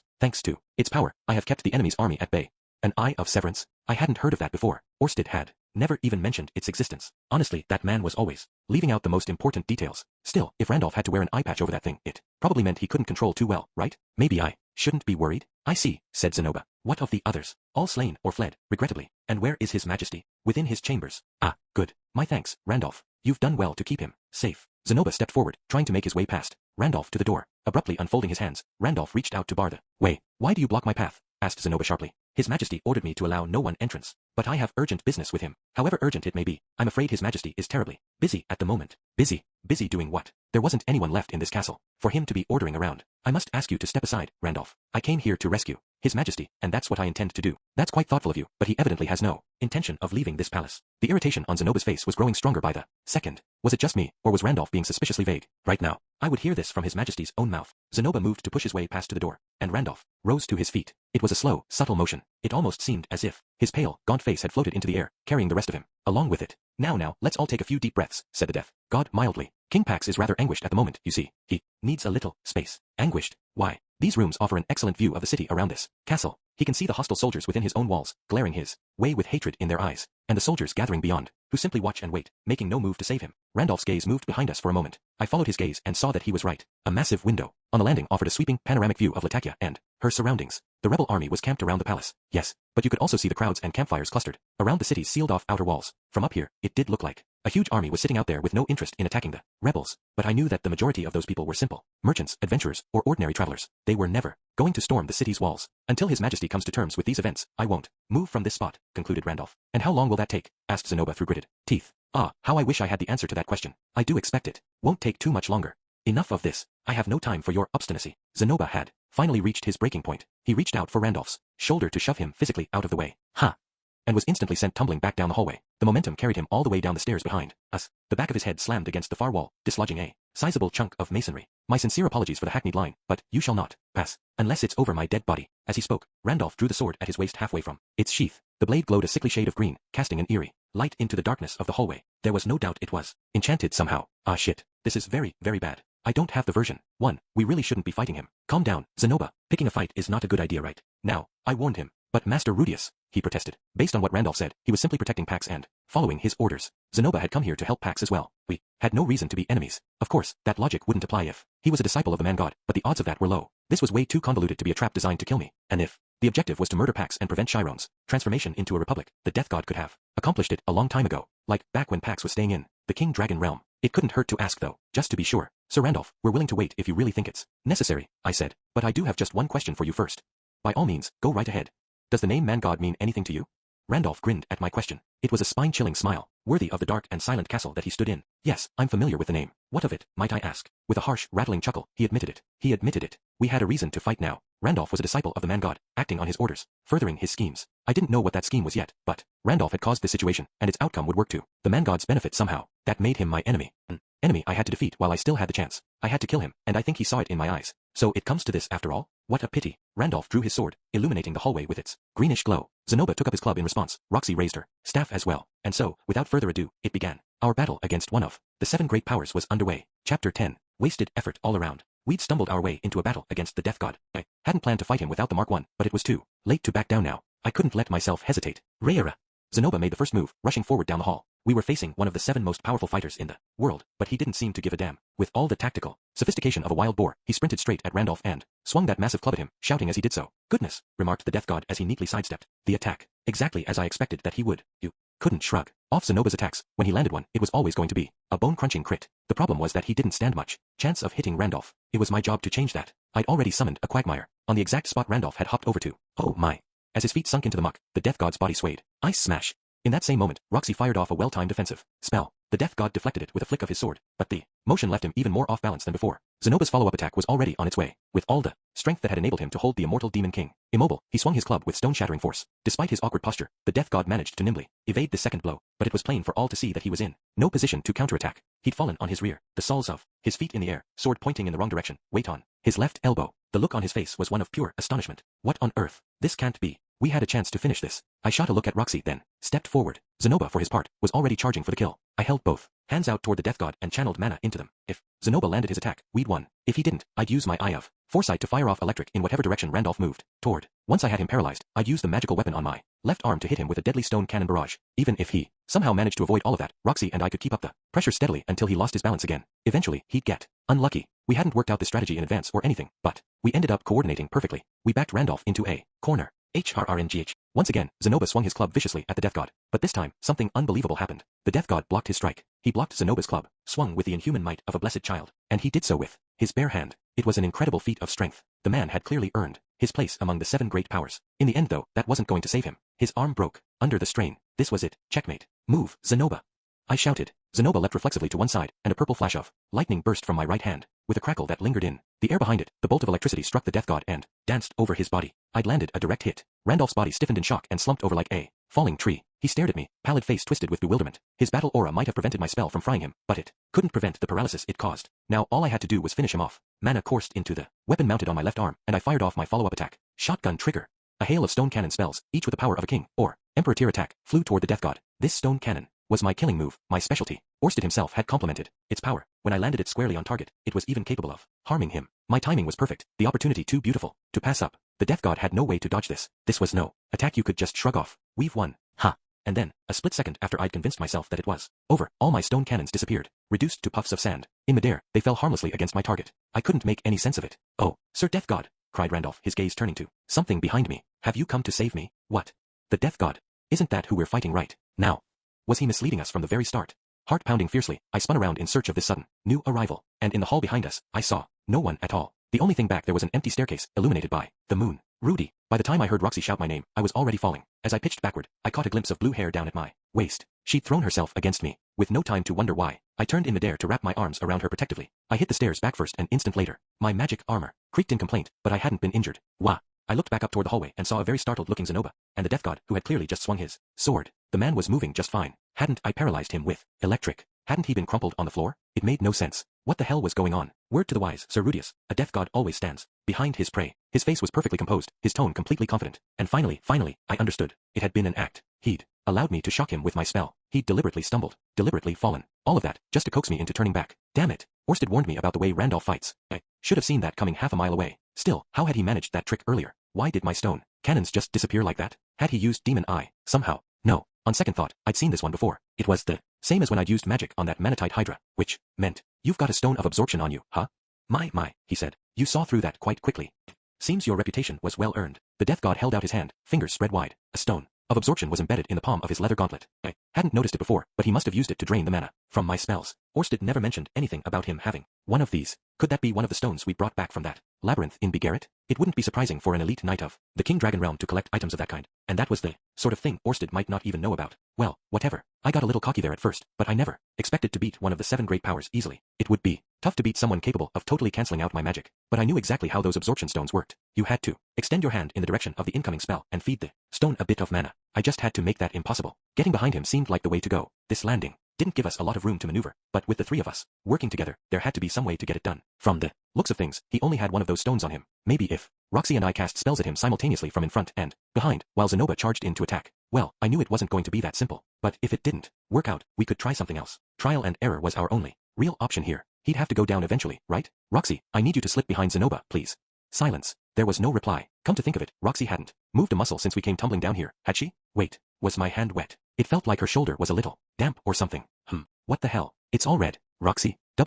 Oh, God. What is this? There was a long gash in Roxy's robe, and blood seeped from underneath it. My heart pounded in my ears. Memories of the past flashed vividly before me. Images of a man who died pushing me to safety. Images of his body lying lifeless on the ground. Paul had died saving me, and now history was repeating itself. Roxy, no, what? No, I have to be dreaming. No, this can't be happening. Roxy, I'm afraid it is happening, she grumbled. Would you please stop poking at my wound? It hurts. I jerked my gaze away from her injuries, and I found Roxy glaring with the narrowed eyes of a fairly irritated woman. Right. Sorry. I'd overreacted somewhat. When I released Roxy from my arms, she murmured a healing spell that stopped the bleeding immediately. Thank goodness. She scared the hell out of me for a second. There. What's this? Murmured Randolph from above, stroking his chin quizzically. I was quite sure I'd struck a fatal blow. I admit I shivered a little at those words, but my wife was obviously fine. Seemed a bit weird that a guy who called himself the Death God couldn't tell whether he'd killed someone or not, but hey, even monkeys fall out of trees sometimes. Instead of taking Roxy's life, he cost me a few years of mine. Better luck next time, you bastard. Let's get back to it. Just then, there was an audible series of cracks from around Roxy's neck. I saw the necklace I'd given her before we left break apart and fall in fragments to the floor. A moment later, the ring she wore on her finger shattered too. As I recalled, that ring was supposed to deploy a barrier in response to physical attacks, and the necklace was designed to absorb a single lethal blow. Ah, so that's what did it, said Randolph lightly. Now I see. I shuddered involuntarily. It felt like a blizzard was howling through my body, draining all the warmth and confidence from me as it went, and I could have sworn that frigid wall of wind was descended from where the death god stood. I knew this feeling. I'd lost my nerve, but recognizing the problem didn't mean I could do anything about it. Reflexively, I wrapped one arm around Roxy and held her tightly to me. Rudy. This was it. We had to stop. I hadn't planned beyond this. I'd made that necklace as an insurance policy against this scenario. It wasn't luck that had kept Roxy alive. In other words, it was my foresight. But there would be no more safety nets from this point on. The man we were fighting could kill us instantly with a single strike. Trial and error? How many trials could you really hope for? Against a monster like this? We had no continues left. If we kept this fight going, one of us was going to die. What the hell had I been thinking, anyway, picking a fight with one of the 7 great powers at close range with no plan or preparations. Orsted had warned me to keep my distance unless I had the magic armor on. This whole thing had been a massive mistake from the outset. Zenoba, back off. Now, we need to get out of here. Master Rudius. We can't beat him like this, alright. We need to get the version 1 if we're going to stand a chance. Zenoba didn't lower his club, but he did take 2 steps backward and frown at me over his shoulder. Oh, I think you're putting up a respectable fight, murmured the Death God. In particular, that last attack was very nasty. I'm not sure I could ward that off again, now that I've revealed my trump card. Not gonna lie, I thought we had him in the first half, but I wasn't buying this crap now. Randolph was lying to me. Orsted had explained it clearly enough. The Death God lured you into attacking or defending. These words were another part of his technique. That was all. Then again, could I be sure of that? Maybe he'd turned off his enthralling blade mode and spoken his actual thoughts. That comment wasn't exactly subtle, after all. What if he was trying to make me think he, to hell with this. Bottom line, nothing this man said was trustworthy, and there was at least one thing I knew for sure. I couldn't beat the Death God. Not like this. That had been drilled into my head in a single terrifying moment. Zenoba seemed to feel differently, however. If you won't fight, Master Rudius, just stay right there and watch. I'll face this man alone, force my way past him, and see my brother face to face. Once again, he charged at the Death God. For me, the next few seconds played out in slow motion. Zenoba took one step, then another, his progress maddeningly sluggish. All the color drained out of the world, and sounds faded into silence. In my eye of foresight, the Death God was already moving, far faster than the stumbling man we'd fought a little earlier. He was a blur, too quick even for my superpowered senses to follow. Time snapped back to normal. The flash of a blade left an afterimage in the air. Zenoba. Randolph's sword had caught Zenoba low on the flank and cut diagonally to his shoulder. Zenoba's suit of armor shattered, and his body was sent flying upward. He hit the ceiling hard and plummeted to the ground just in front of me. The world was still strangely quiet. It felt like I was having some surreal nightmare. Huff, huff. My heart was pounding so hard it hurt. Was he still alive? That strike had pulverized his armor. Its thick breastplate and pauldron had broken like they were made of glass. How was it even possible to shatter metal like that with a single swing of your sword? I couldn't begin to guess. To think my armor-crushing slice could be endured. With those words from the Death God, my hearing finally returned to normal. It was true. Upon closer inspection, there wasn't a scratch on Zenoba. The tunic under his armor was slashed cleanly through, but there was nothing but a bluish bruise on the skin beneath. Ugh. GGH. With a groan, Zenoba pushed himself to a sitting position and glared fiercely up the stairs at Randolph. You're quite the impressive specimen, oh, blessed one. Would seem that slicing you to pieces may not be practical. The Death God met his gaze from above, that horrific smile stretched firmly across his face. Then he slowly slipped his sword back into its sheath. That said, I'm no adherent of the sword god style. I feel no pressing need to use my blade exclusively. You're quite vulnerable to fire magic, as I recall. King Pax mentioned something of the sort. Oh, hell, he can use magic too, but at least Zenoba's armor should nullify any fire. Wait, damn, there's no way that enchantment's gonna work when it's all smashed up like this. Zenoba was back on his feet. The man still hadn't given up. He picked up his club and put one foot on the stairs, tensing for another charge. Roxy got up as well. She stepped forward with her staff raised, ready to support Zenoba, and placing herself protectively in front of me. Finally, I got to my feet. Zenoba was one very stubborn man. He might keep fighting until Randolph literally killed him. I couldn't sit back and let that happen. Plus, I couldn't allow any harm to come to Roxy. If she died here, I'd die too, in spirit at the very least. You haven't given up then, said Randolph, studying us with no particular emotion in his eyes. He hadn't assumed any stance, nor was he chanting the incantation for a spell. He was just standing there, confident and relaxed. It seemed he had no intention of launching an attack before we did. He'd claimed we were putting up a respectable fight. What a joke. It felt like he was taking it easy on us. The man had nullified my entire barrage of stone cannon spells. He could have cancelled out all our magic from the very start. But instead, he'd let us cast at him and teased me into carelessness. He could very well have other tricks up his sleeve as nasty as the first one. What had Orsted told me again? When you want to defend, attack instead. When you want to attack, defend? Could that mean my current hesitation was exactly what the Death God wanted? I couldn't tell. I had no idea how to proceed. He had me second-guessing every single thought. Roxy's necklace was gone. So was Zenoba's armor. We had no idea what kind of tricks our enemy was capable of, and even the version 2 might not protect me from even one attack. This wasn't going to work. It just wasn't. We needed to back off, at least for now. But what about Zenoba? I had to talk him down. If that didn't work, I'd have to knock him senseless from behind. Then we could fall back to the version 1 and regroup for another try. You understand now, Zenoba? This is hopeless. If you keep charging straight at him, you're going to die. But Master Rudius, Pax could be. The Death God was waiting for something here, I interrupted. We've got some time to work with. Let's regroup and come back with a plan. I saw Zenoba hesitate. On some level, he had to know we stood no chance right now. Oh, are you leaving now? Said Randolph. What a pity. I think His Majesty will be finished up quite soon. Ignore him. It's another trap. Yeah, we'll be back soon though. I called up, watching the Death God warily. The only question now was how easily he'd let us go. I'm sorry for attacking you so suddenly, alright? I guess we got a little carried away. Do you think you could find it in your heart to let us leave for now? I wasn't expecting this pathetic whimpering to work, of course. Even as I spoke, I was steadying my breathing and looking for some sign of how he might react. Most likely, we'd have to fight to retreat back to the magic armor along the route we'd taken here. Once we got to it, we could finally turn on our heels and battle. If he chose not to chase us all the way, so much the better. Well, if that's what you want, go right ahead. Huh, wait, he's just gonna let us walk away? That was a bit anticlimactic. Randolph's actions didn't seem especially coherent. What was his objective here? Sir Randolph, I said. What instructions did the man God give you, anyway? None whatsoever. I've never met him in my life. What? But, you said you knew his name. A relative of mine was acquainted with him some time ago, and I learned the name from him, Randolph explained. That's all there is to it, really. I've never seen this man god or communicated with him in any way. Oh, hell, so that means you're not one of his disciples? I'm not sure exactly what the term implies, but I suppose not. God damn it, I jumped to conclusions. What is the matter with me lately? I asked for further clarification. Does that mean you're not an enemy of King Pax, either? I am a staunch ally of both King Pax and his Queen Benedict. I assure you, they were the only ones to ever compliment my cooking. You see. Exasperated, I continued pressing him. So there isn't some weird ritual going on inside there or anything, and you're not just buying time until it's over. Well, I suppose you could call it a ritual of sorts, but I'd rather not elaborate with such a young lady present. The death god's eyes darted in Roxy's direction as he spoke, and she scowled at the patronizing comment. To be fair to Randolph, she really didn't look like a woman with a husband and a child. Anyway, as much trouble as I was having with processing all this, it seemed this fight had been totally unnecessary, and in that case, I probably owed the death god an apology, didn't I? Yeah, sure felt that way. Okay then. I'm sorry for jumping to conclusions.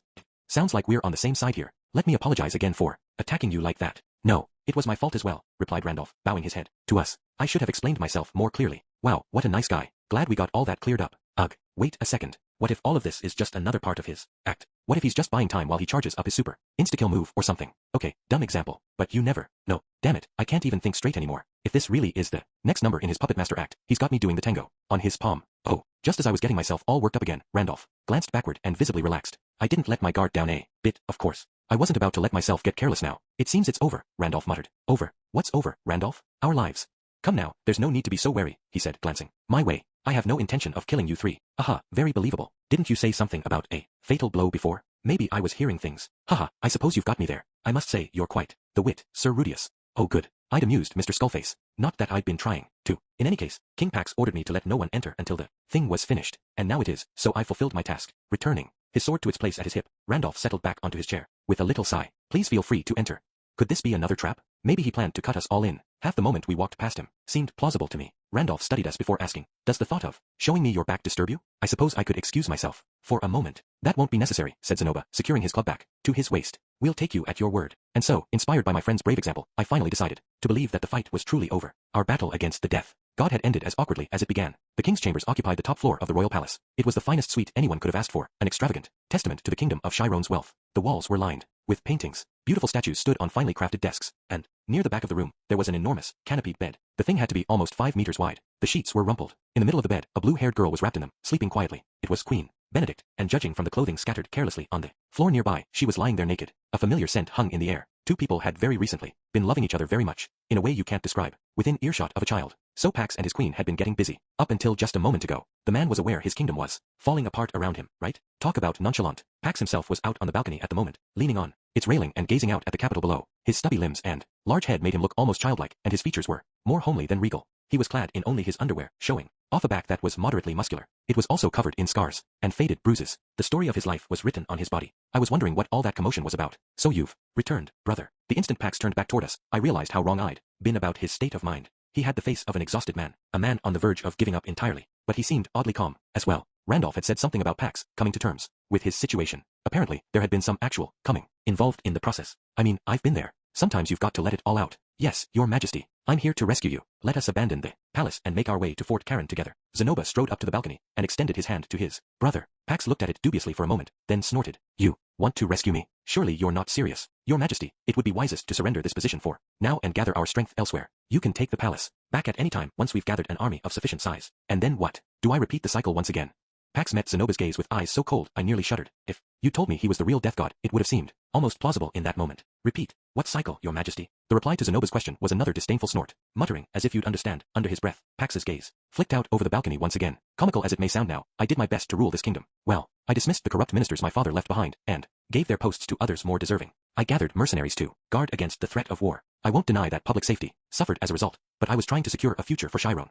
Pax slumped back against the balcony's railing, then pointed at Zenoba. That was the same reason I allowed your return, brother, and gave you that unreasonable task. It seemed the wisest choice available. In all honesty, I still hate you, but I do respect your usefulness as a blessed child. I'm well aware, your majesty, and I understand how difficult these decisions were for you. Zenoba's reply sounded calm and reasonable to me, but for some reason, it seemed to infuriate his brother. Clenching both hands tightly into fists, Pax glared at him with bitter fury in his eyes. You don't understand a thing. No one understands me, and no one cares to try. Just look, you fool. The proof is right before your eyes.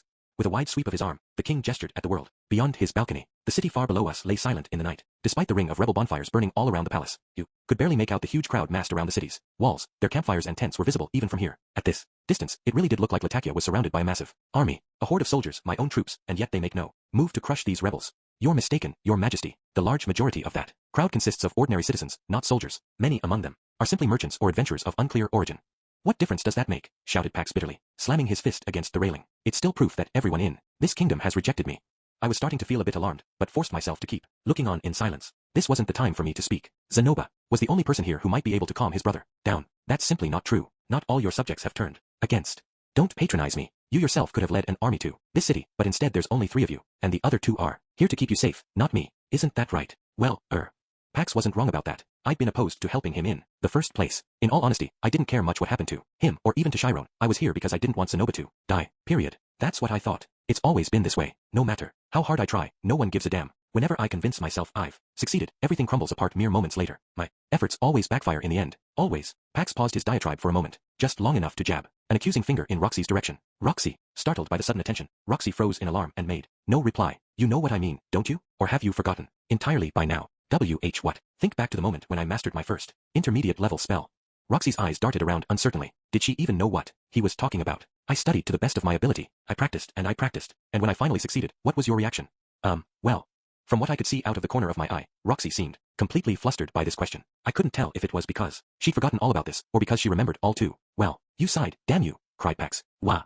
As I celebrated my accomplishment, you sighed at me. You might as well have come out and said it. About time. Took you long enough. Do you have any idea how crushed I was?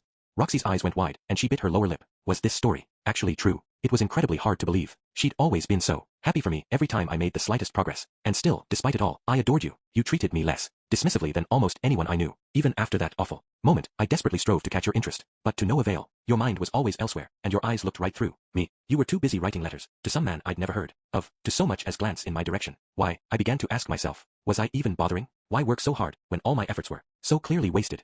My motivation waned and failed. So then you gave up on me entirely. You looked at me like I was a rotting piece of garbage, and your lessons grew more half-hearted by the day. In the end, you shrugged and left Chiron for good. Pax tore at his hair with both hands as he ranted on and on. The memories must have been flashing vividly through his mind. His eyes were rimmed with tears and grew more bloodshot by the second. I'm sorry, Pax. Back then, I was. Shut up. I don't want to hear your excuses. Roxy fell silent. The expression on her face was one of deep regret. I guess some people might have stepped in here to say, no effort is ever wasted, or something equally cliché, but I had no right to be lecturing him on that subject. Since my arrival in this world, at least, I'd gotten plenty of external validation for my efforts. When I tried my hardest, I usually got results. Not to say I never failed, of course, but when I succeeded, there were people there to compliment me. How would I know if effort was its own reward? I'd never been in this guy's shoes. Oh, never mind. It's not like you were wrong about me, clearly. Abruptly, Pax deflated before our eyes. His shoulders slumped. His voice grew softer. His Majesty handed me the kingdom of Chiron on a platter. And look what I've made of it. No one accepts me as the king. No one rallies to my banner. Instead, they flock to join a rebel army in the name of some random child who may not even be a prince. And in the air uprising, I've lost all the knights the king dragon realm entrusted to me. I can only imagine His Majesty's disappointment. Pax smiled in bitter amusement. Tears flowed freely down his face. In the end, I suppose it was only Benedict who ever truly cared for me. She loved me as I was, for what I am. Words never came naturally to her, but she smiled for me, and that meant the world. It seemed that Pax's earlier bellowing had been audible from the ground. I was starting to hear the murmurs of distant conversation from the bonfires around the palace. Maybe some of the soldiers had spotted Pax up on the balcony. Pax glanced down at them with a look of dull disinterest. Tell me, brother, what should I have done? I would not presume to say. However, I imagine killing all our siblings went a bit too far. Yes, I suppose that's true. But if I'd let them live, I think they would have started another rebellion much like this one. You may be right. Zenoba paused for a moment, then shook his head as if to chase the thought away. In any case, everyone makes mistakes, and once you've reflected on them, you can apply the lessons you've learned to your next endeavors.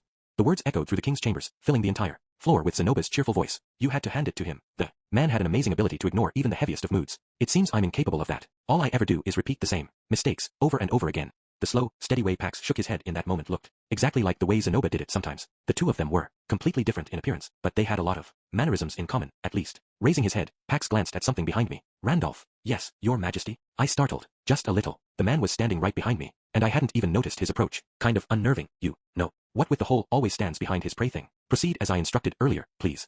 Your wish is my command, your majesty. Good.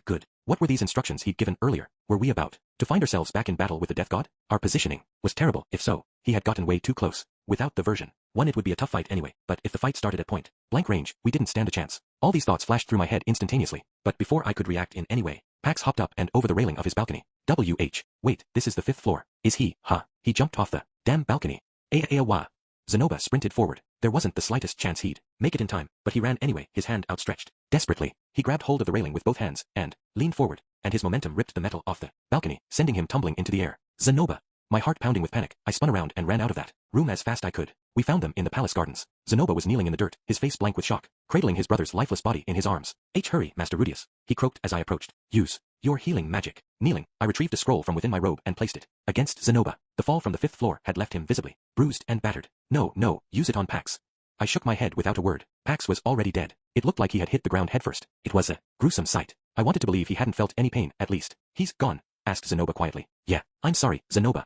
I hadn't even considered that he might suddenly leap to his death like that, but in retrospect, it might have been his intention. From the start, Pax had been surrounded by his enemies, and felt he had no allies he could turn to. Maybe that was why he'd never tried to flee the palace. He thought he had nowhere to go. Maybe he'd anguished over the situation for days on end, ultimately deciding he was a complete failure as a king. Maybe he was ready to die from the moment we walked in that door. Master Rudius, still cradling his brother's body, Zenoba looked up into the night sky. The top floor of the palace was visible far above. A beautiful full moon hung in the sky beyond it. There was no king in that majestic castle now. It was nothing but an empty shell. How could I have failed so completely? Zenoba asked. I didn't know what to say. Were all my efforts simply meaningless? No, I answered. You did everything you could, Zenoba. I mean it. Pax hadn't recognized his brother's efforts for what they were. He was desperate for others to acknowledge his own hard work, but couldn't do the same for Zenoba. I mean, in all honesty, it felt like the man was barely even aware of Zenoba as anything except another piece on his chessboard. But that could have changed over time. Pax could have eventually learned to trust Zenoba. I'd always thought of Pax as an irredeemable scumbag, but even so, I felt like Zenoba would have gotten through to him eventually. Why did it have to come to this? I wish I knew, Zenoba. For a little while after that, Zenoba brooded wordlessly. He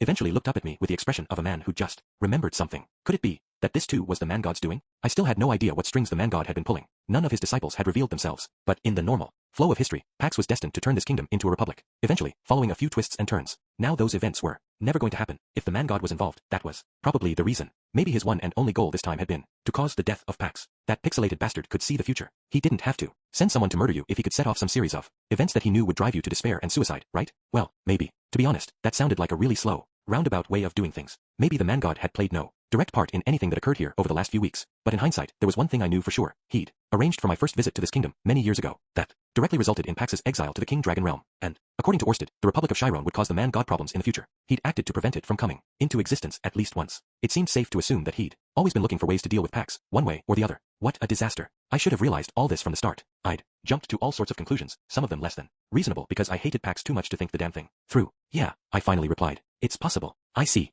Zenoba gently lowered his brother's body to the ground, then exhaled very slowly. His expression suggested he was crying, but no, tears ran down his face. I don't think I would have been so stoic in his shoes. After a long silence, he turned to me and murmured, "Let's go home." I nodded. There wasn't much more to be said. Chapter 11. Aftermath. I suggested we cremate Pax. Incinerating what was left of his remains and burying him seemed the best choice to me. That was, after all, one of the most universally common ways in this world to hold a memorial service for someone who'd passed. Zenoba shook his head and stopped me before I could go through with it. He reasoned the rebellion wouldn't end if they didn't have Pax's remains. His voice was flat and unaffected as he elaborated that it would be better to leave him intact instead so that chaos reigning within Chiron could finally subside. Pax had been a king for however short his reign had lasted. I didn't think it was right to hand his corpse over to the rebels, but there was something indescribably persuasive about the way Zenoba talked me down. In the end, I made no further argument, instead using my water magic to at least clean Pax up before we carried him back up to the 5th floor. By the time we arrived, we found Randolph with Benedict draped over his back and luggage in his hands. Roxy had apparently helped him. Per Randolph's request, she had dressed the naked girl and fashioned the sheets into straps to keep her safely secured to his back. Once she was done, she'd snatched the clothes from the closet and stuffed them into a bag for Randolph to take with him. She did this all without uttering a word. "What of His Majesty?" Randolph asked. Those were the first words out of his mouth when he saw us. "Dead," Zenoba answered flatly. "I will hand his remains over to the insurrectionists in order to put an end to their rebellion." Randolph's expression remained placid, revealing nothing. That was the biggest indication to me that he already knew before he'd even asked. "His Majesty requests I take his queen with me and escape, that I might deliver her safely back to the King Dragon realm," Randolph explained. I was even more confident now that he had to have known that Pax was contemplating suicide. Much as I wanted to demand why he hadn't stopped Pax, I had no right to drill him about it. "In that case," said Zenoba, "it would probably be best that you come with us. We know the way out." "Very well, Your Highness. Your consideration is deeply appreciated." Randolph bowed his head to end their brief exchange. We had been at each other's throats only moments ago, fighting to the death, and now Randolph was accompanying us peacefully. Normally, I would have kept my guard up, suspicious that this could be the very trap the man god had laid out, that the last battle was still lingering just on the horizon. But I knew better than that. It was clear that Randolph had no desire to battle us. It was strange how I knew that, but I did. Randolph Marianne, the death god, ranked 5th among the 7 great powers. His strength put him on a level that far exceeded my own, and yet even he looked fatigued. Not that he was the only one, of course. Roxy and I were bone-tired, too. If someone suddenly barged in and pleaded with me to fight with him again, I would probably limply shake my head. Not a single one of us had any energy left. Zenoba was no exception. He stayed deathly quiet. In total our group numbered 4, 5, if you counted Benedict. We lumbered down the stairs, our footsteps heavy as we made it through the exit tunnel and its narrow passages to make our escape. It was still pitch black outside, hours away from dawn breaking, when we made it back to the watermill. My lamplight spirit raced through the darkness, illuminating the way until its light hit upon the magic armor we'd left sitting beside the watermill. Is this the fighting god's armor? Randolph asked abruptly. He stared up at it, dumbfounded. No, this is something Zenoba and I put together, I said. It's a magical implement, magic armor, as we call it, used for intense battles. Oh, is that so? He murmured thoughtfully. Yeah, if you'd used this thing, I might have been in a bad way. I shook my head. I'm not so sure. Ultimately, I was powerless in the face of your enthralling blade. Randolph grinned. You had me cornered before I even had a chance to use it. Sorry. Your synchronized attack left me pretty battered, and the last of my mana was pretty much drained getting rid of those stone cannons you launched at me, he explained, as if trying to comfort me. In other words, perhaps his real enthralling blade had been him, pretending he still had plenty of fight left. My own cowardice convinced me not to press the attack, but if I had, we could have won. That's what it sounded like anyway, but who knew if his words now were genuine? No, either way, I started to say to myself, unable to do anything but sigh. I guess not fighting was the best option anyway. Win or lose, it wouldn't have mattered. And now I only feel more exhausted from thinking about it. By the way, Sir Randolph, you said you knew about the man god, right? I decided to ask the question while it was on my mind.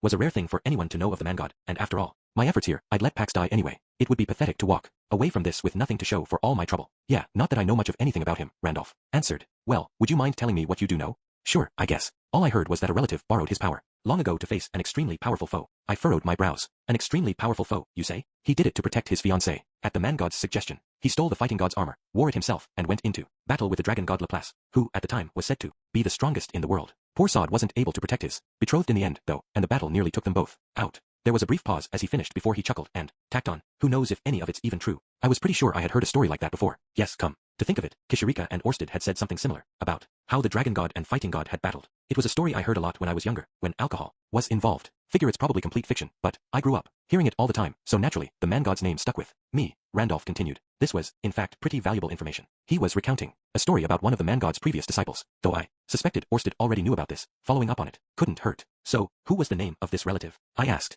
The demon king of the Bigoya region, Badigati.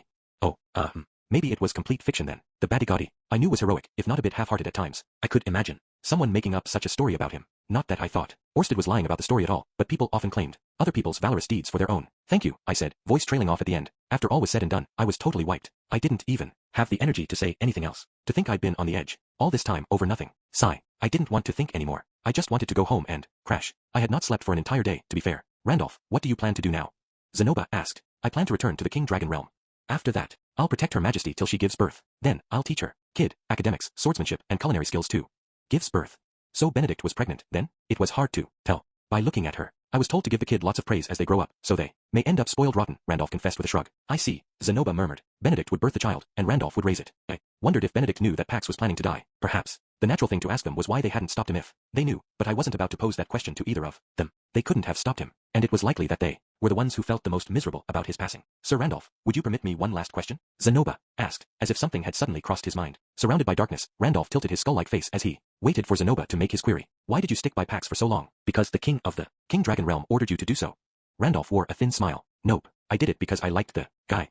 Very well, then allow me to extend my gratitude. Gratitude, Randolph echoed, as if testing the word on his lips. Prince Zenoba, you are an intriguing man. His faint smile remained, as he turned to me and said, oh, by the way, Sir Rudius. Yes, what is it? From what I hear, it's best not to involve yourself with that. Man god, my relative said as much. Doesn't matter whether you're on his side or against him, it won't end well for you either way.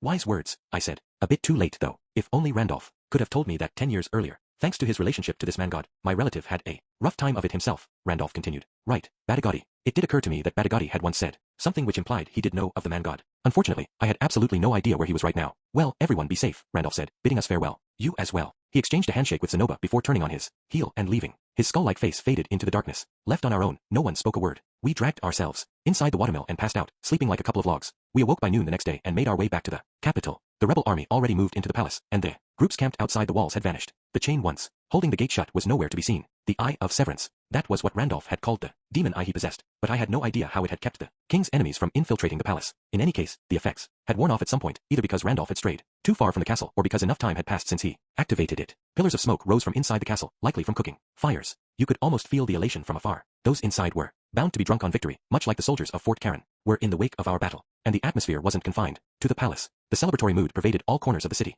as if people were cheering for the fall of the foolish king and the bright future that now awaited them. There was no sign of mourning or despair anywhere. Pax's remains were put on display in the city's main plaza. The rebels declined to show him any decency, having stripped him of all his clothes. For some reason, there was an ugly cut on his shoulder, and he was covered in dirt. That, too, was the work of the rebels, who presumably wanted to present his death as though they had orchestrated it. General Jade had made his proclamation. Pax was an irrational tyrant. My nephew is the true king.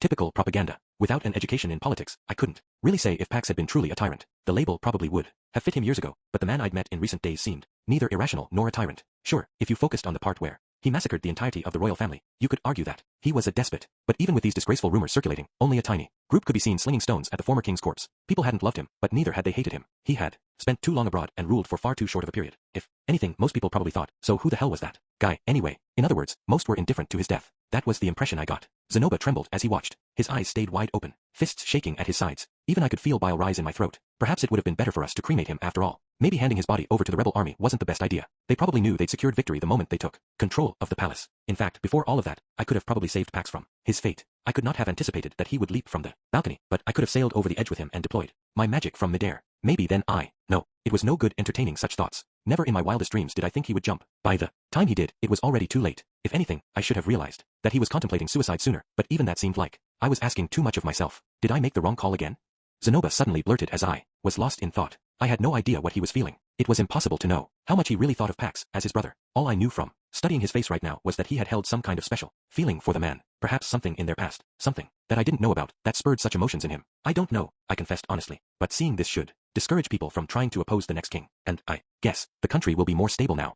I couldn't remember the name of this supposed 13th prince, but if I remembered right, he was only 3. There was no way he could have incited all of this. General Jade must have been the instigator. I understood why he did it, but that didn't mean I liked it. I wondered if General Jade had actually been the man god's disciple. Was I supposed to kill him then? But if his whole aim had been to kill Pax, those cows had already left the barn. Everything was already over. It was possible the man god had already withdrawn from here. Best to leave things be, I decided. There was no use spinning my wheels here. Whatever I did seemed unlikely to help our overarching goal. In fact, I'd lost all confidence in my own decision-making. The best thing to do would be returning home for further orders from Orsted. I needed to inform him about Pax's untimely demise, but I couldn't leave without Zenoba. Zenoba, I'm thinking about going back to Sharia as soon as tomorrow. What about you? Do you plan to stick around a bit longer? I asked. I intend to go back with you, but before we do, could we wait here for Ginger? I suspect she's already headed this way, he said. Oh, right. Okay, then.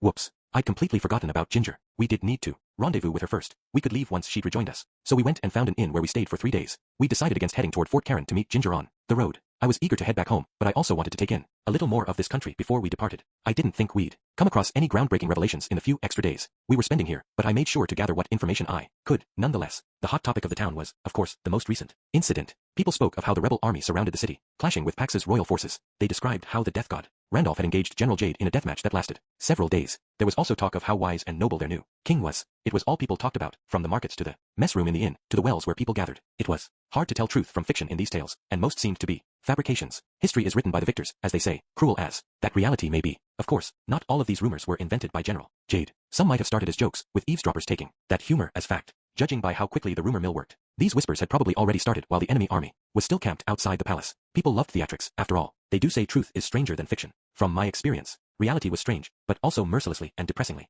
unforgiving. Among the intel I gathered, some rumors suggested that the next king would sell off half of the kingdom's territory to its northern neighbor. Whatever happened to the ceasefire negotiations, I wonder, did the guys at the fort continue what we had started, or had all our effort amounted to nothing in the end? I had no idea, and Zenoba no longer seemed to care. He spent most of each day in the inn lost in thought, sitting in his chair and spacing out. It occurred to me that he had lost all of his family now, his brothers, his fathers, everyone. He'd called this country his home, but his place here was gone. Maybe he no longer felt like this place was worth protecting. He wasn't particularly depressed or brooding though. He simply spent most of his time in quiet contemplation, perhaps thinking about what he'd do from here. The person who got depressed was in fact someone else entirely. Roxy. She had hardly spoken for the past few days. She barely touched her food. When night came around, she spent her time staring into the fireplace with a despondent look on her face. Pax's death, it seemed, had come as a great shock to her. I could see why. At the very end, Pax only had words of reproach for her.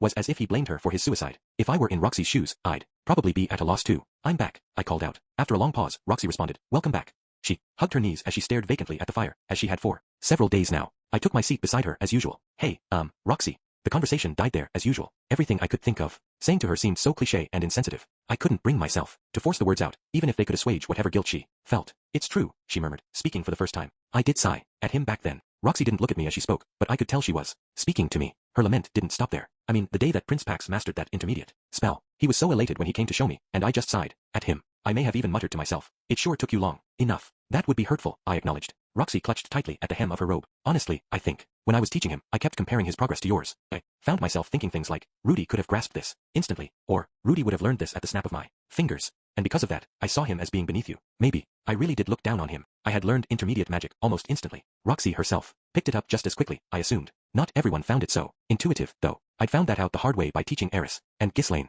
Pax had probably done the best he could. He put in effort, contrived his own methods for using the magic, practiced them, and finally reached the next level. He was probably hoping Roxy would shower him in praise for his accomplishment, but to his disappointment, she'd sighed. If Roxy had done the same thing to me back when I was living in Buena Village, then, well, I probably wouldn't respect her the way I do now. I might not have married her, either. At the time, I was more focused on the power and spells I hadn't mastered. Even after I reached the king tier, I had my sights set on something even greater. Perhaps I was arrogant and ignored those who weren't on my level. Roxy chewed on her lip, squeezing her knees tightly. I reached over and stroked her back. She trembled slightly under my touch. I thought I had learned from my past mistakes. I knew that I'd messed up and swore to do better, she said, eyes welling up with tears. But it seemed like I didn't learn a thing. It occurred to me, if only faintly, that maybe I had failed as an instructor, but I tried to defend myself by insisting that no, it was the environment at the palace that was the problem. Tears began trickling down her cheeks as she continued. I never realized it was my attitude that warped him. It never occurred to me, not once, not until he said so that day. As she broke into a sob, she pressed her face into her knees, as if trying to shut off her tears. She curled in on herself, shrinking even as I continued rubbing her back. I always thought I could just do better with the next student, but Pax only had one chance to learn for the first time, and I blew it. Roxy continued to weep. I kept comforting her, letting silence fall between us. The only sound in the room was her sobbing. She was still trembling under my touch, but I didn't let that stop me. After a while, the tears subsided. When she lifted her head, her eyes were red and bloodshot. Rudy, do you really think it's okay for me to continue being a teacher after this? She asked. How was I supposed to respond to that? I didn't know. I wasn't a teacher. The only thing I thought of was the one word I'd used to address her so long ago. Teacher, I said. The next words I had were superficial, plucked right from the pages of some manga or a video game. I couldn't remember which. Maybe it was self-aggrandizing for me to say it. Maybe it would only provide empty consolation. And maybe I was only trying to obfuscate the problem. My teacher, you haven't failed. You've only gained more experience. Others might judge differently, but I didn't think it was wrong to say this. As long as you don't repeat the same mistakes, then your other students will grow into amazing adults and find happiness of their own, just as I did, I said. Roxy stared at me. I studied her, the blue hair, the blue lashes, and those tiny, trembling lips. These were all things that I couldn't have at one point in my life, but now things were different. Rudy, are you happy? She asked me. Yes, I've been through some awful things, but thanks to your teachings, I found happiness. Rudy, you always say that. Of course I did, because it was the truth. That wouldn't change. I can't explain it very well, I admitted, but the only reason I was able to take my first real step in this life is because you pulled me onto that horse with you. She shook her head. You're being overdramatic. I'm sure that's because it was so long ago, and you've convinced yourself it's a bigger deal than it really was. True, maybe I am exaggerating a bit, but one thing is for certain. Every time I failed, I remembered how you would keep moving forward even when you didn't succeed. That gave me strength, I said earnestly. Yes, maybe having Roxy as a teacher did lead one of her students to choose the wrong path in life. I could have told her that she wasn't the only factor that led to his demise, but since she already felt personally responsible, as far as she was concerned, she may as well have pushed him over that balcony herself. However, I could argue that there were other students who were still alive because she'd been their teacher. I was certainly one such example. She wasn't the only one who had kept me going, sure, but she had definitely been an important influence. I have no intention of telling you to just forget what happened, I said. If anything, I think it's better if you don't, but at the same time, I don't want you to overlook the fact that there are other students whose lives you have saved, like mine. I knew I sounded pompous saying that, but that was genuinely how I felt. I didn't want Roxy to dismiss her career as a teacher. Roxy's jaw dropped as she stared at me. She seemed to be having some kind of epiphany. Her body trembled, and thanks to all the sobbing she'd done, snot was now trailing down her upper lip. In a panic, she buried her face back into the folds of her robe. Rudy, she murmured. Yes, I'm certain Lara must have been trying to set things up so I would meet Prince Pax once again. Who was to say either way? Only Lara knew for sure. Roxy might be convinced that was the case, but I wasn't so sure. Yet, despite my reservations, I said, yeah, I'm sure that must be it. Roxy continued weeping for a while after that. I stayed beside her the entire time, but by the time the sun rose the next day, she was in better spirits than she had been for a while. 5 more days passed. General Jade made arrangements for the coronation. He planned to make a grand affair of it, though I doubted if the country's coffers could fund it. After all the financial strain between the coup and the hostilities with their northern neighbors, I understood the importance of putting on a show to make the change in leadership clear. As whispers of the coronation plan spread, we finally managed to rendezvous with Ginger. After we left Fort Karen, she'd remained until she recovered enough of her stamina to catch up with us. Since she had exerted her horse well past its limits, she needed to find a new mount, which slowed her journey to rejoin us. As she figured out what happened, in between seeing the situation in the capital and hearing our version of events, her expression stiffened, as if she thought it natural how things panned out. But almost as quickly, her face turned blank once more, and she muttered an innocuous, "Oh, I see." I couldn't blame her for not being torn up about Pax's death. He'd done horrible things to her, but that didn't make it any less depressing. Well then, Your Highness, what do you plan to do now? She asked. Zenoba hummed thoughtfully, considering the question. I assume you most likely intend to continue protecting the kingdom. Although Ginger's expression betrayed no emotion, her voice trembled slightly. Pax was dead. There was no longer anyone here who might threaten Zenoba's life. Yes, the next monarch might view him as a potential threat, but General Jade was a shrewd man. He wouldn't hold a personal grudge against Zenoba for his brother's misdeeds, and he would see the usefulness of having a blessed child on their side. There were still risks, but at least General Jade was someone who could be reasoned with. He would be much easier to handle and serve than Pax, if that's what Zenoba chose. No, Zenoba shook his head weakly. I will be returning to Sharia. After a short pause, Ginger nodded emphatically, suppressing a smile as she said, understood. I always thought she wanted him to be a shining example of royalty and abide by the duties that entailed, but her reaction told Me, she was more interested in seeing him healthy and whole. I was relieved, honestly. I'd managed to achieve my initial objective, keeping Zenoba alive. Yet as I gazed at his face, my stomach twisted. Ginger, he said, face firm with resolve. It was the same look of determination he'd worn when he first set off on this journey to Chiron. I am considering abandoning my country. Abandoning your country? Ginger repeated, confused. Oh, you mean defecting? A fine idea. Renoa Kingdom would surely welcome you with open arms. Perhaps if Lord Rudius were to put in a good word, Azura Kingdom might even. Zenoba shook his head. No, I don't mean defecting. He gazed down at her as she continued kneeling before him and said, I am considering relinquishing my status as royalty. We'll let people think I died in the course of this rebellion, and I will return to Sharia not as third Prince Zenoba Chiron of Chiron Kingdom, but simply as Zenoba, and that, I believe, is how I shall spend the rest of my days. Ginger's face clouded over. She probably disapproved. I had no idea what it really meant to discard your status like that, since I'd never possessed that kind of status to begin with. After another short pause, she finally said, I think that is also a fine idea. To my surprise, she didn't oppose him. Zenoba had lived a good life in Sharia. He would only lose face by returning to Chiron now. Even if he defected to another country, they would most likely use him for the power he had as a blessed child. If those were his only options, perhaps it was best to abandon his status so he could live the way he wanted. Not being royalty anymore might be financially difficult, but I could help him there. He could become a specialized mechanic for my magic armor, and I could pay him a salary to maintain it. If that didn't appeal to him, he could do some kind of job in our mercenary company instead. Indeed, Zenoba said. Ginger, you have been a faithful retainer. You honor me with those words. Zenoba nodded, looking pleased with himself. For her part, Ginger seemed relieved. Having said all that, what do you plan to do now? He asked her. She stared back at him. Why, I plan to continue serving you the way I always have. His brow furrowed. You may be my personal guard, but you are a knight of Chiron. If I'm no longer part of the royal family, then you have no reason to serve me any longer. For me, it's hardly relevant whether you're part of the royal family or not. But I won't be able to pay you, you realize? If I remember correctly, you have been forwarding your payments to your family. Yes, they have all since grown and become independent. There's no one I need to financially support anymore, she answered. The sharpness in Zenoba's tone dulled as they continued arguing back and forth. You also realize that if you remain in my services for much longer, your chances of finding a suitable partner for marriage will wane, don't you? Come to think of it, how old is Ginger anyway? I'm pretty sure she's already missed the prime marriage age, at least as far as this world is concerned. Marriage? Ginger snapped, losing her patience. Her chin rose as she lifted herself so that she was on both knees. Then she threw her arms open wide. At first I wondered what she was doing, but then she threw herself forward, slamming her fists against the ground. It looked like she was prostrating herself. Perhaps this was the biggest sign of respect one could show in Chiron. It would make sense, given that Zenoba often did the same thing. Lady Minerva made a direct request that I look after you.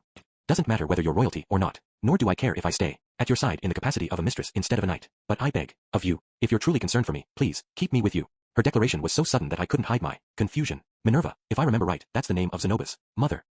Zenoba cupped his chin, as if considering her plea. He slowly crouched down and responded. I hear you, Ginger. Lift your head. Ginger did as she was commanded, eyes shimmering with unshed tears. If you're truly that insistent, I will not push you away against your will. However, I will also not treat you as a knight or even a retainer. From now on, you will be my supporter. Understood. The tears finally spilled over, racing down her cheeks as she answered, Yes, sir. And then she lowered her head, prostrating herself once more. I couldn't decide if it was a beautiful sight or not. From the outside, it seemed so surreal. In any case, Zenoba had decided he would return home. Our mission here was done. I couldn't say we pulled it off without a hitch. We hadn't really solved any problems. The whole thing left a bad taste in my mouth. Not only was I despondent over my failure to save Pax, but it also seemed like all the effort we'd put in had been for naught, leaving only stress. Lingering sentiments aside, it was over and done with. Time to go home. Chapter 12. Zenoba's Chosen Path. Zenoba. There was a time when I couldn't discern the difference between humans and dolls. The only difference was that one spoke, while the other didn't. When I grew a little older, I was able to distinguish between them a little more, but they still felt the same to me. If you grabbed a human and swung them around a bit, their arm or their head would pop off, just like a wooden puppet. I loved dolls. All dolls.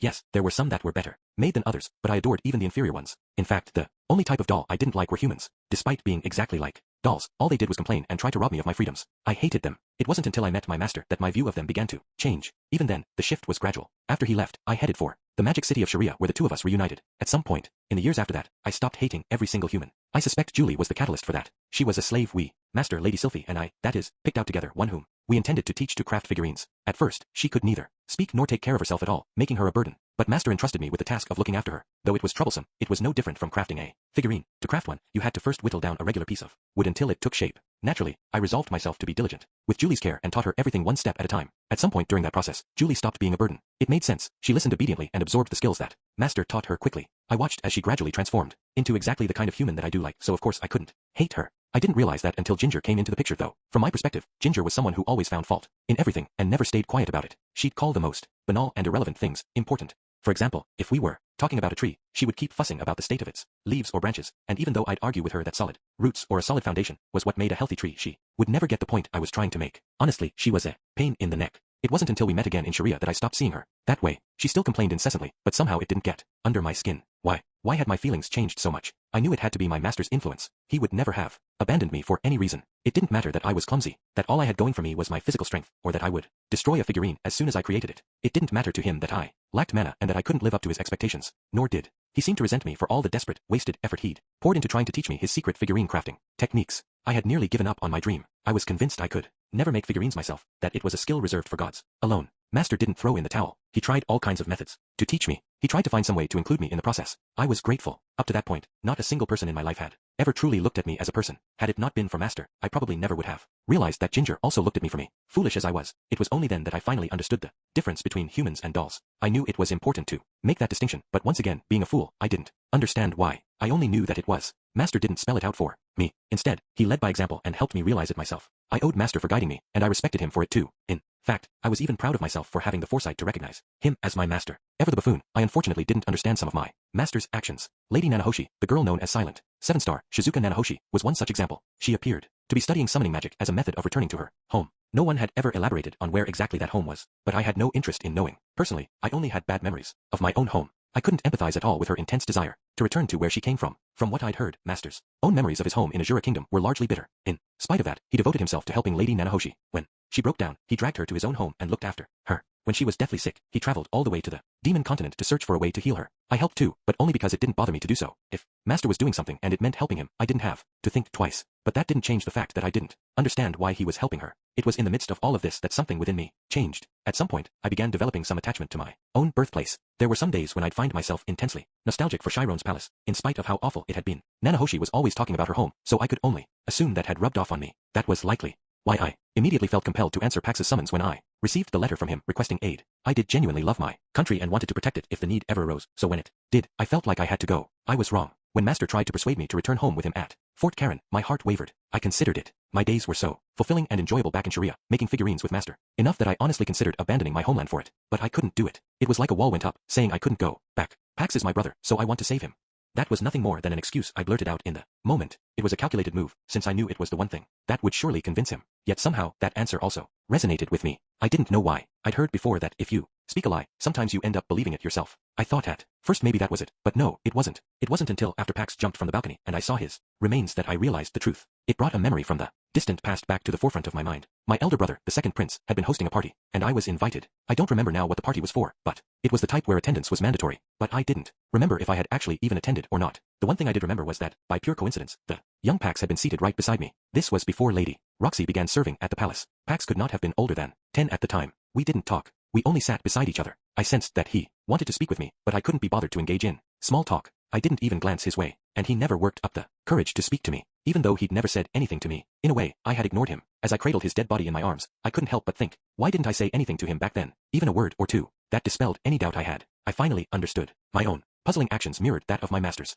It made sense to me. Why he helped Lady Nanahoshi now. He'd likely seen her as a little sister. Why hadn't I realized it sooner? Master had 2 biological sisters, and the way he interacted with Lady Nanahoshi was nearly identical to how he treated the older of his 2 siblings. He kept a watchful eye on her, and if there was any trouble, he jumped in to help. He took care of her as tenderly as he did his real sisters. I had been asking so many questions of myself. Why did I help Master in the demon continent? Why did I find myself recalling my homeland afterward? Why, when Pax's letter arrived, did I shake off the opposition of all those around me and resolve myself to return home? In the wake of the battle at Fort Karen, why did I feel compelled to rescue Pax? Why did I blurt out that lie about wanting to save him because we were family? And finally, why did that lie resonate so much? I finally understood the answers. It all made sense to me. The puzzle pieces fell into place, but it was too late. That was my folly, realizing it all too late. Pax was dead. We weren't able to save him like we did Nanahoshi. Even so, there was still something left that I could do. Rudius. We made it back to Sharia. People often say things like, going is the easy part, it's coming back that's hard.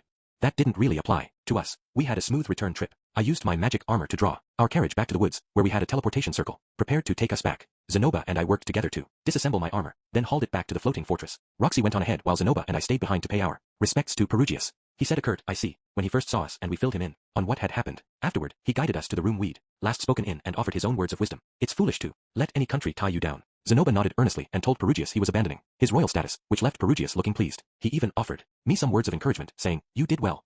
Honestly, I was relieved that I hadn't lost a friend I enjoyed sipping tea with. We also stopped by to visit Nanahoshi, who reacted to our return with a drawn-out sigh. I could understand her exasperation. Zenoba coming back like this ruined any sentimentality she'd felt during her teary-eyed, heartfelt farewell. Anyway, Eris was due to deliver within the next month. The least I could do was be with her for the birth. The problem was that, although I wanted to head straight home, I needed to do something else first. Namely, report to Orsted. The man god had really pulled the carpet out from under me. This time, On the plus side, I had succeeded in my goal of bringing Zenoba home safely, and I hadn't died or been maimed. On the downside, we learned nothing about the man god's goals this time around, and we failed to keep Pax alive. Orsted had already told me that someone pivotal to his plans would be born in the Chiron Republic, which meant he'd lost a powerful piece on the board. Because of this, it was an utter defeat. Perhaps our return had been a bit premature. Maybe it would have been better to stay for a little longer and influence things so that Chiron would still wind up becoming a republic. Nah, if it was that easy to turn the nation into a republic, then Orsted wouldn't have ordered me to keep Pax alive. Regardless, it was probably best to be completely honest about how it all turned out. If there was a way to compensate for this setback, I would do so. Okay, Roxy, I'm going to head to the office for a few. I'd like to stow the magic armor, I said. All right, I'll head on home and let everyone know we're safe.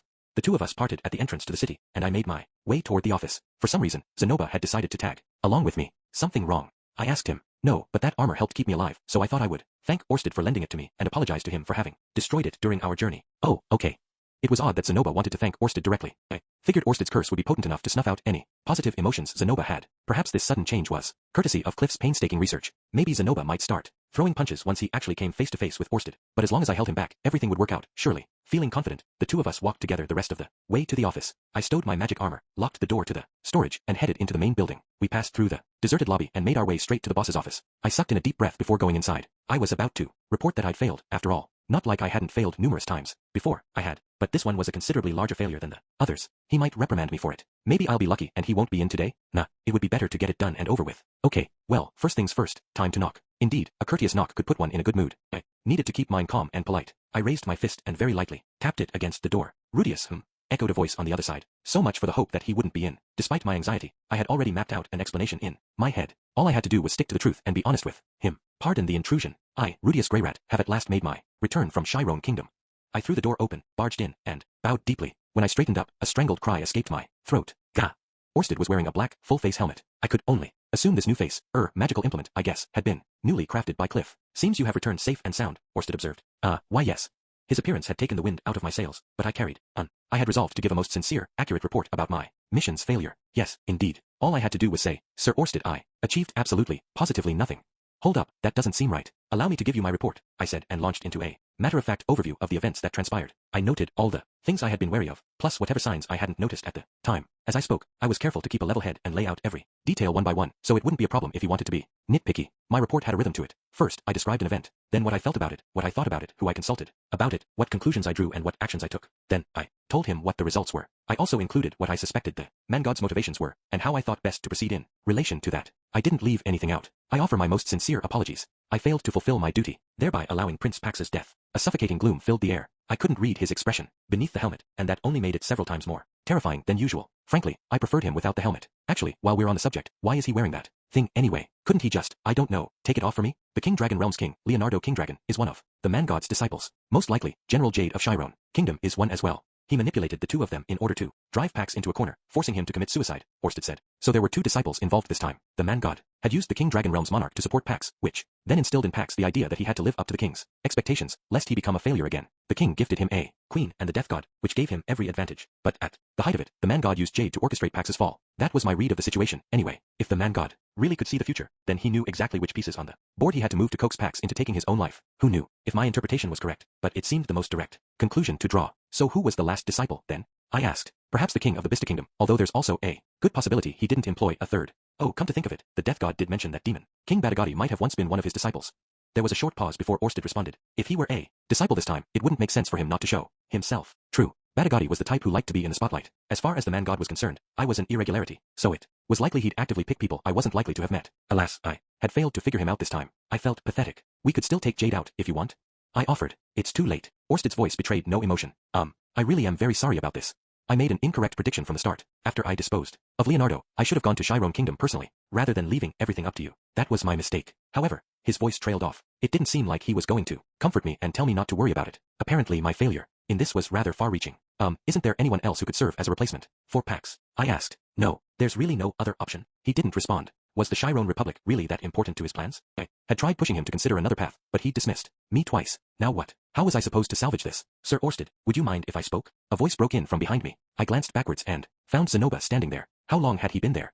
From the beginning, I guess, right? He hadn't spoken the whole time, so I figured he was waiting outside. Zenoba Chiron, Orsted murmured as though he hadn't noticed Zenoba until now either. No, there's no as though. I think he really didn't notice him until now. He probably couldn't see anything in front of him with that helmet on. In fact, the realization just hit me that he was finally able to speak with that thing on. That had to mean he could actually breathe with it, unlike before. Firstly, allow me to extend my heartfelt gratitude to you for lending me armor to use during our foray to my homeland. It was unfortunately destroyed in the process, but happily, it preserved my life. Zenoba took a step forward and bowed. I still couldn't read Orsted's expression beneath the helmet, but that helmet probably helped mitigate whatever menacing aura he would have otherwise given off. Right. I guess that's probably why he's wearing it. He had probably sensed Zenoba's approach and put it on for that very reason. If you wish to thank anyone, it should be Rudius. Is that all you wish to say? No, it isn't. Strange. A moment ago, I was under the impression that was his only intention in speaking to Orsted, but now he advanced a step as if trying to exude his own intimidating air. Judging by your conversation with Master just now, I take it that Pax was caught in the middle of your battle with this enemy? Is that interpretation correct? Oh, did he think that this was all Orsted's doing? If so, perhaps it would be better to stop him now. It sounded to me as though you were the one trying to save my younger brother, though. Is that correct? Zenoba went on. I wasn't particularly trying to save him, no. What I wanted was a person who would be born in the country your brother would build. Confused, Zenoba echoed, the country he would build? And you wanted someone who would be born there? Orsted was being more cryptic than usual. Honestly, I wanted to know more about all of this too. Without all the information, it would be impossible for us to rectify the situation. Sir Orsted, I cut in. If at all possible, I think we would appreciate a more detailed explanation, please.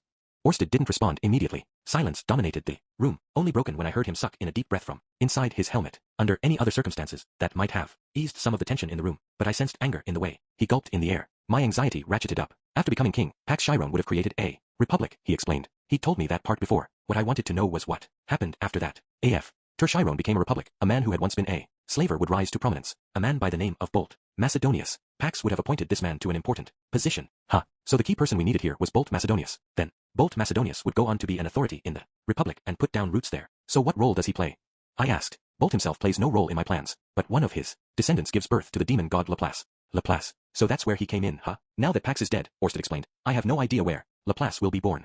In other words, Chiron becoming a republic was a precursor to Laplace's rebirth. In that case, we could still make Chiron into a republic. Or we could at least make sure that Bolt Macedonius meets the partner he's supposed to so that he can marry and have kids. I proposed. It's pointless. Do you truly think I haven't tried that before? No doubt Orsted had tried all sorts of things in the long loops he'd been stuck in. Apparently Laplace's rebirth was a really unpredictable wild card, which was why Orsted had hoped to pin it down, making it easier to locate him. I suspected the Chiron republic wasn't the only domino required for this part of Orsted's plan. He'd probably been orchestrating things for 100 years, just to make sure Laplace was reborn there. Perhaps some of my other missions had played a hand in that, but with one element gone awry, the entire house of cards had collapsed. Reaching the man god requires that I first kill Laplace, Orsted explained. After he reincarnates, he'll spend a little while lying low, before gathering his comrades and starting a war. At that point it would require significant effort and mana to dispose of him and his followers, and then I'll have to face the man god immediately afterward. So there's no option to defeat Laplace. Take some time to recover your mana, and then face off with him. I asked for clarification. Laplace's reincarnation is largely set in stone. It always happens near the end of a loop. I have attempted to usher in his rebirth sooner, but to no avail. Orsted let out a breathy sigh. Going through a war like that means I won't be able to reach the man god. This loop is a failure. A failure. The word echoed in my brain, bouncing around. The scumbag inside of me screamed back. Well then, why didn't you come to Chiron if it was so damn important? But I kept silent. He'd entrusted this mission to me, and I had failed. This had been a test to see how useful I was. I guess that means I'm done for then, huh? He's probably already fed up with me, isn't he? I assume that means he's going to give up on this loop. But if he does, where does that leave me? And what about my family? It's a bit hasty to call it a failure at this point, Zenoba cut in cheerfully. Zenoba, did you actually comprehend everything he just said? I wondered if perhaps he was confused after all that talk of the future, and what was to come. He said, if a war is coming and we must take down Laplace and his followers, then that means we should start preparing forces of our own to combat them. Oh, Orsted said, we don't have to put together an entire army, but surely we could begin gathering comrades powerful enough to stand toe-to-toe with Laplace. Ooh, Zenoba actually said something good there. His plan made sense, too. If the main issue was that all of this would sap Orsted of mana, then all we had to do was make it so that Orsted didn't have to fight. I understand that your curse makes it hard to gather such comrades yourself, but you have my master to assist you, and I will aid you as well. Zenoba took a few more steps forward and then went down on one knee, lowering his head. Though my proposal is based only on what I understood from our short conversation, I won't deny that it may be off base. It sounded like a good idea, even if we didn't know if it would pan out or not. If, as Orsted claimed, Laplace's rebirth was fairly consistent in all loops, then we had about 80 years, give or take a few. In the interim, we could gather a group of strong allies, people like the Death God or Perugius, who we could then pit against Laplace when he returned. That would leave Orsted unscathed for the battle to follow. I don't know the precise details of the situation, Zenoba continued, but I have heard that the two of you have combined forces to battle this man god, as you call him. This man god. Zenoba paused and lifted his chin, staring directly up at Orsted. Then he slapped his hands against the ground. He's the one who killed my younger brother. He pressed his forehead to the floor, prostrating himself. At least he did it less violently than usual, maintaining some grace even as he kowtowed. I beg of you, allow me to be one of your subordinates as well, Sir Orsted. Silence. I want to avenge my brother. Orsted's neck turned ever so slightly, as if he was glancing in my direction. I was pretty sure he couldn't see anything while wearing that helmet, but perhaps he wanted me to weigh in. With Zenoba on our side, we could make better progress with the magic armor. I think the suggestion he made a moment ago was smart, too. This failure has admittedly increased our future workload, and even one more pair of helping hands would. Very well, Orsted interrupted, not bothering to let me finish. He nodded and rose to his feet, gazing, or at least it looked like he was, at Zenoba. In that case, I would have you work under Rudius, and take orders from him. If you propose we make more allies, then that is what we shall do. Yes, sir. Orsted made his declaration without bothering to take off his helmet. Zenoba kept his forehead pinned to the floor the entire time. Just like that, I suddenly had a new coworker and Orsted had a new subordinate. Pax was dead, and Chiron would not become a republic. These two facts had largely derailed Orsted's plan. We'd lost an enormous amount of progress, all because I hadn't made the correct decisions. On the flip side, we'd gained Zenoba as an ally. I had no idea what that meant for the larger picture, but at least my magic armor would see steady improvement with Zenoba on our side. I had to wonder if I was proving to be beneficial to Orsted or not. From what he told me, all my efforts till this point had given him considerable breathing room, but I felt like my failure this time had undone it all. Perhaps I was becoming less of a help and more of a hindrance. Would my efforts in the future ever be enough to compensate for this? No, they have to be. I need to make sure they are. Otherwise, there would be no meaning in Orsted rescuing me from the man-god's clutches. Besides, while Orsted might be able to casually abandon one loop for the next, I had only this single lifetime. It was a miracle that I got this do-over. I was unlikely to be lucky enough to get another. And even if I was granted another chance to live as Rudius, Grey Rat all over again, I wanted to live the life I had right now to the fullest. I'd already burdened Orsted with this screw-up. If I impeded him any further, he might start seeing me as a destructive interloper, instead of simply a useless nitwit. Not that that was much better, and cut me out completely. If I didn't suck it up and do a good job now, there wouldn't be a next time. Should Orsted decide I did more harm than good, then in the next loop, I might be used by the man-god again and try to find a way back to the past, only for my younger self to be pitted against Orsted and killed. Assuming he didn't decide to kill me sooner, that is, he could snuff me out when I was still a child in Buena Village, or after I started working as Eris's home tutor, or even when we ventured back to Azura Kingdom after being teleported off to the Dion continent. What he decided to do with me next time depended on what happened this time. Orsted was being kind to me now. I was sure there were a multitude of reasons for that, but it was probably a calculated move on his part. I couldn't forget that he was always contemplating his next loop, and that it was perfectly possible he was feeling me out to see what pleased me and what didn't. During this mission, I'd been too dependent upon him as usual. Somewhere inside of me, I'd convinced myself that as long as I obeyed his commands, he'd swoop in to rescue me if I got myself into a tight spot and needed help, that things would just magically work out. A part of me genuinely believed that. I couldn't keep leaning on Orsted like a crutch. I swore to myself that I wouldn't anymore. Chapter 13. It's all right to be happy. With that out of the way, it was time to return to my family. Eris was close to giving birth, so she might not be in the best mental state. She had times when she got depressed too, just like anyone else. I decided to have Zenoba stop by our house too. I wanted to entrust Julie into his care again. Not that she had outstayed her welcome, but I figured she'd be happier with him. Incidentally, Ginger was out scouting for a place they could live in. Zenoba had vacated his dorm room and it was no longer an option for them. Even if he decided not to go back to a dorm, though, wasn't there some way he could resume his studies at the university? He was only a few months from graduation. Seemed a waste. Perhaps if we put in a request with Genius, he could pull some strings for us. Honestly, I was pretty sure that many went into research upon graduation as members of the Magician's Guild. Well, Zenoba, I look forward to working with you, I said. As do I, Master. At least Zenoba would stay with me from here on out. That was something to celebrate. Our research on the magic armor would proceed apace, and we didn't have to give up on selling those figurines either. Since Zenoba had lost his home here, I could always lend him money until he got back on his feet. Getting money involved usually led to unnecessary trouble, but I wouldn't hesitate if it was for Zenoba. We arrived at the house as I was lost in thought. BYT was tangled around the gatepost. Between him and the green roof, our house looked like an ecologically conscious one. As we approached, BYT opened the gate for us, as he always did. I can only hope that Julie hasn't caused any unnecessary trouble for your family, Zenoba muttered. I'm sure she did fine. She gets along well with Aisha and Fwish. As we entered the estate's grounds, the air whistled as something cut through it. I instantly knew what it was. I'd heard this same sound hundreds and thousands of times before. Someone was practicing with their sword. I could only assume Norn had come back to visit Fwish. Huh, weird. Norn's swing sounded more confident and sure than I'd ever heard before. I hadn't overseen her training for a while, but the sound of it hadn't been quite so sharp back when I was teaching her. It was more of a fwum and not a fwish, which signaled that the blade was moving straight and true. My own swings never made such a pleasant noise. Yeah. In fact, this sound kind of reminds me of Eris's. I turned my gaze in the direction of the noise, and I couldn't believe what I was seeing at first. A lone woman stood there, wielding the stone sword I'd made for her to practice her swings. Her hair was such a vibrant red it looked like someone had dumped a paint can over her head, and, despite the weight of the weapon, given it was stone, she handled it with ease, using only one hand. That's my pregnant wife, Eris. Oh, Rudius, she remarked upon noticing me. Welcome home. You got back kind of late. Hold up just a second, I squeaked, stuttering uncontrollably. Eris, what are you doing? I raced over to her. You can't be doing this, okay? You're about to give birth.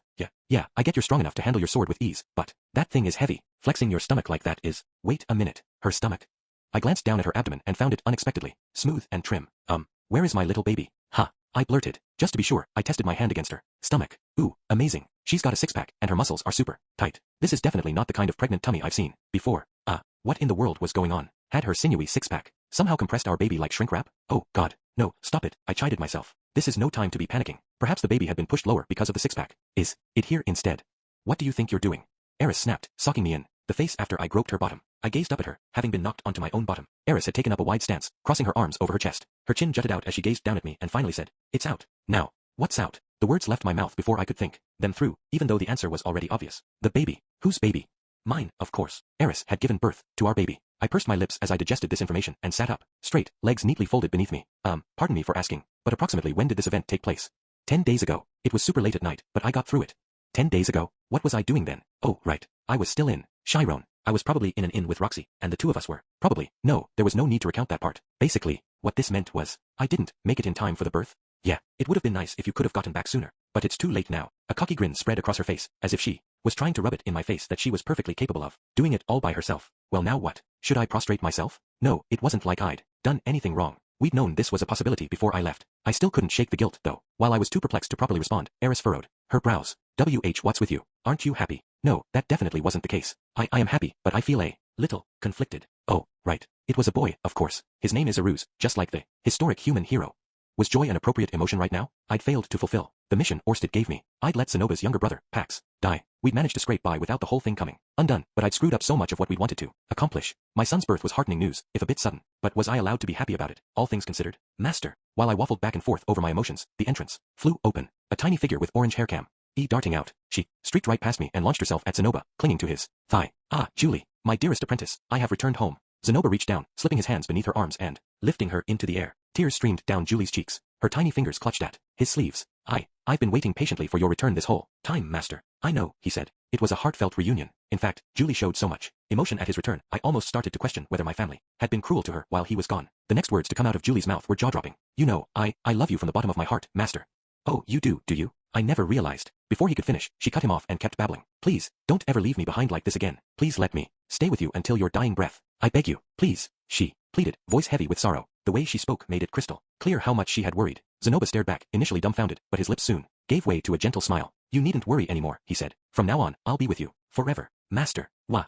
Her cry for him devolved into a fresh wave of tears. Zenoba pulled her close and pulled her head against his shoulder. He seemed quite happy with her reaction to his return. "Oh yeah, I realized. It's true that Pax died. My mission was a flop, and the man god seized victory from our hands this round. But we came back alive. Zenoba, Roxy, Ginger, and I are all healthy and whole. We didn't lose any of them. That, at least, was something to celebrate. It was all right to be happy." Eris. I wasn't about to fight the sudden flood of emotion that washed over me. I threw my arms around Eris and planted a kiss on her. She was shocked at first, but responded by returning my embrace and kissing me back. My hands slipped down her back, finding their way back to her butt. When I squeezed, she tightened her arms around me and deepened our kiss. Taking this as an invitation, I slipped a hand around to her chest and began groping. The next instant I found myself kissing not her lips but the ground after her fist smashed into my face again. "You went too far. Sorry." She squeaked in surprise when I leaped to my feet again and lifted her, cradling her in my arms like a princess. I couldn't wait any longer. I wanted to see my baby's face ASAP. "So, where's our boy? Where is he?" I asked eagerly. "In the house." Strangely, Eris didn't try to fight her way out of my grasp. She wrapped her arms around my neck, pausing only once to point at the house in response to my question.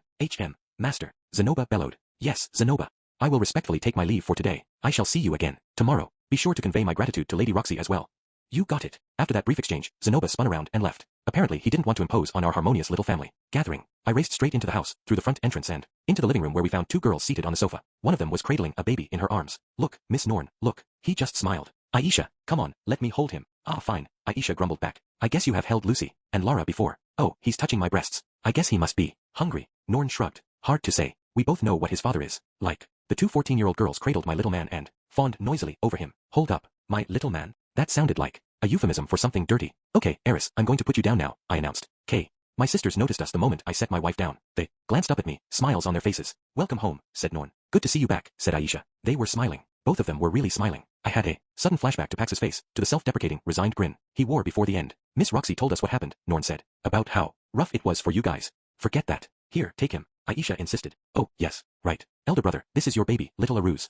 After taking the little bundle into her arms, Norn quickly passed him off to me. I held him delicately and drank in his features. The little tuft of hair on his head was red, and his eyes were exactly like Eris's. "This is my son." Perhaps it felt so surreal because I hadn't been present for the birth. Anxiety swelled in the pit of my stomach. My little boy gazed up at me, stretching his stubby little arms toward my chest. He patted his hands against me, like he was trying to grope at something soft, but sadly for him, my pecs were rock hard. "Kwa, Aya."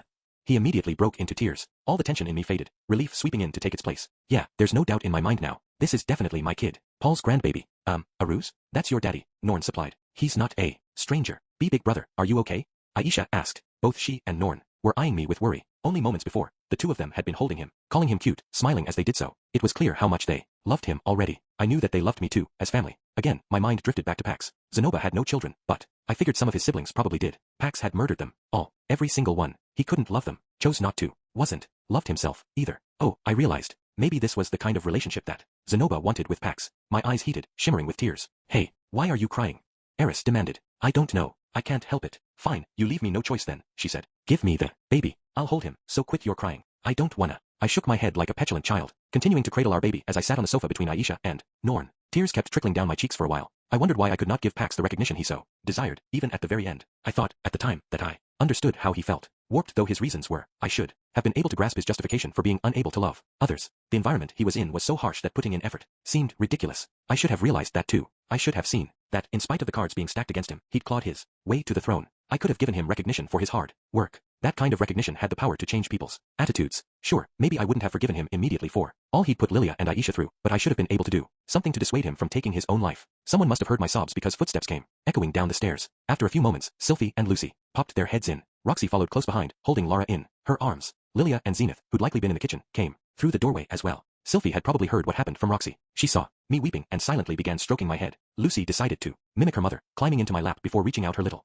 fingers to pat me on the head. Honestly, you're such a crybaby, Eris said even as she joined in with the head patting. Every single one of them was being so kind. Aisha, Norn, I muttered as the tears kept falling. No matter what happens, I'll always support you. If you're ever in trouble, don't think twice about turning to me for help. You might think I'm not very dependable, but I swear to you, I will do everything in my power to help. The two traded glances. Judging by the looks on their faces, they seemed to be thinking, if anything, we're troubled right now because you won't stop bawling. I had to pull myself together. If I kept this up, they really wouldn't turn to me for help when the need arose. Okay, Aisha said. Got it. Yes, we'll be sure to heed what you said. Norn agreed. They nodded in unison. Good. It looks like there's no problems with our family, then. I sniffled as I glanced at Roxy and Lara, nestled in her mother's arms. Lara looked as impudent as ever. It was fortunate that my life hadn't been in serious danger this time, although it might have been a different story if Roxy hadn't been there. Roxy was so dependable. No matter how hard I tried, I was always weak. Without her at my side, I could easily have faltered. Partway through our journey, I had Lara to thank for throwing a fit and coaxing Roxy to tag along. No amount of gratitude toward the two of them would ever be enough. Roxy, you were amazing on this trip, I said. You were too, Rudy. Our journey was over. It had been a rough ride. I'd found myself doubting things I shouldn't have, and it had taken a serious toll on me mentally. All I had to show for my efforts was failure and lingering trauma. I'd let Pax die. The whole thing felt like a nightmare, but it was over now. Tomorrow would surely bring new things. Before it did, there were some things we needed to talk about. Everyone, I said, I want you to listen closely to what I am about to say. That day, I told my family everything about the man god, about him, about Orsted, about the war raging between the two of them, and everything that had happened to me in the past. I mentioned that Lara might be a savior in the future and even explained why I was cooperating with Orsted. I shared every detail, and once I said my piece, I asked them for their support. When the time finally came, I wanted them to stand up for me, and by extension, Orsted. Every single one of them nodded. Every single one of them. Eris, Sylphie, Roxy, Lilia, and of course Norn and Aisha, too, were dumbstruck by this sudden flood of information. Lucy in particular didn't seem to really understand what was being said, but they all wore earnest expressions and bobbed their heads. It was like a weight had been lifted off my shoulders. Okay, let's review the steps required to defeat the man god. In order to reach him, we needed 5 hidden treasures passed down by the dragonfolk, treasures that were originally created by their distant ancestors. Each of the 5 dragon generals possessed one, and by using the dragon god's secret art, the door to the world could be opened. My future self had despaired upon realizing that he wouldn't be able to get his hands on the last treasure. I suspected Laplace was the one who held this final piece. Judging by what Orsted said about needing to kill him, I surmised that we would need to defeat each general to obtain their treasure. The maniacal dragon king Chaos was already dead, likely done in by Orsted, which meant we already had the item he held. Therefore, only 4 dragon generals remained: Holy Dragon, Emperor Sharad, Abyssal Dragon King Maxwell, Armored Dragon King Perugius, and Demonic Dragon King Laplace. It was possible that Sharad and Maxwell were also already dead. Orsted wouldn't share that information with me, perhaps because he was concerned about me, not wanting me to know of his actions when they could be construed as killing his own kind, or perhaps he actually felt guilty about what he'd done, especially since he didn't seem to be on particularly bad terms with Perugius. In any case, Laplace's rebirth was an absolutely essential part of this plan. He would eventually come back, reborn as a child. Orsted's objective had been to pin down exactly where he'd be born. It would be easier to strangle him in the cradle. Unfortunately, we had failed to accomplish that this time. We no longer knew the location of Laplace's return, only that he would again launch himself into a war against the humans. Orsted needed to navigate that conflict and take his life. It seemed as though getting that last treasure would prove to be quite the trial, even for Orsted, enough that it would leave him severely weakened going into his fight with the man god afterward. Orsted had thus declared this loop to be a bust, yet I felt that he hadn't entirely resigned himself to failure. Discouraged by this setback, definitely, but he hadn't given up. In fact, the more I thought about it, it was almost as if he'd predicted this outcome. Take the situation with Ariel, for example. Orsted said that Azura Kingdom would face a great crisis 100 years from now, but that it could be averted if Ariel became king. He also mentioned Something about someone useful being born into Azura Kingdom. Afterward, I wasn't clear on the details of that, but I suspected he wanted stability in Azura Kingdom for the war against Laplace. Azura Kingdom was chief amongst the world powers. If they could put up a good resistance and wear Laplace down, Orsted would have an easier time finishing him off. It was also possible that Orsted may have suspected that his rebirth would be different in this loop from the moment he learned about me. There was plenty of reason to believe that the mere fact of my existence threw a wrench into the usual flow of events that led to his rebirth in Chiron. I did find it somewhat odd that the man god had messed around with Laplace's return to begin with, but my doubts were quickly dispelled. The more I thought about it, the more I realized that while the man god's precognition couldn't account for Orsted's movements, he already saw dragon gods as enemies. If anyone had been waving the anti-man god flag for centuries, it had to be Laplace. He probably suspected Orsted would revive Laplace to try something with him. Somewhere in Orsted's loop, which spanned several hundred years, there must have been a moment where the man god realized what he might be up to, which led to him proactively obstructing Orsted's efforts. That would make sense. Anything the dragon god tried to accomplish would only be to the man god's detriment, after all. In any case, this iteration of the world was headed down a different path than the one Orsted knew from his many loops. My days of obediently doing Orsted's bidding and trying to set dominoes in motion for him were over. If his plans were already completely derailed, there was no point in continuing to pursue them. Laplace was going to reincarnate. There was going to be a war. If we didn't take Laplace down, we wouldn't be able to reach the man god, and it would be pointless if Orsted needed to spend the bulk of his power doing so. There was no way he could defeat the man god in such a depleted state. This was where Zenoba's proposal came in. We needed to gather allies. Working separately from Orsted, we could freely seek out powerful companions to build our forces. We had about 80 to 100 years until the war. That was time enough to set up an anti-man god faction and bring in allies to support Orsted, or lay the groundwork for such a group at the very least. Orsted would have his own troops by the time we were through. In all likelihood, I wouldn't live long enough to see the war. I wouldn't be able to take part in person, but I could still leave behind those companions and the organization we built together, trusting they would carry on my will. I was sure Orsted would go on to beat the man god for me as well. This would be my goal for the rest of my days. Extra chapter: The Death God and the Gluttonous Prince. Many royals resided in the King Dragon Realm's royal villa. They were not, however, specifically King Dragon Realm royalty. These were princes and princesses from vassal states. Officially, they were studying here or had been brought in as foster children, but in truth, they were essentially hostages held to ensure said vassal states didn't rebel. This system resembled that of the daimyo shonin saido, employed in feudal Japan to ensure followers remained loyal. At any rate, these princes and princesses weren't very conscious of their position as hostages. As long as their home countries stayed compliant, their safety and continued stay were guaranteed, allowing them to live in leisure. Not all of them were so carefree. However, an ambitious few spent that time improving themselves and keeping a sharp eye out for any opportunity to climb the social ladder. Pax was one such person. He had a sudden change of heart one day and threw himself into studying sword fighting, magic, and academia. He would exercise as much as he could in the morning, leaving the latter half of the day for magic and books. Pax swore he would keep up this daily regiment, but such a drastic change in schedule couldn't stay consistent for long. Lately, he'd started dedicating his hours in the morning to a wholly different pursuit. Namely, he started visiting the gardens close to the royal villa. That's when I told him, unhand that slave. I'll be the one purchasing him. As Pax practiced with his wooden sword, he regaled a nearby girl with a tail. A scuffle ensued after that. Thugs came charging at me and cut each man down, one by one. Their big boss was the last one to approach me. He had a battle axe at least twice my size. He let out a roar so intimidating even the most hardened warrior would shake in his boots, and then he lunged at me. I skillfully evaded his attack and unleashed my most powerful magic on him, hitting him right in the face. The man stumbled a few steps, and without missing a beat, I was immediately on him with my blade. Slash, and down he went. Pax made exaggerated gestures with his blade, even employing magic as he illustrated his fight in real time. Once his story drew to a close, he paused to glance at the girl. Her eyes were vacant, giving him no indication whatsoever of what she was thinking, but for some reason, Pax was able to read her expression. He hadn't been able to at first, but over time he'd begun to notice the tiniest changes on her face. Right now, her eyes shone more brightly than usual and her cheeks had colored. She looked as though she was genuinely enjoying his story. Sweat dripped down Pax's brow. He remained quiet, frozen in the pose he'd struck at the end of his story, signifying he'd laid his enemy low. But after a few moments, he resigned himself and straightened up. Well, such a turnout would have been ideal, but nothing ever goes as perfectly as you picture in your head, he admitted. All I did was provide backup to my bodyguards with my wind magic. The girl looked no less impressed than before. But still, my lord, you became the leader of the slums, she said. Indeed, regardless of how it happened, that much is certainly true. Having defeated their leader, I now rule over the slums.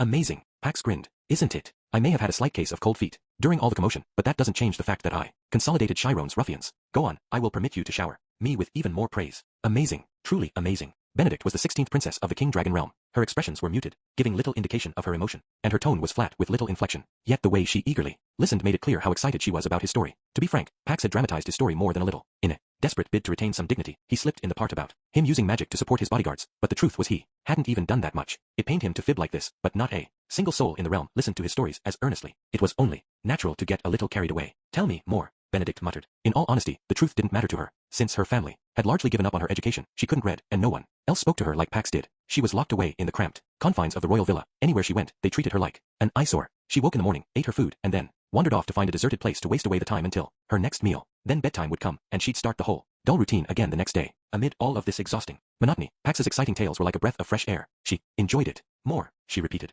Tell me. Very well then. Next, I suppose, I can regale you with the tale of when I visited Spring of the Fairies. Or at least, I'd like to, but we'll Save that for tomorrow. This afternoon I have my studies and magic practice to attend to. Okay. Wahaha, such an admirable listener. But you needn't frown. So, all you need to do is wait. Tomorrow will come whether you will it to or not. Anyone observing Pax these days would agree he was a diligent worker. Once he finished his morning training, he would dedicate his afternoon to his studies and magic practice. Admittedly, he did slack off quite frequently in the mornings, yes, but he practiced his sword swings dutifully even as he shared his stories with Benedict, so he was gradually honing his skills. As for his normal education, he no longer had the luxury of a private tutor since he was abandoned by Chiron. He was left to continue his studies on his own based on what he remembered. Learning. His persistent efforts had slowly improved his reputation at the villa. But before any of that, we must eat. It's time to return to the villa, Pax announced. I'll see you off. Wahahaha. There's no need for that. No need at all. Pax parted ways with her and headed for his room. The gardens were located at the edge of the estate, meaning that Benedict's room was close, but Pax's was quite far away. Benedict was always reluctant to part with him, so she would walk with him part way. Despite the way people treated her, she was still the princess of a large nation, and one who actively tried to spend more time with him. That was enough to put Pax in high spirits, which inevitably led to him rambling. During my magic studies yesterday, I came upon a realization. It was nothing more than a thought, but when I looked into it, I found out my assumptions were correct, which means that, from time immemorial, magic has been. From the outside, Benedict looked like she was disinterested and spacing out. Her eyes, by comparison, were filled with curiosity and interest as she listened to him speak. The maids who served the royal villa and the occasional aristocratic guest would give them cold, disapproving looks. Would you look at that? The worthless worm from Chiron is clinging to the deadbeat princess. One of the nobles scoffed in passing. Pax froze. He felt the urge to turn around and get a good look at this naysayer, but he stopped himself. Each time he heard remarks like that, it made him queasy, made the bile crawl up his throat. He wanted to whip around, curse the culprit and behead them for their insolence. But those hideous desires remained wishful thoughts. He knew better than anyone that he had no power here. Just wait, you cur. You'll see, he muttered under his breath. Seething. Benedict's expression clouded. She hadn't received much education at all, but that didn't mean she couldn't think for herself. She understood her circumstances, and she knew that Pax was being denigrated for sticking close to her. Your Highness, she said. Enough. Don't say it. You'll only irritate me. Pax, meanwhile, didn't see it the same way she did. He was used to being disparaged. He'd faced the same kind of talk all the time in Chiron. Look at me, he insisted. Look at my body, at these arms and legs. This is how I have looked since I was born. No matter what I do, people will always belittle me. I guarantee you this. They are not saying it because of you. He'd lost count of the times they'd had this conversation. Despite his reassurances, Benedict grew despondent. She had never left the palace, so she didn't quite understand. She didn't see what was so different about his short, stumpy body or his stubby arms and legs. She couldn't imagine how much ridicule he suffered through because of that. In a way, they were both in the same boat. That was precisely what drew her to Pax. Despite his constant complaints about the odds stacked against him, he still pushed himself to fight them. Pax paused just as they crossed the boundary between the main palace and the neighboring villa. What's the smell? A pungent odor hung in the air, its origin unknown. It was deeply unpleasant, like someone was cremating a corpse. Yet there was also something almost fragrant about it, too, like someone was cooking. The more Pax breathed it in, the more it stirred his appetite. But he had to wonder, could something that stank this much be edible? His curiosity couldn't ignore the bizarre balance of the scent. Seems to be coming from the parade grounds, he muttered. I'm intrigued. Shall we check it out? But Benedict started to protest. Would anyone really reprimand you for wandering a little from the royal villa? If they wish to monitor your behavior to that extent, they ought to at least appoint one person to observe you. Now, let's go. Okay, Benedict answered, sounding a little happy despite herself. There was a painting in Chiron Kingdom entitled Hell's Banquet. It depicted 5 morbidly obese nobles throwing a dinner party, which wasn't so strange, but if one looked closely, they'd notice the nobles had a skeleton serving them. 3 of the aristocrats seemed to be none the wiser, locked in cheerful conversation. One of them had noticed and wore a shocked look as he frantically turned to the person seated beside him. The last member of their group was collapsed on the table. It was unclear whether they were sleeping or dead. Pax didn't know much about this particular painting, but he did remember his older brother, Zenoba Chiron, standing in front of it, and mumbling to himself as he studied the scene. Had the men there wanted to be a part of that banquet? If they hadn't, then why were they forced to sit there? And who was it that had prepared the food? They were being served, anyway? Zenoba had been asking such questions aloud. Perhaps it was because of that encounter that Pax remembered the painting so well. Perhaps the painting was depicting a scene like the very one I'm seeing now, Pax thought. A makeshift outdoor kitchen had been set up on the edge of the parade grounds to teach new recruits how to cook. 5 squires were at the nearby table. Each of them was deathly pale, their eyes wandering constantly to the kitchen. The pungent odor that emanated from there was the same one that Pax had caught earlier. The smell only grew worse as one got closer to the point that even Pax felt the urge to pinch his nose. Most intriguing of all, however, was the man who was working in the kitchen. He was a skeleton, or at least his face greatly resembled one. He wore a chilling smile as he stood over an enormous pot, stirring the contents. Heh, he snickered to himself. Just a little longer and it'll be ready. The knight's expressions contorted into looks of despair, as if they genuinely thought their lives were forfeit, that there was no running from this. Perhaps the men in that painting had been in a similar type of situation. They were right about being unable to run. After all, the man concocting this macabre meal was someone Pax knew well. Death God Randolph, he murmured. Randolph Marianne was indeed known as the Death God, 5th among the 7 great powers. He served directly under High General Chagall as a member of the Blackworm Knights. He had no subordinates of his own and always worked solo. He was the strongest knight in the realm and had pretty much secured the highest possible position for himself. Despite his towering station, he'd personally gathered the squires to serve them a meal. It was no wonder they couldn't run. Randolph had them literally and figuratively outmatched. Nonetheless, Pax couldn't help but wonder what all of this was about. You men there, what is going on? He asked. And you are 7th Prince of Chiron Kingdom, Pax. Despite being a foreigner, Pax was still royalty, putting him leagues above the men here. The men started to rise from their chairs to get on one knee. No need, Pax interrupted them. You are permitted to stay seated and speak as you are. They glanced between themselves before settling back down. Slowly, they began to explain the situation. Well, you see, we made a rather, fatal mistake during the drills. 3 days ago, the King Dragon Realm had conducted large-scale drills for their forces. These men were squires for High General Shagall Gargantus himself. While the drills had proceeded smoothly, these boys had screwed up spectacularly. They hadn't properly secured the saddle on Shagall's horse. Seconds before he made the command to charge, he took a humiliating fall into the dirt. Fortunately, the healers nearby tended to him immediately, which meant the rest of the drill went on without incident. That was the only reason they got off with a scolding instead of a more severe punishment. Shagall, meanwhile, was not spared the embarrassment of having his fall witnessed by every member of the royal family present to oversee the drills. It was little wonder the squires were so depressed. Their mistake had brought shame on the very man they so revered. If the circumstances had been different, they might have been fired on the spot. They had gotten off relatively scot-free. In their guilt, they pleaded with the High General for me kind of punishment, but he only smiled magnanimously and refused. At first, the squires had thought his reaction discomforting, but it wasn't until today that they learned the reason why. Lord Randolph suddenly came to visit us today, saying he would cook for us. And what is the problem with that? Pax questioned. You mean you don't know? Rumors were rampant among the knights. It was a curious thing. Why would one of the 7 great powers, the strongest knight in all of the realm, become a direct subordinate of the High General? Under ordinary circumstances, Randolph Marianne should have been granted his own region to rule over, with hundreds of men at his command. So why was it that he always worked alone? That was because High General Shagall had trained him to be an assassin from early on. Shagall was mixed race, with elven and human blood, and his extended lifespan had seen him serve at the apex of the King Dragon Realm's military for many years. He had a bit of a crude side, but he was loyal to a fault and widely known for his honesty and integrity. No one spoke ill of him. But how could that even be possible? How could a man remain spotless while in charge of an enormous organization like the King Dragon Realm's military? Well, that was because he wasn't spotless. He had any man who earned his ire killed behind the scenes, using the very assassin he'd reared himself, Randolph. As proof of this, only a few short years after Randolph became widely known to the public, every single one of Shagall's political rivals were wiped out. Several among them died from illnesses of unknown origin or tragically passed after being caught in an accident. We're going to be killed because we humiliated His Excellency. One of the men blurted, white as a sheet. The other 4 began violently trembling in their seats. No, I don't want to die. Your Highness, please save us. I have a girl I love back home. I haven't even gotten to tell her how I feel yet. I can't die like this. I at least wanted to meet my end on the battlefield. Now I'm going to be killed, cause of a little screw-up during a practice drill? You got to be kidding me. And to think my mom was so happy to see me become a squire. While the squires lamented their fates, a creepy, chilling voice called over to them. You lot sure are being awful rude. I heard you. We're down in the dumps after being scolded, so I decided to make you some of my delicious cuisine. That's all. Pax tensed and turned. The knight with the skeletal face wore a chilling smile as he hauled over the enormous pot. The smell was so putrid it almost seemed otherworldly. Now then, dig in everyone. Delicious food is the best cure when you're feeling depressed, Death God Randolph said with a grin that almost seemed to declare his intent to rob them of their lives. Pax gulped and retreated a step, too intimidated not to. His heel bumped against something. Someone tugged at his sleeve. He glanced over his shoulder and glimpsed an expressionless Benedict pinching his clothes. Even though her face conveyed no emotion, he could read what she was thinking. Please save them. Why do I have to save these fools? Were Pax not a changed man, he might have said that. But this plea came from a girl who'd listened to his heroic sagas daily. She was someone he wanted to impress. Randolph, he said. Yees? What is it? Who are you, by the way? My name is Pax Chiron, 7th Prince of Chiron Kingdom. Since I was fortuitous enough to find my way here, I would like to partake in this repast of yours as well. Oh, personally, Pax didn't really intend to put that stuff in his mouth. He was a prince, after all. If this food was actually poison, he was certain Randolph would back down. Yes, of course, your highness. On the contrary, Randolph beamed in delight at his offer. As you can clearly see, I am quite the gourmet, Pax said. You'll regret it if you serve me a lackluster meal. The man snickered. I might not look it, but I used to run a restaurant myself, you see. I am quite confident in the flavor. You do understand what I am saying, don't you? Pax said. Yes, I most certainly do understand.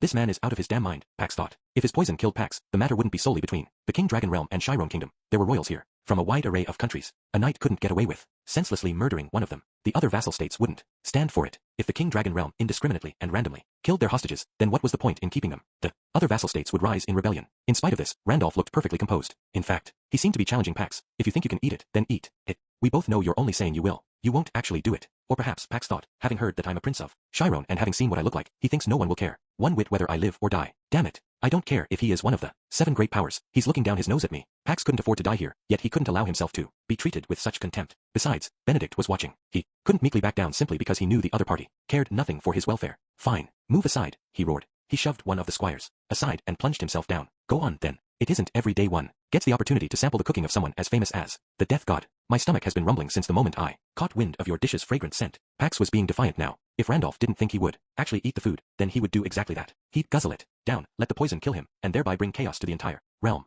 Obstinate as he was, he'd resolved himself to his fate, and everything else that came with it. Oh, you're the first person that's ever said something like that to me. Randolph wore an eerie smile as he went about serving the food. It didn't take long before the piping hot dish was sitting right in front of Pax. It was a stew with enormous chunks of veggies and meat, but the liquid itself was purple. That was worrying. What could one possibly put into stew to make it turn that color? It didn't look the least bit appetizing, nor did it smell appetizing. The odor was so rank. It was hard to believe it came from something edible. Pax knew of nothing edible that smelled like this. His mind screamed, that's not food. Ugh. He had managed to grab his spoon, but his hand wouldn't move further. The squires who were present eyed him, their own faces deathly pale. Even Benedict looked somewhat worried for him. Oh, screw it. Pax plucked up his courage, jammed the spoon into the gloppy concoction in front of him, scooped up a chunk of unidentifiable meat, and shoved it into his mouth. MMPH. He chewed, then swallowed. The squires gawked. Not a soul present honestly believed he would actually try the dish. Anyone could tell at a glance that it had to be poison. After gulping down the mouthful, Pax sat frozen solid for a few moments before he finally mumbled, that was surprisingly good. Huh. It's seasoned in a style associated with the demon continent, so it likely won't appeal to people around here, but it's palatable to me, Pax said. Yes, it looked as bad as it smelled. Yet strangely, once you put it in your mouth, its rich fragrance tickled the nose, and the complex flavors of the vegetables lingered on the tongue. The meat was so tender as to instantly melt, filling the mouth with a delectable, savory flavor. It was a puzzling dish. He'd never had something remotely similar in Chiron. As he ate, he noticed a numbness on his tongue. That was likely poison. But more importantly, the look on Randolph's face when he ate it and complimented the flavor was truly a sight to behold. Pax could tell the death god didn't genuinely think he'd eat it, much less praise it. Even if I die in agony moments from now, I can at least say I outplayed one of the 7 great powers. I'll be bragging about that from my seat in hell, Pax thought bitterly to himself as his tongue continued to tingle. There were still so many things he still wanted to do, but he'd never done anything in his life worth bragging about, so at least he had something he could be proud of with this one last act. That gave him some satisfaction. Without that as consolation, he might just fling the plate to the ground and start bawling. I want seconds, Pax said, shoving his plate at Randolph. But your highness, I made this for the squires. Do you truly believe these men can appreciate the quality of this stew? I am having it all for myself. Your highness, the squires gasped, moved by his merciful intercession. Pax thumped his fist against his chest and roared. Enough. What are you gawking at? Do the realm squires make it a habit of staring at royalty as they eat? Or do you have some issue with me eating all of this cuisine for myself? Well, I shan't hear it. If you have any complaints, take them to your master, Shagall. Tell him that Chiron's prince robbed you of your chance to sample Randolph's food. The squires bowed and hastily fled the scene, but their expressions were full of gratitude, which was something entirely foreign to Pax. Humph. Pax, of course, didn't care if they appreciated what he was doing. He assumed they thought him a gluttonous prince who, on a mere whim, deigned to eat this poison-filled food in their stead. When Pax glanced up, he noticed Benedict had taken a seat beside him. Her expression was placid as ever, her eyes darting back and forth from the plate to Pax. Benedict, do you wish to eat this as well? Pax asked. She nodded. You understand, don't you? What this food is, I mean. Again, she nodded. Pax paused in thought, but almost immediately he remembered the cruel environment Benedict found herself in. He was the only friend she had. She was always alone, spending her time in the gardens, staring at the flowers, the ostracized, solitary princess with whom no one bothered to interact. Every day was surely miserable for her. Even Pax wouldn't be able to withstand that kind of treatment in her place. With that in mind, Pax could find no reason to stop her. Perhaps she decided to join him because he was her one and only friend, and if he was going to die, she figured she may as well too. Finally, Pax nodded. All right, then, Randolph, prepare a serving for her as well. Yes, of course. Ah, what a fine day it is today. Randolph continued eerily smiling as he plated more of his bizarre stew for Benedict. Benedict gracefully took up her spoon and slowly began to dig in. Although she'd never been given instruction on etiquette, she held her utensil beautifully. She was probably mimicking what she'd seen others do. Delicious, Benedict mumbled as she continued eating. Indeed, it is. Pax resumed his dining as well. Being a voracious eater, he requested extra helpings several times until the pot was completely empty. Humph, what do you think of that, death god? Randolph, we finished your entire stew. It was delectable. Yes, it is a great honor indeed to have you both polish off the entire pot. Pax narrowed his eyes. And when will it kick in? When will what kick in? Do you truly think I didn't notice? With that numb tingling on my tongue. Ooh, that. Yes, well, you should notice the effects any moment. Now, Randolph answered with a snicker. Any moment, huh? Pax leaned back, gazing up at the sky. How long had it been since he last dined outside? Perhaps it had been the first time ever. For Benedict, no matter how coldly a member of the royal family was treated by their kin, it didn't change how suffocating their life was. If anything, the ostracism meant the family was reluctant to let them outside at all, instead confining them to the walls of the palace. At least his last moments were beneath a sunny, blue sky, and he'd eaten a delicious meal before the end. There could be no more pleasant way to go. It was as if his very soul had been cleansed. Feeling relaxed now, aren't you? Randolph asked. Sanshock. Seeds have a strong tranquilizing effect. Sanshock, Pax repeated, bewildered. Yes, it's the best spice for calming one's emotions when they're depressed or irritated. I truly did want the squires to try it as well. So it's not poison. Poison? Randolph blinked at him. Oh, well, Sanshock seeds do have a poisonous color to them. Many people tend to avoid consuming it for that reason, yes. But you needn't worry. Not a single soul has perished from eating it. But you mentioned the tingling sensation on your tongue. Does that mean you knew I had used Sanshock? And no, I had a feeling you'd use something, but not quite that. As Randolph tilted his head, the realization finally hit Pax. This man had truly only intended to treat those squires to a meal. Nothing more. Yes, I see, Sanshock. Pax nodded to himself. I was almost certain you'd taken the skin of a kibbon and added that to the stew. Oh yes, kibbon skin does make the tongue tingle as well. But, you see, kibbon skin can't give the stew that delectable purple hue. Now can it? Pax nodded thoughtfully. True enough. Yes, your ingenuity was quite impressive. Hehe, I appreciate you saying that. It was worth having that ingredient brought in all the way from the demon continent. The way Randolph smiled almost seemed to suggest he had completely seen through Pax's bravado. Well, enough of this. Benedict, let us be off. Unable to withstand the man's penetrating gaze, Pax shot to his feet. I have my studies and magic practice to attend to this afternoon. I have no time to dawdle here, engaging in small talk. All right, she mumbled. Pax straightened his shoulders and began to totter off with Benedict close behind him. They didn't make it too far before Randolph called after them. Prince Pax. What is it? Pax glanced over his shoulder. Randolph sported his usual creepy smile, yet he seemed a bit anxious, rubbing his hands together as he worked up the courage to ask, would it be at all possible for me to serve you a meal again in the future? Very well. Your cooking is delicious, after all. Pax quickly delivered his answer and turned away to leave. Although he'd been unnecessarily anxious about the meal being poisoned, the stew itself was scrumptious. Those unusual flavors were unlikely to suit most people's palates, but Pax had never had anything like it. If Randolph was keen on serving him something like that again, he had no reason to refuse. He wasn't lying when he said he was a gourmet with finicky tastes. Thank you, said Randolph, bowing his head low. After that, Pax began periodically eating Randolph's cooking. In hindsight, I really had resigned myself to death back then. Pax mumbled as he revisited the distant past in his head. He currently stood on a staircase landing. The nearby window gave him a glimpse of the world outside the castle. Fires dotted the landscape, smoke signals rising like pillars here and there. He heard no voices from here, but he could sense the crowds below. Pax was inside Chiron Castle, a place he'd arrived at after recklessly plunging ahead until he'd clawed his way onto the throne. I would have preferred not to hear the truth until my dying days, Randolph replied, standing beside the king and gazing down at the world below. He'd removed his eye patch, and the eye underneath emitted a glaring light. I was really happy, to hear you say my cooking was delicious.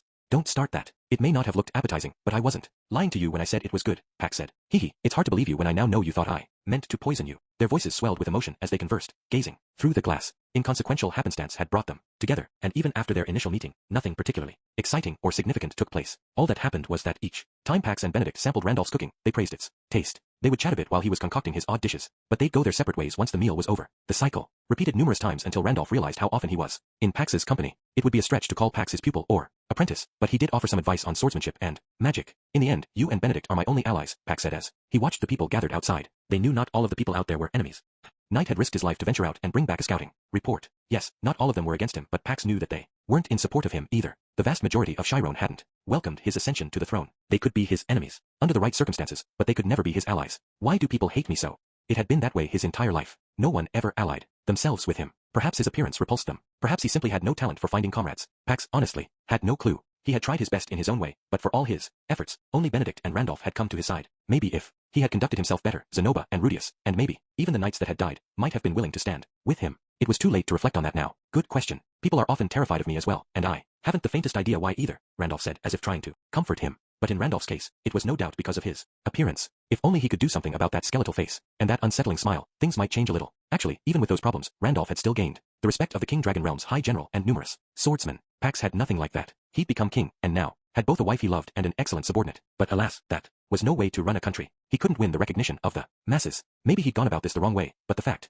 remained that had too few people in his corner. He no longer knew what to do to bolster his supporters. He needed comrades, but he had no clue how to get them. Pax was now at a loss for what to do. Randolph, he said. Yes, when I die, take Benedict with you and escape from here. Randolph swallowed a breath. In the dozen or so years he'd lived through numerous battles, never once had another person made him cognizant of his own breathing, but he suddenly found his awareness heightened now. Go back to the King Dragon Realm. When my child is born, impart to them your swordsmanship and culinary talents. Randolph said nothing. Academia as well, Pax added. Given the parentage of our child, there's no way they'll appoint them a tutor. I'm entrusting their care to you. Again, Randolph was silent. And I'd ask you to compliment them as much as possible. I doubt Benedict will be able to do that herself. Neither of us was ever complimented much. Finally he found his voice and said, Your Majesty? A rare expression crossed Randolph's face, one he never displayed to others, neither before nor after he came to be called the Death God. In fact, after becoming one of the 7 great powers, he'd killed so many men, tens of thousands of them, that he stopped seeing them as people. In all his long years he had only made such a face on a select few occasions. This was the look of someone who didn't want the other person to die. What is it? Pax asked. You know, I like you, Randolph said, but he couldn't bring himself to ask Pax not to die. He was the Death God, after all. Being 5th of the 7 great powers, he'd seen countless men die. He'd seen numerous people choose a noble death over a meaningless life. He'd paid his respects to every one of them. The man before Randolph was a king. He had a stunted body, was unloved by his people, had suffered civil war immediately after his ascension, and would probably be forgotten in the long term, snuffed out from the annals of history. But he was a king. Nonetheless, he'd done his part to earn the people's acknowledgement and ascended to the throne. It made sense that he wanted to die as a king. His pride compelled him. That's why I'll be sure to carry out your order, even at the cost of my own life, Randolph finished. I trust you will. Randolph Marianne may have been called a death god by others, but a true god of death he was not. He knew of the man who'd carried the title before him. The former death god would always listen to the words of the dying before they passed. He would honor their dignity and protect it until their last breath. This was why he had come to be called a death god. Randolph had followed his example because Randolph respected him more than any other, and had even inherited his name. Well, it seems the sun is about to set. Having gotten the answer he wanted, Pax tore his gaze from the scenery outside and headed toward his bedroom. I'm going to go bid my farewell to Benedict. It'll be our last tryst. Will you make sure no one interrupts before we are finished? As you wish, Your Majesty. Pax disappeared inside the room, and Randolph took up his position outside. After a while, he got tired of standing and went downstairs to fetch a chair. When he was seated, he propped his elbows against his knees and interlaced his fingers, resting his chin upon them. He kept his gaze locked on the stairs and the window that sat just beyond them. It was as though he wanted to burn the sight, Pax's last glimpse at the city he'd ruled, into his mind's eye. To be honest, I rather wish you wouldn't die, Randolph muttered as he slowly closed his eyes.